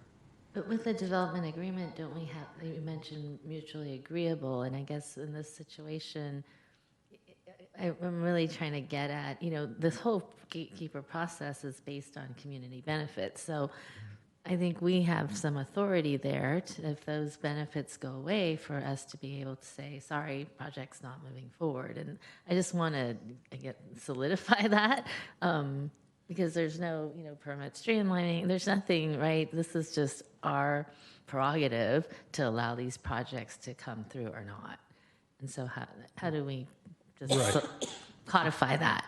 Right. I think other staff may need to help me, but my understanding of what happened in the particular instance you're describing was not that post-approval it changed, but I thought that there was a change sort of concurrent with approval of the package. And so I'm not sure if the timeline and circumstances are quite the same as what you're describing in the hypothetical, based on my understanding of the Google situation.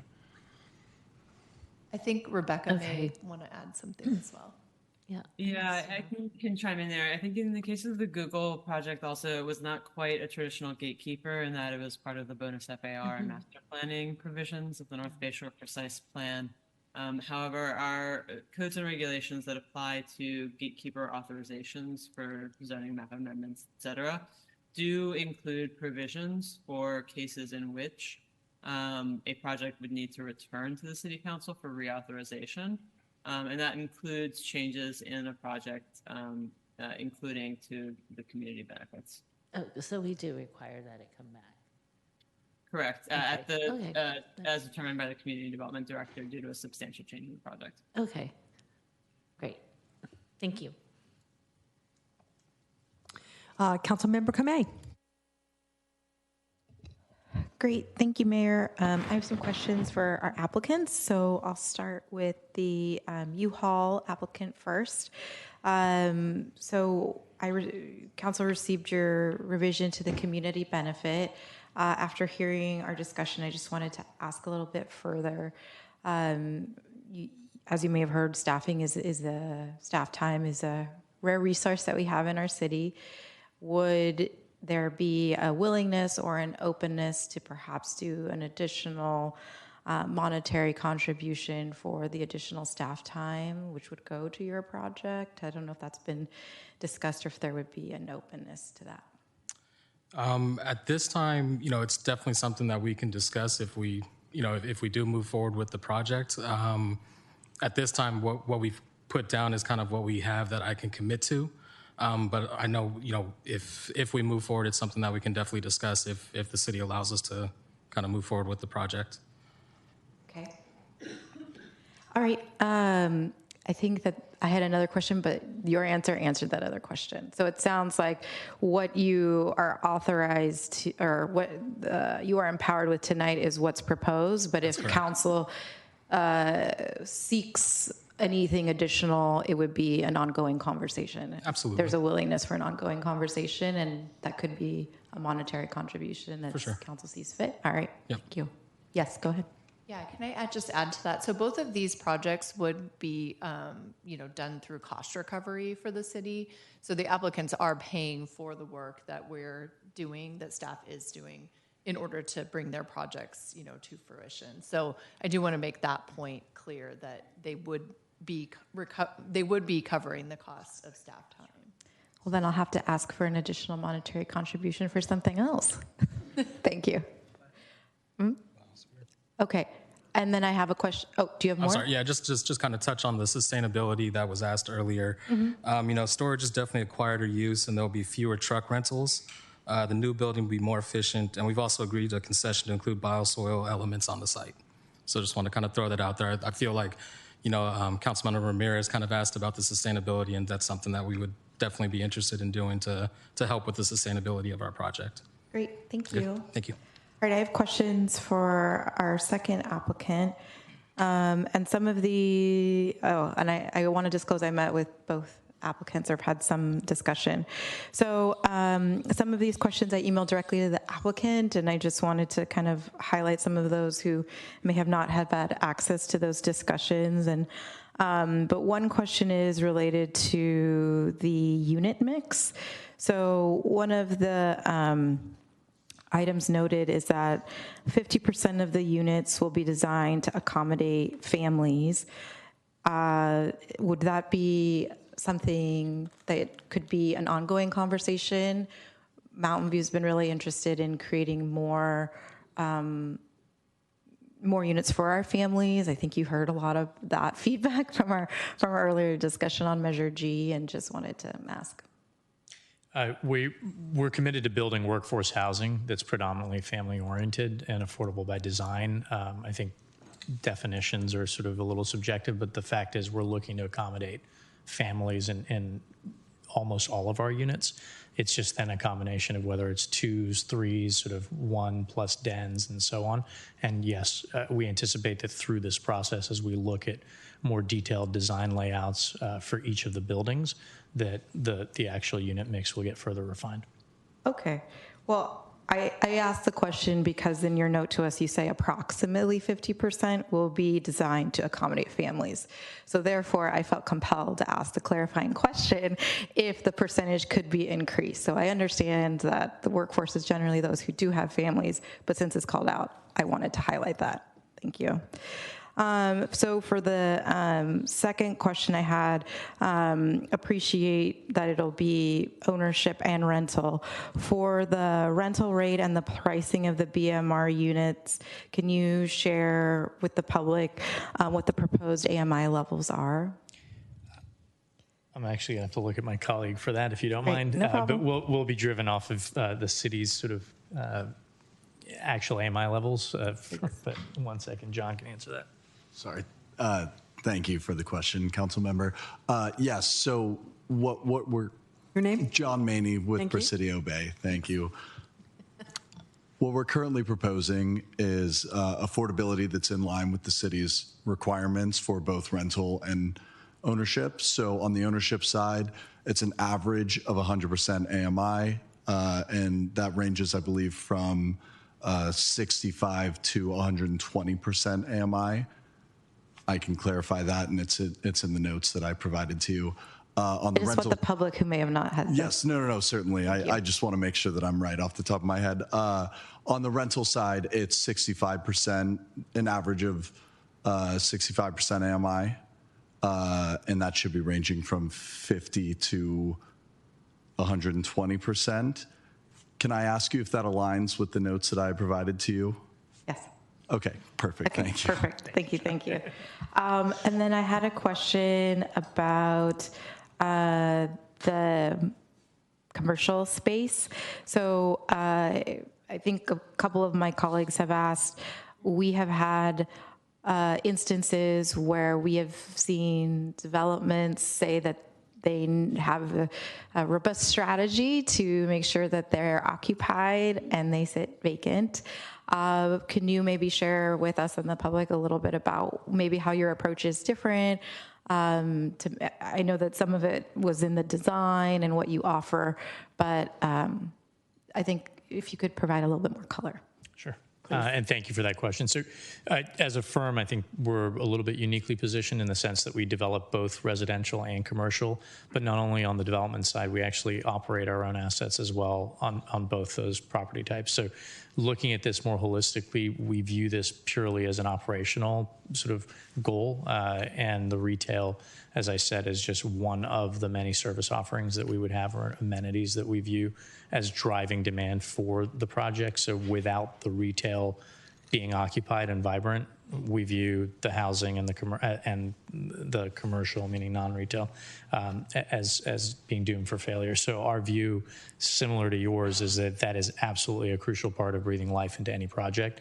And so in addition to partnering, as I'd mentioned earlier, where we don't just view it as a landlord-tenant relationship with a sort of here's a rent and a TI, go figure it out yourself, we generally turnkey, and sort of what that really means is we're really white glove delivering this for these operators who are generally smaller businesses, local operators, mom and pop operators who may not have the wherewithal to deal with the rather complex design and permitting and construction process, and let them just focus on actually being successful at running their business, which is what they're great at and why we would partner with them in the first place. Okay, and speaking of that, I think appreciate Councilmember Ramirez bringing up one of our, although big box, very beloved in the community. There's quite a bit of feedback I've received about that. I think there are some existing businesses that are small businesses isn't there like a restaurant? So would there be an openness to having them return? I think it sounds like they might be more aligned with your Definitely. Small business. I think the inline strip is predominantly, it's like Starbucks and Chipotle and so on. But yes, we do have, of the smaller businesses, we would, and don't get me wrong, we would be willing to bring Starbucks, Chipotle, and everyone else back but too. I think on the other side, there was like a little restaurant, or did that close? I thought there was a, maybe I'm misremembering. Yeah. Sorry? The deli would, yes, we would definitely love to keep, to the extent that they want to actually continue to operate. Okay. All right. So just on the childcare operators, so it sounds like there haven't been any initial conversations yet, but that your past practice is that you would work hand in hand with council and our community to find a good fit. Is that correct? That's right. We're so early in this process, just given it was sort of the end of January when I think collectively council decided that this was going to happen, and then the deadline to submit. We were focused on ensuring that we actually captured all of your council priorities and the city's priorities in a proposal to set the framework as a starting point, and recognize that if we were to receive your blessing to actually dive into the process itself, that's where all the legwork would happen in terms of introducing all that nuance to the project. Okay. And just one last question, and I don't know if this is a question for John. So on the ownership, the BMR ownership units, what do you all feel would be the cost of those for those units? So does that? In terms of the sales price? Yes, thank you. I would love to have It's getting a little late, yeah. I'd love to have a magic 8 ball. I think it's truly a direct function of just cost and time. Okay. And I think we... Do you might have a range? Not at this point, because we don't even have pricing on. Okay. Or do you? Yes, please. To clarify the question, this was how much, what is the pricing of the BMR units? So The sales price, what do you think the sales price would be for the BMR units? yes. Ownership, yeah. So on average for the ownership units, we're looking at about $350,000. That's set by the city's pricing, or really the county's pricing at the average AMI level of 100%. Okay. And that's roughly for a 1 to 2 bedroom. The range is much wider than that. The pricing, for example, for a studio at 80% AMI can be much lower, closer to 200,000. It can go up to a little less than 500,000 at 120% AMI for a larger 3-bedroom, for example. Okay. Ultimately, we would set our pricing based on whatever the AMI levels are dictated by the city. Okay.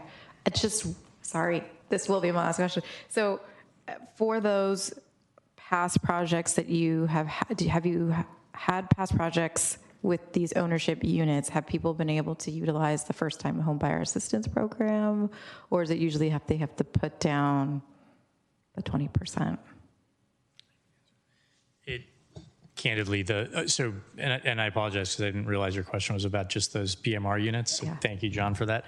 In terms of where the financing comes from, it typically is driven by the regional banks and regional lenders. So First Republic was a huge advocate and proponent of lending, having a lending program for these BMR ownership projects. And at the time, the percentages varied depending on the zip codes and whether they were federal priority zones or not.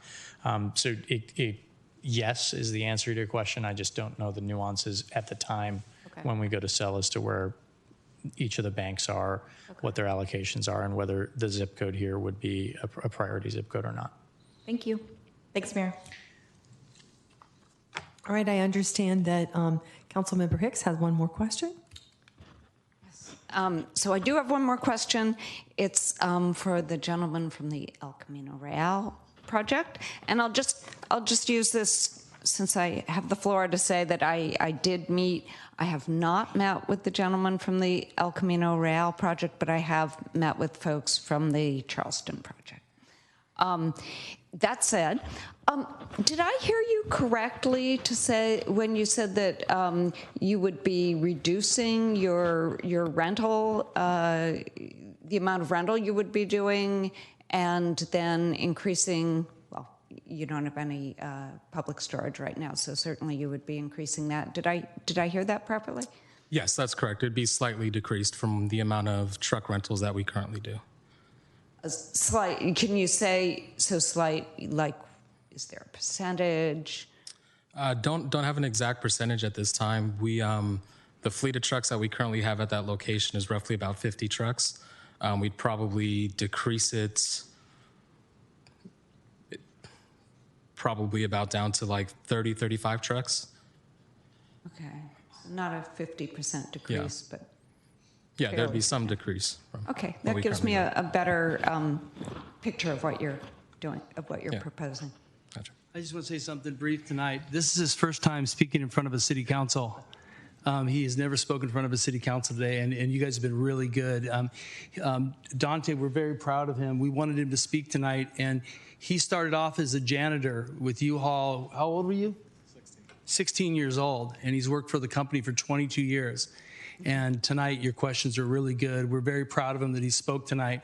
And if there's any other question, we didn't know if we were the only person that could speak tonight. So if there's any question, the questions you answered was great. And yes, and yes. But I want to tell you, we're very proud of him. We want to speak tonight, and you guys were gracious. I sat 8 years on the council, and these late night meetings, I know a lot of you in your service, you do a great job here in the city. But thank you for me. I just wanted to introduce him and let him know that we're proud of him for doing this tonight. Thank you. I did not know it was his first time.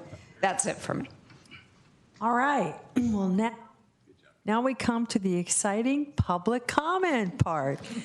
And do we have a tally of about how many people are going to speak on public comment? 4? 5. Okay. All right. So, Armando Murillo, welcome.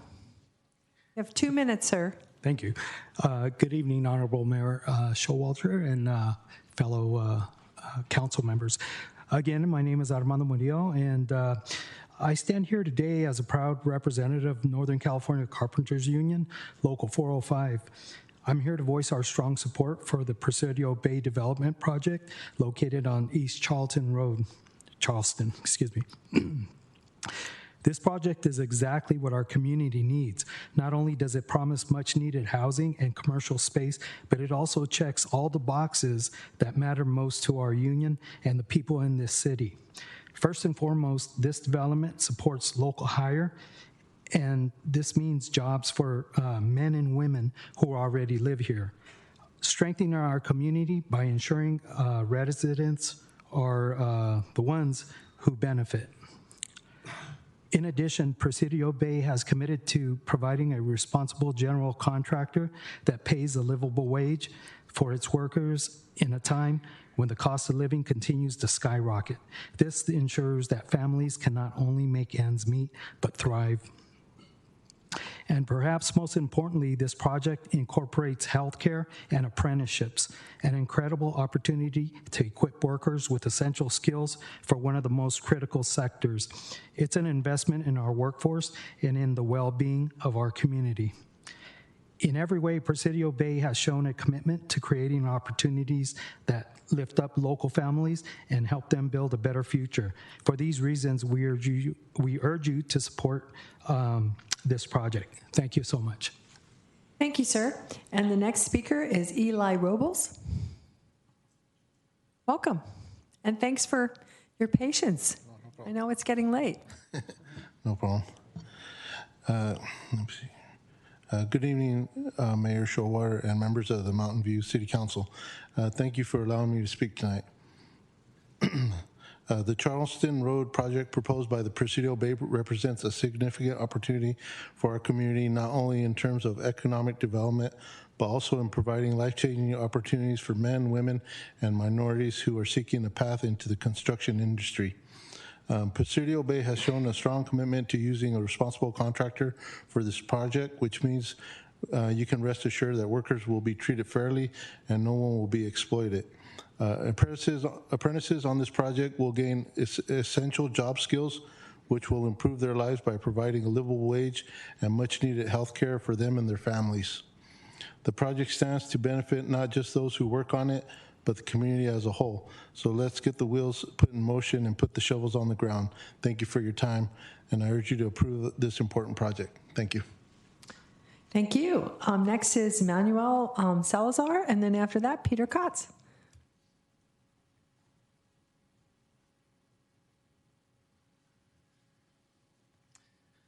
Bear with me, I was falling asleep. Good evening, Mayor and members of the Mountain View City Council. My name is Manuel Salazar, and I'm here on behalf of SVA Home to express our strong support for the gatekeeper application for the mixed-use project at East Charleston Road. I urge the council to authorize the formal application process to help this project move forward. I would like to start by saying that this proposal offers a much-needed range of housing options, with both rental and ownership opportunities at different price points. Notably, 16.5% of the 350 rental units will be affordable for low and moderate income households, exceeding Mountain View's inclusionary housing requirements. The inclusion of 100 stacked flat condominiums, 10 of which will be affordable homeownership units for middle income families, also directly aligns with the council's priority goals, specifically expanding middle income housing and ownership opportunities. At a time when resources for affordable housing are increasingly limited, it is critical that we leverage projects like this to fill the gap.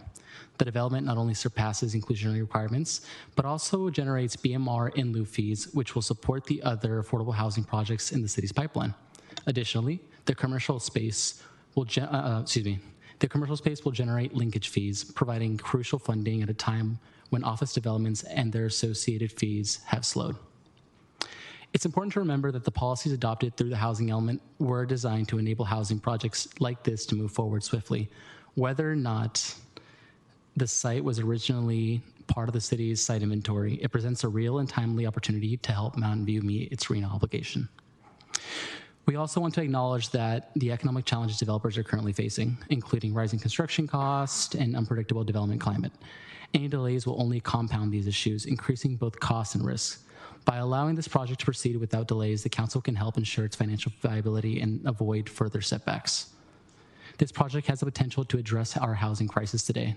We understand staff capacity is key consideration, but timely action here can significantly lower development costs and bring much needed housing to Mountain View sooner rather than later. Thank you for your time. Thank you. And next is Peter Katz. Welcome, Peter.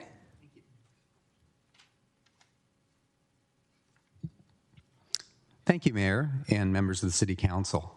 I'm Peter Katz, CEO of the Mountain View Chamber of Commerce. I'm here to voice support of both projects that have submitted gatekeeper applications.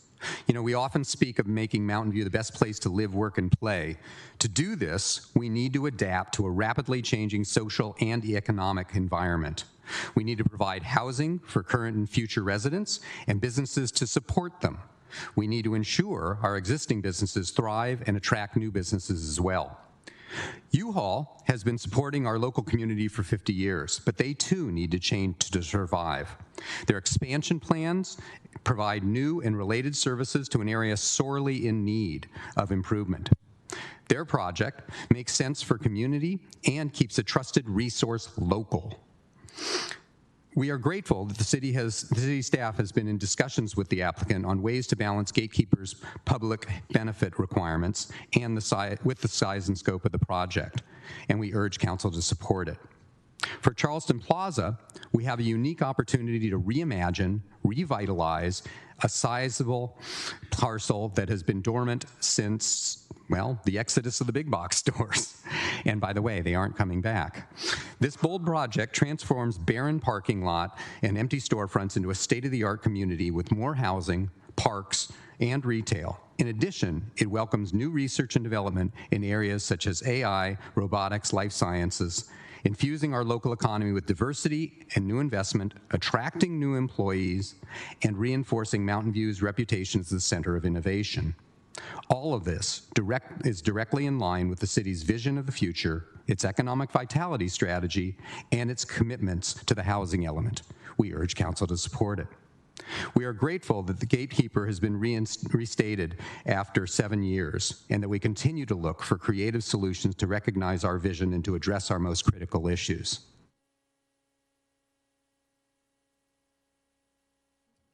Thank you very much. And next is Ali Sapperman. Thanks for staying around. Last time I spoke to you was the evening, and now it's almost the morning. So good almost morning. My name's Ali Saferman, and I'm here on behalf of the Housing Action Coalition. Our endorsement committee had the opportunity to review Presidio Bay's Charleston Plaza proposal and enthusiastically endorse the project. I had the opportunity to speak a number of months ago to you all regarding the housing element and the gatekeeper process. I appreciate the council and city staff's tireless work to pass a certified housing element and resume the gatekeeper process. Program 1.3 of the housing element In Program 1.3 of the housing element, the city committed to not only holding a gatekeeper annually, but actually move qualified housing projects forward. The Charleston Plaza project serves many goals of the housing element, including to help advance the city's RHNA targets, which is 11,000 new units over the next 8 years. Therefore, the city council should grant the project the resource it's needed to move forward immediately. The project transforms a largely surface parking lot to 450 much-needed new homes, addressing the critical need for diverse and affordable housing options in Mountain View. The housing component of this development is thoughtfully designed to serve a wide range of residents and income levels. The project will feature 350 apartment homes, of which 16.5%, or 55 58 units are designed as affordable for low and moderate income households earning between 50 and 120% of AMI, with an average affordability of 65% of AMI. Additionally, it will include 100 for-sale stacked flat condos with 10% reserved for moderately income households earning 80 to 120% AMI, averaging at 100% AMI, allowing an extremely rare opportunity for affordable homeownership in Mountain View. The inclusion of 68 affordable units, a variety of public amenities, and a much-needed child care facility demonstrates significant commitment to fostering economic diversity, promoting inclusivity in Mountain View. This important development also supports Mountain View's long-term goals of increasing the housing supply, promoting sustainable growth, and enhancing community vitality. Thank you. Thank you. Okay. Are there any speakers online? No? Okay. So I'll bring it back to council for deliberation. And I guess while I'm waiting for people to push their buttons, I will mention that I have met with the Charleston project on several occasions, and I learned about the U-Haul project through a presentation at the BIP. So, Councilmember Hicks, what are your thoughts? So I'll start off with my first impressions and then see if anyone on council wants to persuade me otherwise. So given the attributes of the projects and staff constraints, I would tend to allow the Charleston project to go forward, and I think the El Camino project maybe should not go forward and has more work to be done. In particular, I think the El Camino project could be improved in multiple ways, including streetscaping, facade, and some other areas. I have some concerns about its fit in the neighborhood and that it doesn't at this point fit the village center character. I think it could at some point, but I think there's work to be done. As for the Charleston project, there are a number of attributes that I think that speakers have mentioned, and I'm sure council members will mention. So I'm going to mention one that maybe other people won't mention. I think that one thing our gatekeeper process doesn't highlight enough, as far as I can see, is that a really good development that meets the desires of our community, things that we've heard tonight from members of the community, green space, great streetscapes, walkable and bikeable neighborhoods, neighborhood-serving uses, of course, housing and affordable housing. Those things are in and of themselves a community benefit. So when I'm looking at these gatekeeper projects, I'm looking at how the project itself is a community benefit, not just the daycare center, which I appreciate, or the monetary contributions. I think a development can either meet some of our community's aspirations and thus in the future make the community support more development, or it can do the opposite. It can kind of not meet what the community wants to see, and then at least my neighbors then don't want to support more development. So I'm going to call out a few things that the Charleston development does that were not highlighted tonight. As I said, I met with the applicant, and that's also why I didn't have many questions. But there are a number of attributes that I think have not been highlighted in the presentation. And one of the primary ones for me is a gym that would be open to people who are not in living in the apartments or condos. That's something that I've seen in other communities. It kind of makes more public-facing space and makes the development belong to the wider community in a greater way. So that's something that I've long been wanting at least one project to do, and this is the first project that has suggested that. I like that a lot of the site is car-free pedestrian priority space, and that it has a lot of fun things that would make it a great place to hang out if you lived there, or if you went, for example, to a restaurant there, you might hang out there afterwards, with additional, not just a lawn and tables, but ping pong, adult swing, things like that. I like that the offices or biolabs, I know these are just renderings that we're seeing at this point, but they appear to have facades that don't have a all glass office appearance, that make it, for the people living there, make it seem more residential and more friendly. I like the job housing balance. I like the massing of the buildings that maximize sunlight, that don't kind of constrain the public space. And I like the streetscaping along Charleston. So those are some of the kinds of things that I would look for in a project that would make it a neighborhood that I think people would appreciate, not just a kind of a bland project that people would not appreciate. So that's why, one of the reasons that I would support it. Thank you. Thank you. Councilmember Ramos. Thank you, Mayor. I'll disclose that I met with representatives from both Presidio Bay and from U-Haul.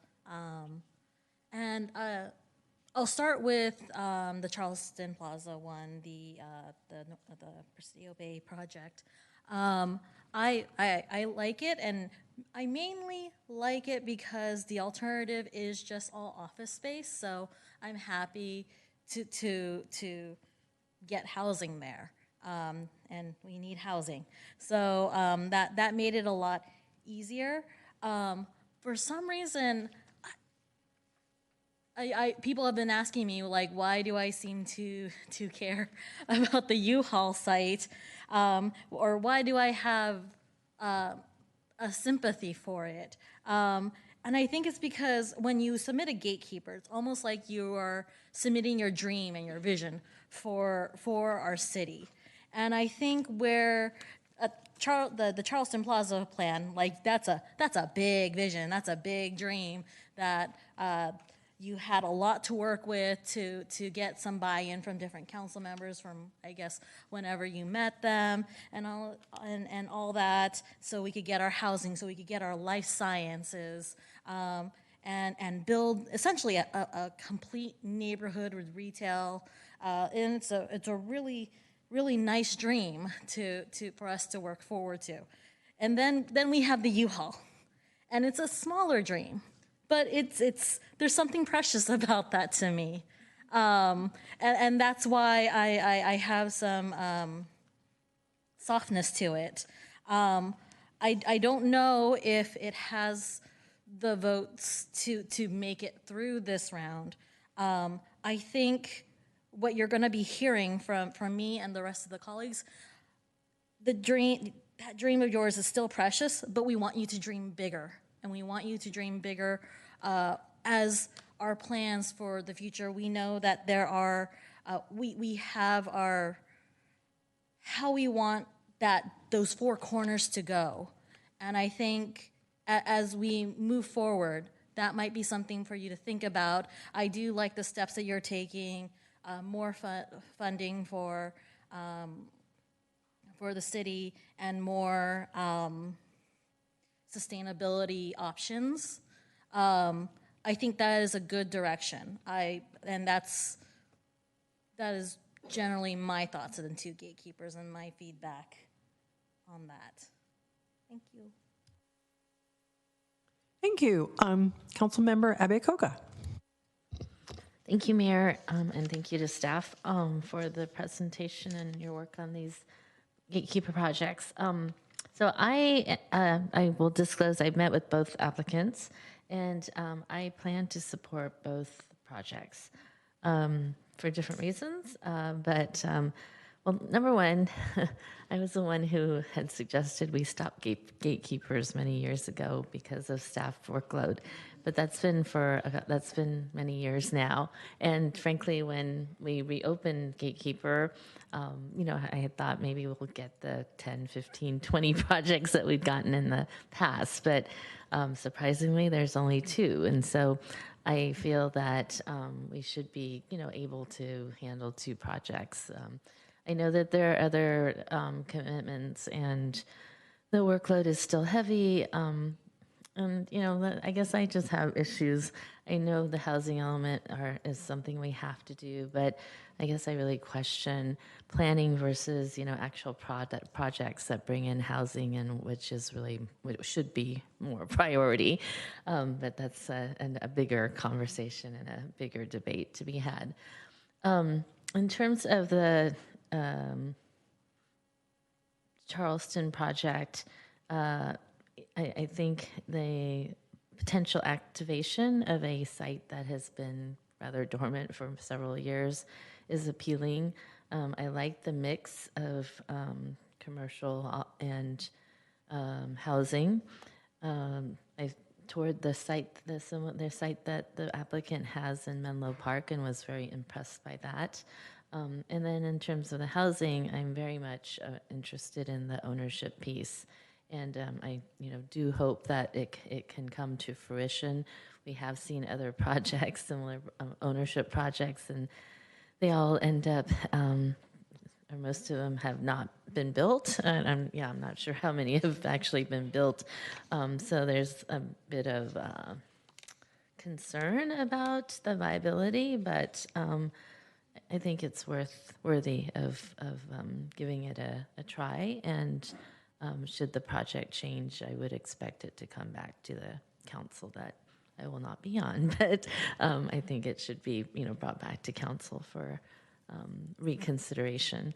But in terms of the U-Haul site, so I understand, and I was a part of the precise plan development for El Camino Real, and I know the whole origin of village centers. I think though that when we did the planning, I don't know that we thought that every parcel that we designated would actually become what we designated it to be. So a lot of it was based on, a lot of this is really based on the market, frankly. And to be frank, over the years, my concern has been the conflict of wanting to build more housing, but at the expense of businesses. And even, the project here at, I think it's 801 Castro, the Gray Star project with the apartments, it had if you all remember, a thriving Pete's coffee shop. And then the building burnt down and it didn't look very nice. And so the project came in with apartments and people wanted housing. So, it moved forward. I actually did not support that because I was concerned that the retail that was existing there would struggle. And sure enough, the Pete's moved. There's been issues with the parking there, frankly. There's just a lot of challenges. And so, I really, when we talk, we keep talking about we want more retail, we want more businesses, we want to support more businesses, and yet we, have these plans that essentially are pushing out businesses. That's a real problem for me. And so here is a business that's been existing a long time. They want to do something to be able to continue to operate. And so I really think that we should allow that. And frankly, I didn't realize the site was a village center site until it was brought up. But it's an intersection between an exit of a freeway and a major El Camino corridor. It's not really actually an ideal site for housing, if you ask me. It's loud, it's noisy. I wonder about the neighbors who live here. And I think maybe in a way too, the public storage buildings could possibly be a noise buffer for the existing neighborhood. So, and the American Tire Shop's been there a long time. It sounds like they're not planning to leave either. And so why should, again, here's an area that businesses seems to be working. So why not support it? I don't want us to convert everything, and we shouldn't be converting everything into housing as much as housing is important, because if we do that, we become the bedroom community that, frankly, San Jose doesn't want to be anymore. So, so for those reasons, I will be supporting the U-Haul project as well. Thanks.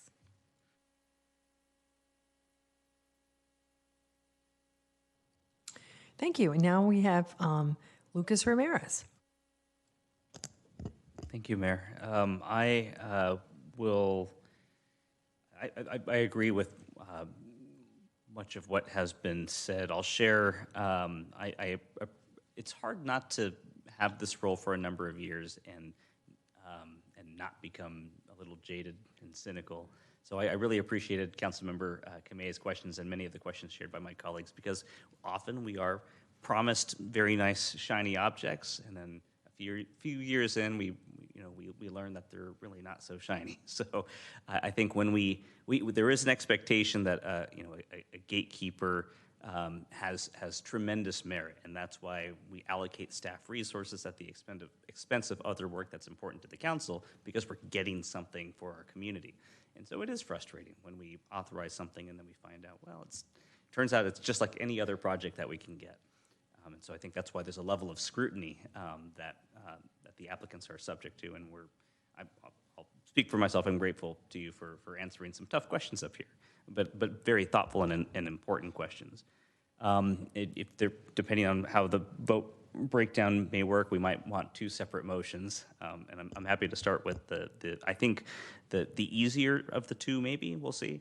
The Charleston project has merit for a couple of reasons, and Councilmember Ramos spoke to one of them. There's already an approval there for a conditional use permit for office space, which is not providing too much, in my opinion, for our community. In contrast, the proposal that has been shared with us has a great potential. I think obviously we want to solidify some of the commitments that you've made here, and important is for me, and I know for many of my colleagues, the assurance that the child care will be affordable and accessible to the community at large, ensuring that the housing that is built also is accessible and affordable, and not just what we've been building, which is generally inaccessible housing, $5,000 for a two-bedroom apartment. It's not really what we're trying to address as a council. But I think there's clearly still a lot of work that we need to do to make sure that the project meets the council's expectations and can provide for our community. I am interested in whatever funding agreement that staff is able to negotiate to help offset some of the city's costs. I like the idea in concept to expand capacity, but I appreciate staff's explanation about why that's hard. And maybe not totally realistic, but if there's a way to do that, then I think that actually is a community benefit, because as you saw from that chart, we're a very ambitious city and we have a lot going on. So I'm happy to move to authorize the Presidio Bay Ventures project with the additional commitments that were shared by the applicant voluntarily. I don't know how precise you need my language to be, but the funding commitment. And then I appreciate staff's explanation about the timing of the application submittal maybe is less important, but I do think the time frame that was proposed seems reasonable. So by the end of January, I think that was what the applicant was proposing. Please shout no, that's not what we were saying. But if that is a timeline that makes sense for staff as well, because we will have achieved the housing element commitments that have the deadline at the end of the year, right? Hopefully that will be squared away, and then we can start thinking about the application for this pretty substantial project. Really quickly on the U-Haul project, I actually appreciated your comments earlier, Councilmember Ramos. I feel like when I was describing our gatekeeper authorization process to a good friend, he was his observation is people have a right to petition their government, right? And so it was surprising to him that we haven't even allowed a gatekeeper authorization process for so many years. So I'm glad we've brought it back. I think there was a lot we could do to make it better. Our gatekeeper process is very challenging, right, for us because we don't have, we have different expectations as individual council members. So it would be helpful to have, objective criteria. It's hard for the applicant because it's extremely risky and subject to the political whimsy of the council. So I think there's a lot we can do to maybe make it a little bit easier for everybody, but it's the process that we have to allow property owners and business owners to ask their city for permission to expand or explore some interesting concepts. So I hear you. I think gatekeepers shouldn't just be reserved for extremely well-capitalized major companies, but smaller folks who want to do a little bit more with their property, I think, should have an opportunity to submit applications. And I know that was something that Councilmember Kamei also had suggested when we were talking about our gatekeeper update last year. So I'm actually generally supportive of the El Camino project as well. I appreciated the attempt to respond to the question about sustainability and would love maybe if there is support for that project to give the applicant a chance to affirm or confirm what it is that you're proposing in addition to the increased community benefit, which I do appreciate. I think that's closer to the expectation of the council. But I feel like because there are differences of opinion, maybe that should be a separate vote personally. So I have moved the Charleston project though, and I'll conclude my remarks. Thank you. Vice Mayor Matichak. Thank you. So my biggest concern here is staff capacity. And got 141 projects on their plate in addition to all kinds of other work. And we've heard tonight that even if you did have funding, hiring additional folks who would be new to the city does take oversight on the part of the team. And so it's not necessarily an increase in capacity. So as a matter of fact, it might be a decrease in capacity because now you're spending time bringing them up to speed. So I don't really feel compelled to support either one of these projects, even with a delayed start date, because from what I've heard, that doesn't really happen because the applicants are wanting to move things forward and they have questions, and they end up taking up a lot of staff time, even when we say it's deferred to a later date. And I also feel like I just have to say that had we not been forced to have so many projects in our housing element and left some room for development applications in our capacity, to actually process applications for housing, we wouldn't be in this position. And that was one of the primary reasons I didn't support the housing element, is because I don't think it was reflective of what our community wanted, and it didn't leave any capacity for what a lot of people were advocating for, which is more housing. So at this point, I can't really support either project moving forward. I would defer them both to the next gatekeeper hearing to see if we want to move forward with them at that time. Thanks. Councilmember Kamei. Thanks, Mayor. So I just want to reiterate my thanks to staff and our two applicants and the public. It's been a robust conversation tonight, and I was going onto our city website and just seeing what we had when it said what a gatekeeper is. We spent 4 council meetings last year talking about it, and I felt like the one nuance that's missing is something that we discussed quite a bit, which is that gatekeepers are outside of our normal processes, and that a gatekeeper should go above and beyond. That is what I thought that we've talked about as a council for the time that I've been here and on EPC. And so when I'm reviewing a gatekeeper, that is what I'm thinking about. And just like for clarity, I use our city strategic priorities as a rubric. So for example, is it creating more mobility and connectivity? Is it sustainable and climate resiliency? How is it contributing to the livability and quality of life of our residents? Those are just some of our strategic priorities. And in reviewing these 2, those are the things that I was thinking about.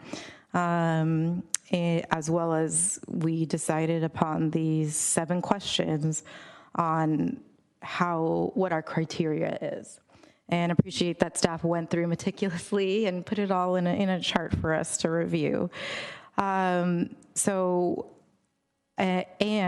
I feel like we have heard consistently from staff that in order to finish our work plan from 2019, which I know all of us want them to do, we need to make sure that we have a balance of the new items that we put forward. So all of that is the lens with which I'm approaching tonight's projects. So I guess I'll start with the first, which is the El Camino project, the U-Haul project. I feel that what was proposed does not go above and beyond at this time. And the initial community benefit, while it has increased, was initially $150,000, and I believe that is not a significant amount with which to go through our gatekeeper process. To me, that is not above and beyond, especially for a Fortune 500 company. And we have other large businesses in our community with which council asks a lot of. So we need to be asking all I think large companies for the same thing, no matter the size of the project. That's the lens I have.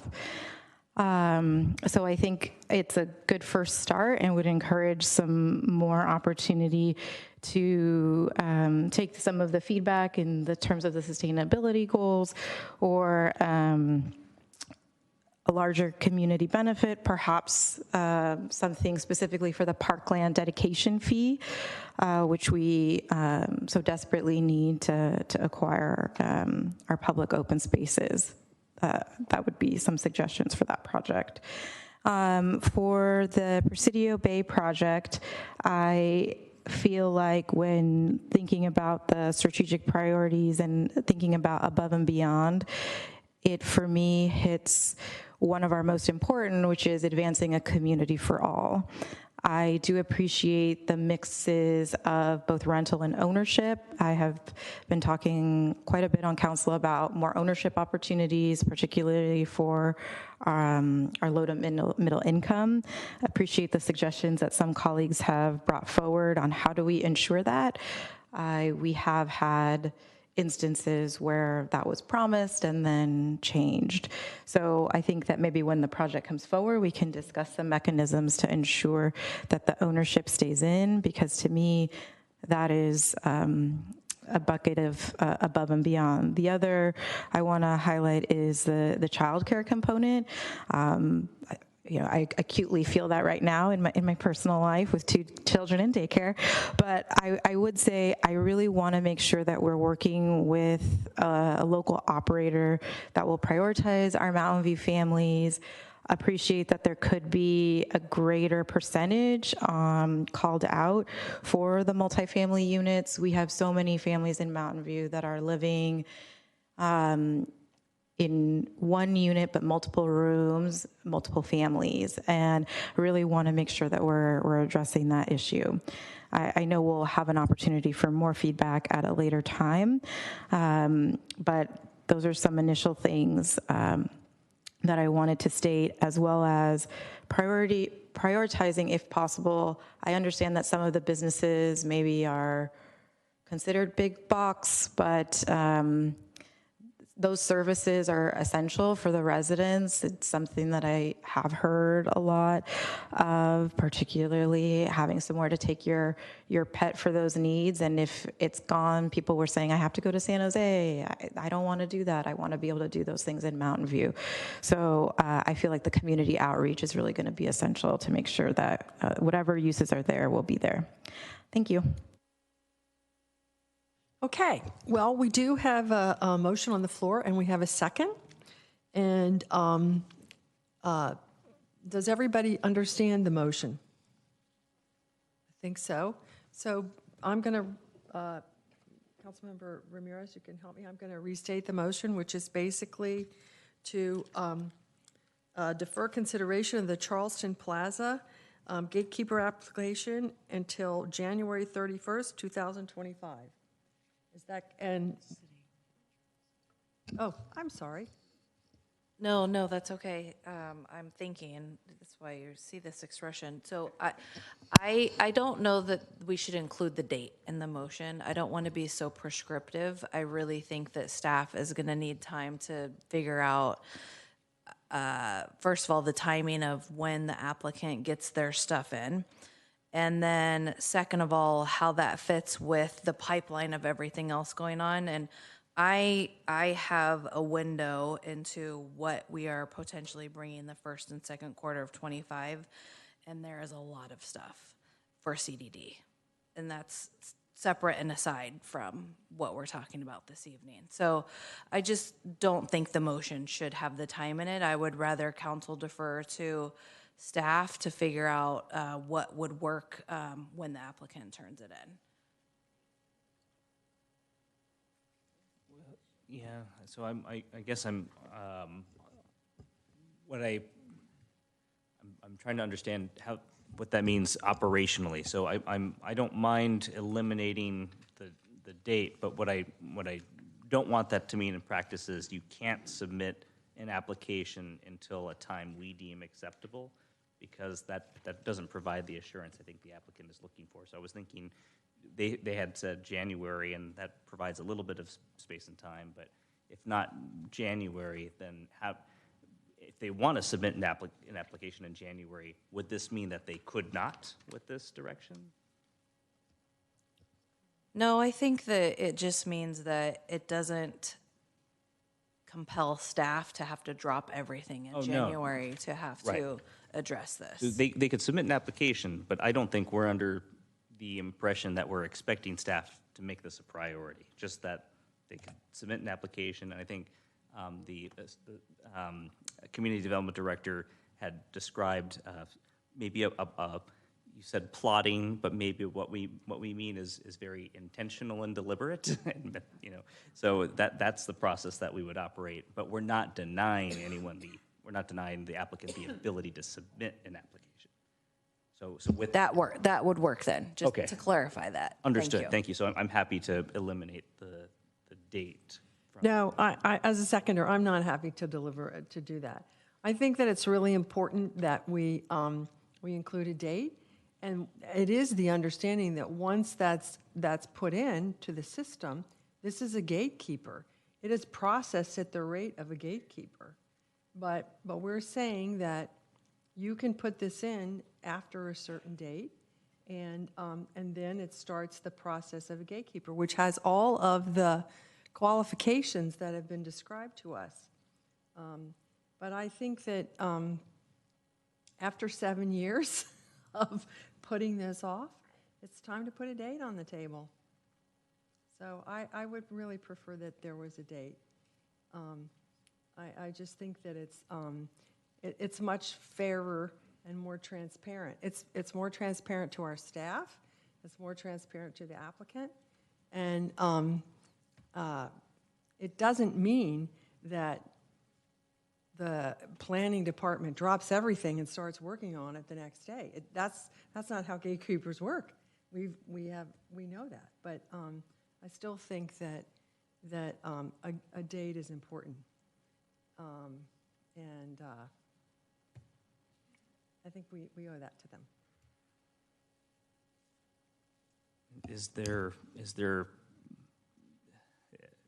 if we have to provide a deadline to submit, is there a date that staff would be amenable to?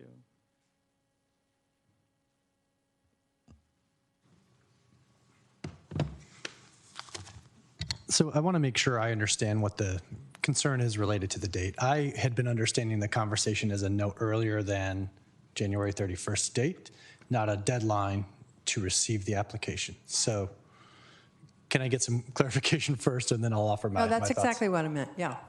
No, no earlier than January 31st. So after January 31st, they can submit it, but no earlier than that. Thank you. So I think from my perspective, there's not much of a functional difference. It's just a handful of months away. The applicant in the Charleston Gatekeeper example is going to have a significant amount of work to do, in my opinion, before they'll be ready to submit a regular application of this sort. If we were talking about a July 1st, 2025 or September 1st, 2025 deadline, I think the conversation might be different. In reality, there may be a slight difference before or after a January 31st deadline.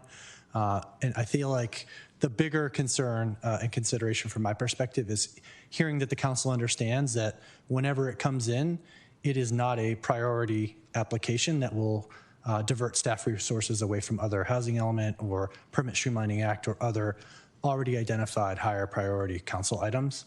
I feel like I'm hearing that from many, not sure a majority of the council, but clarity on that would be the most important thing to me as the CDD director.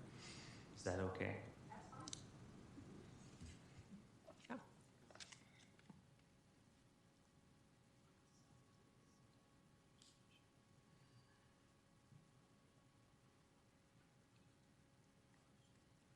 Okay, so we have a motion, and we have a second.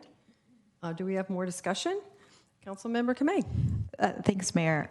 Would Councilmember Ramirez be willing to just repeat and clarify your motion just before we vote, especially given that we're into the next day? I just want to make sure that we are all clear. Thank you. Yeah, That's an excellent idea. No problem. So to authorize the Presidio Bay application, as the community development director said, with an understanding that once the application is submitted, it's not going to be the priority of the staff, and also accepting the voluntary contribution from the applicant to, and I guess, work with staff or negotiate with staff, some contribution to pay for the contract staffing.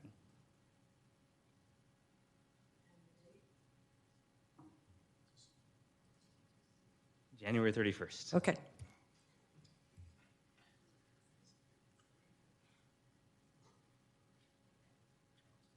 Everybody clear? Right? Call for the question, please.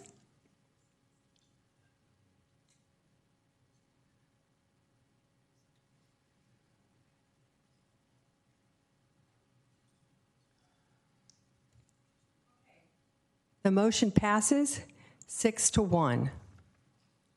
Thank you, everybody. So now we're going to move on to the other applicant, the U-Haul applicant. Does anybody want to, Councilmember Abikoga? Thank you, Mayor. I will go ahead and make the motion to approve the gatekeeper application for 62 West El Camino Real. I'm open if there are any interest, if there's any interest to modify or add anything to it, but I'll just start off with the straight up motion. Well, I would just make a suggestion that the time frame for that would be quite a bit later than the one for Charleston Bay, because I think that there's more that the applicant needs to do to get ready to submit. So maybe the date for that would be July 31st or even the end of the summer. I mean, I would be open for suggestions as to what would be appropriate. Councilmember Ramirez. Thank you, Mayor. I wanted to give the applicant a chance to clarify. We had some discussion about environmental sustainability or some component to that. So in addition to the revised increased monetary community benefit, what else would you propose that that you could include in the package? I'm going to let Jim after fill in, but we're absolutely, you talked about the dream and all the comments you tonight. We appreciate this. We really want to be here. We've been here for 50 so on years. We are open to a lot more. The process has been interesting, and we've been moving, and some of the things we've been figuring out. Staff has been wonderful. Thank you, staff. You've been really wonderful, because we came in and really we're trying to work through things and trying to explain things. And so your environmental stuff, as Pat knows, and I was the founder of the San Tomas Aquino Creek Trail. And when you're talking about, I know exactly what you're saying. I think I do. And we want to do that and even better. And what you were talking about over there, Councilmember Ramos, about the dream, stuff like that, we know the situation. I think when Councilmember Abercrombie said that on the El Camino, it's tough, you know, because you want to do everything a certain way. But U-Haul wants to be the best we can. And as you were talking about, can we give more? Yes, we can. And we'd be open to having those discussions. And I wish we could come back. The gatekeeper process has been kind of interesting. I served 8 years on council in Santa Clara. And we have things we just couldn't get through over the years. You guys at least get things to you.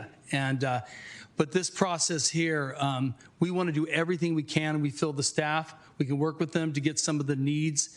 Environmental.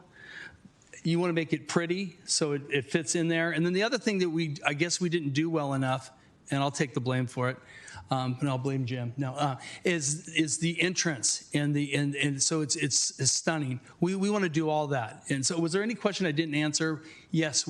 And if it has to be later on, we know the city staff there. I don't know how you do it. We got a football stadium done, and I can tell you, I still have gray hairs from that. You guys are doing a wonderful job, but you've done the city.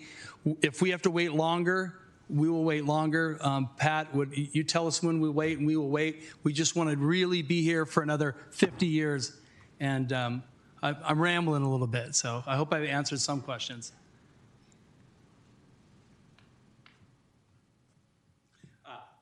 Let me just specifically answer Councilmember Ramirez on the issue of sustainability. U-Haul is committed to, for example, adding bioswale elements to their landscaping, which is considered widely a sustainable feature. So this is along perhaps the 237 median area or around parking lots to allow water to flow through and not just have a sea of asphalt running off the water. So that is a commitment that they're willing to make in that area. And again, if we're given just the permission to even have an application be considered, as it comes back to the council, we're willing to continue to talk about the community benefit and other things we can do. We're flying blind a little bit for a small project like this in a commercial building with no clear direction, but U-Haul is committed to continuing that discussion. Thank you. Councilmember Hicks. So it's great to hear that you're open to improving the project. I'm not against the project, moving forward in some fashion. And, I think there are a lot of improvements that could be made, green space, trees, bioswales, the way it faces the community, not just El Camino and 237, but also the residential community behind it. My preference would be, it's going to take you some time to do it. And I don't see you as the small guys. I mean, U-Haul's a big company. So, I would like you to make it a great project that would be actually, I was shopping around. I'm going to LA next week, and I was to move my son there, and I was shopping around for U-Hauls just yesterday. I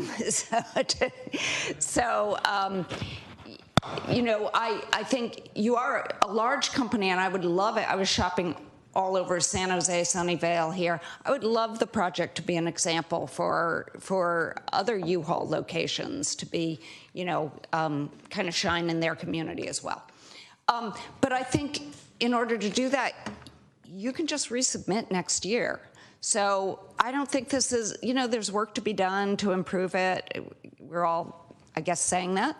And so for me, it's not a big, whether this moves forward or doesn't right now, I think there's another opportunity. So I don't think it's maybe as big a deal as the vote may seem. Thank you.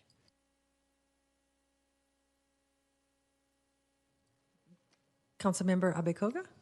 Thank you, Mayor. I had some questions for staff in regards to environmental sustainability. I can't remember, it's been so long, but don't we have some kind of LEED requirements for new buildings? And I'm assuming part of that is things like solar, rooftop solar.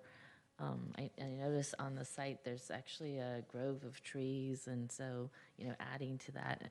But don't we have some requirements? Yeah, there'll be minimum requirements that they have to meet. Things like bioswales, those are requirements. Trees in the parking areas, just the general requirements are the bare minimum of what they'll have to meet. So then, what goes beyond that, they would have to propose once they are showing what the minimum is, which is not currently shown on their plans at this time. Okay. And I think that's just because they're kind of a more preliminary plan. But yeah, I'll leave it at that. But we have a requirement for LEED Gold, or I can't remember where we are now, or LEED Platinum? At one point we did.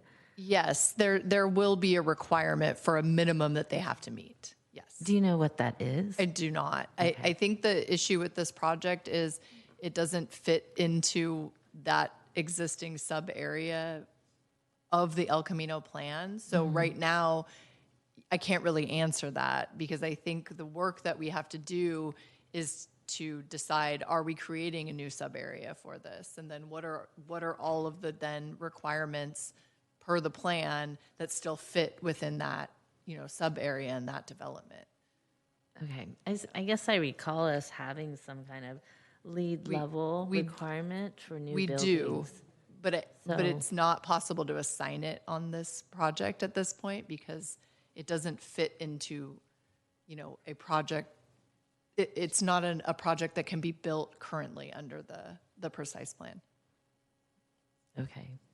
But you can come back with a recommendation on what we would absolutely come LEED back. level it should be. We would absolutely come back, yeah. Okay, thank you.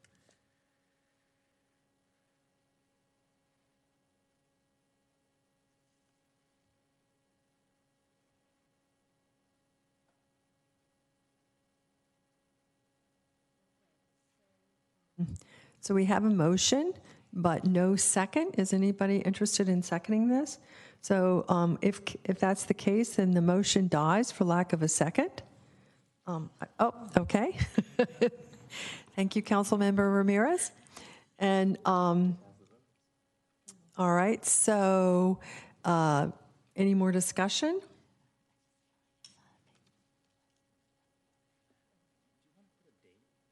Oh, if that'll help.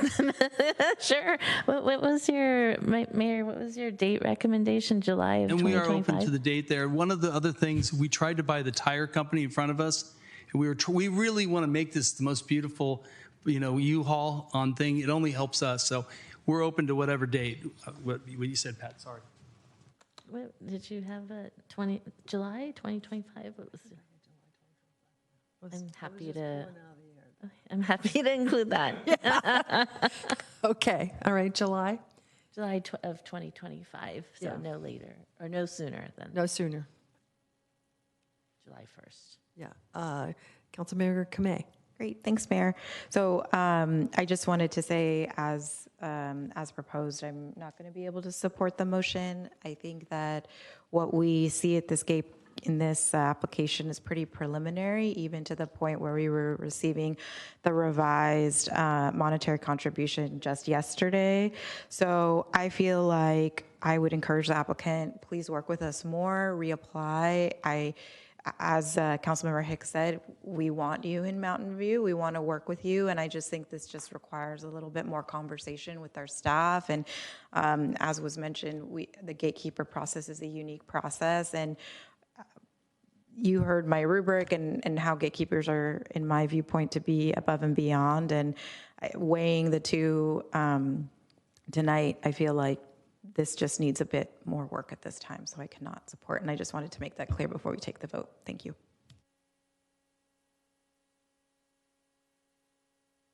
I think it's time to take the vote now.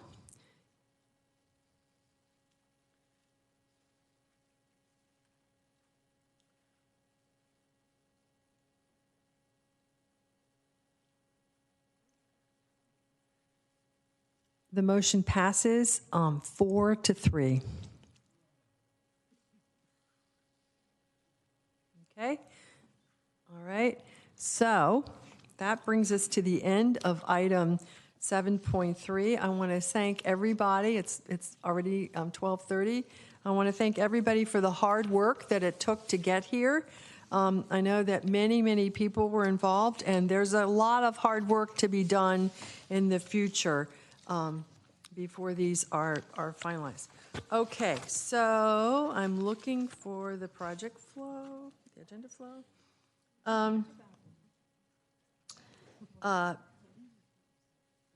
That brings us to item 8, council staff committee reports. Does anybody have a committee report they'd like to share at this time? Councilmember Ramirez. Thank you, Mayor. I can't remember the council policy at the top of my head, but I want to disclose that I joined the Summer Mayor's Innovation Project, which was in Knoxville, Tennessee, in August. It was, for many of you who have attended in the past, a phenomenal event. And Knoxville is beautiful. I'll share. I had never been before anywhere close to it. And the first thing you notice when you fly in is how green and lush the area is, and the downtown is very vibrant. It was a very good event, and I would encourage members of the council, if they have the opportunity in the future, to go to either the Winter MIP in DC, which also is it's very fast, but very intensive and valuable, and then the Summer MIP is an opportunity to explore cities that, at least in my case, I'm very poorly traveled, as you all know, that I probably would never otherwise go to. And I have to disclose that because there was a use of public funds. And then I have a request of the council. I would move that we direct the city manager to agendize any actions necessary by the council to permit the pilot low-mow proposal for Cuesta to extend the pollinator habitat project. I understand from members of the community, it sounds like there's an interest in exploring this, and there might need to be some staff direction to the council, and if there's anything that we need to do to help advance that work. If many of you may already be familiar with the pollinator project at Cuesta Park, but there's an interest in expanding it over to the annex side. So I've heard this is, in the context of many discussions with the community, some interest in doing so. And I spoke with the city manager, and we just need to understand if there are technical council actions necessary to authorize that.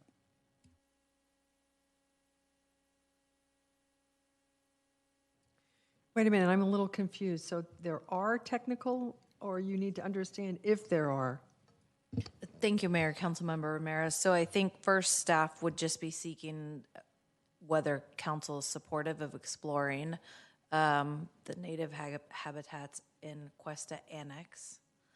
And then if you are interested, then staff would bring back basically the implications and what the technical aspects would be.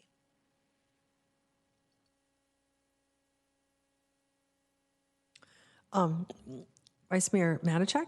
Thank you. I thought we were deferring things like that until we had the Parks and Rec strategic plan finished. So are we changing that perspective? So we had originally said that as part of the interest and expansion of the pollinator habitats, and I'd ask our community services director to come up and provide some feedback as to timing. And at this point, it sounds like we are just wanting to find out if council has a willingness to explore the native habitats in Cuesta Annex. Good evening, John Marchant, Community Services Director. The pollinator habitat at Cuesta has been successful thanks to the great volunteers that do the work out there. They have been making requests to expand that footprint into the annex. Through the Parks and Recreation Strategic Plan, I think we will be looking at the annex as a community value and an opportunity possibly. Maybe look at a master plan, but there's a lot of things that we could look at. However, if City Council would like us to come back and provide some, what we learn as we look to explore the expansion, what that means, how we could make that happen sooner than later. If that's of interest to the council, then that's what we can do. Thank you.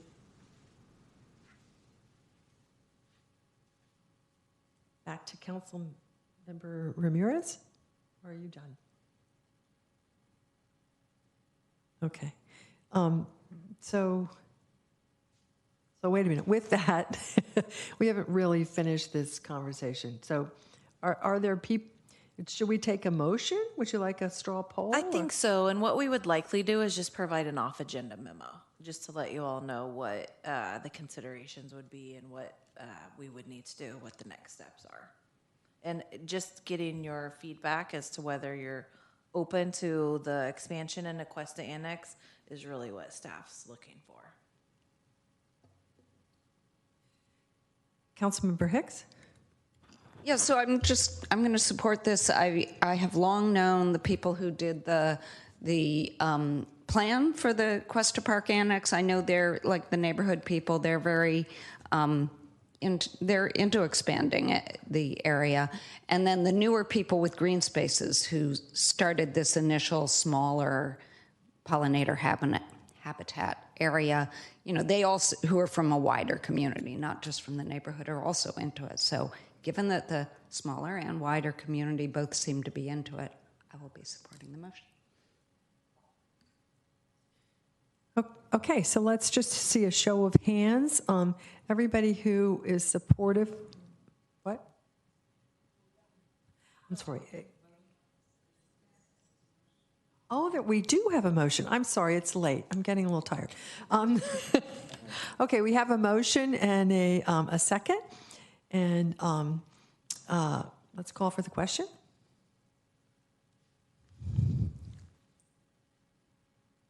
All right, we have 6 for, and 1 against, so the motion passes. All right, so I think now we go to Councilmember Kamei for your report. Great, thank you. CTC met last Tuesday the 3rd. We discussed the active transportation plan as well as the pavement management program update. We also got a report about the transit center. Was that right? Wasn't that right? I just stepped out for a second. We also had a verbal update. Sorry, grade separation, and that is my report. Thanks. Thank you, Vice Mayor Matichak. Thank you. Since we're going back a ways here, I attended a BOSCA board meeting on July 18th. We haven't had a meeting since then. And also an SVRIA board meeting on July 25th. And then, as Councilmember Kamei mentioned, the CTC on September 3rd. Thanks. Councilmember Bacoga. Thank you, Mayor. Just an announcement, an exciting one. As many of you know, Caltrain electrification has happened, and there are already electric trains running, but the actual opening of start of service is September 21st. And we will, in Mountain View, be having there'll be events and festivities throughout the line, along the line that weekend. But I was very excited and to be able to nominate Congresswoman Anna Eshoo to have a train named after her, and that was approved by the Caltrain board. So we will be having a naming ceremony here in Mountain View on September 21st. I believe it's at 1:30. We have to actually catch the train coming. They're not going to stop it. So we're going to catch the train as it pulls into Mountain View, and then it'll take folks to Palo Alto where there'll be another ceremony. But I think all of you have been invited. Hope the public will come and celebrate this very exciting moment and honoring our retiring member of Congress as well. Thank you. Councilmember Hicks. So I'm reporting that the Council's Sustainability Committee met, and we did two main things. One is we received updates from staff most on the work they've been doing recently, a lot of innovative work, mostly focusing around decarbonization. And then we reviewed consultant scope of work, which was proposed, and we suggested modifying that to focus more closely on decarbonization work and actually getting that work done, and that will be coming back to us.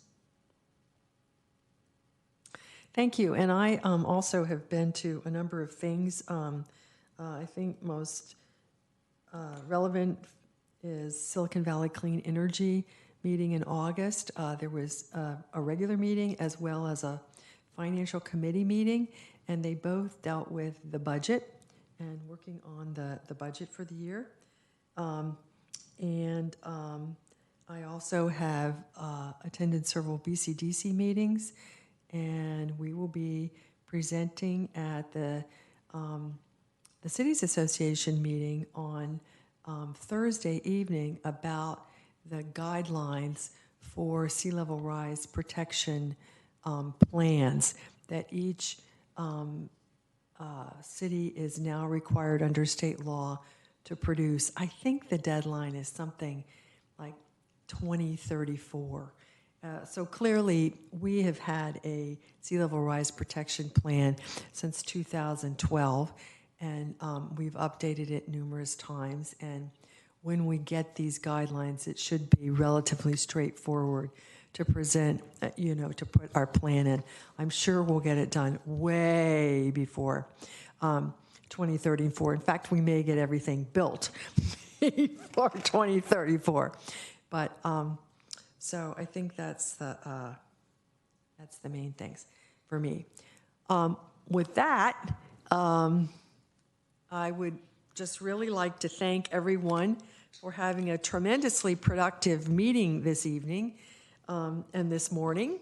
And I will I will adjourn the meeting at 1:43. 12:43. Oh, it just seems like 1:40. 12:43.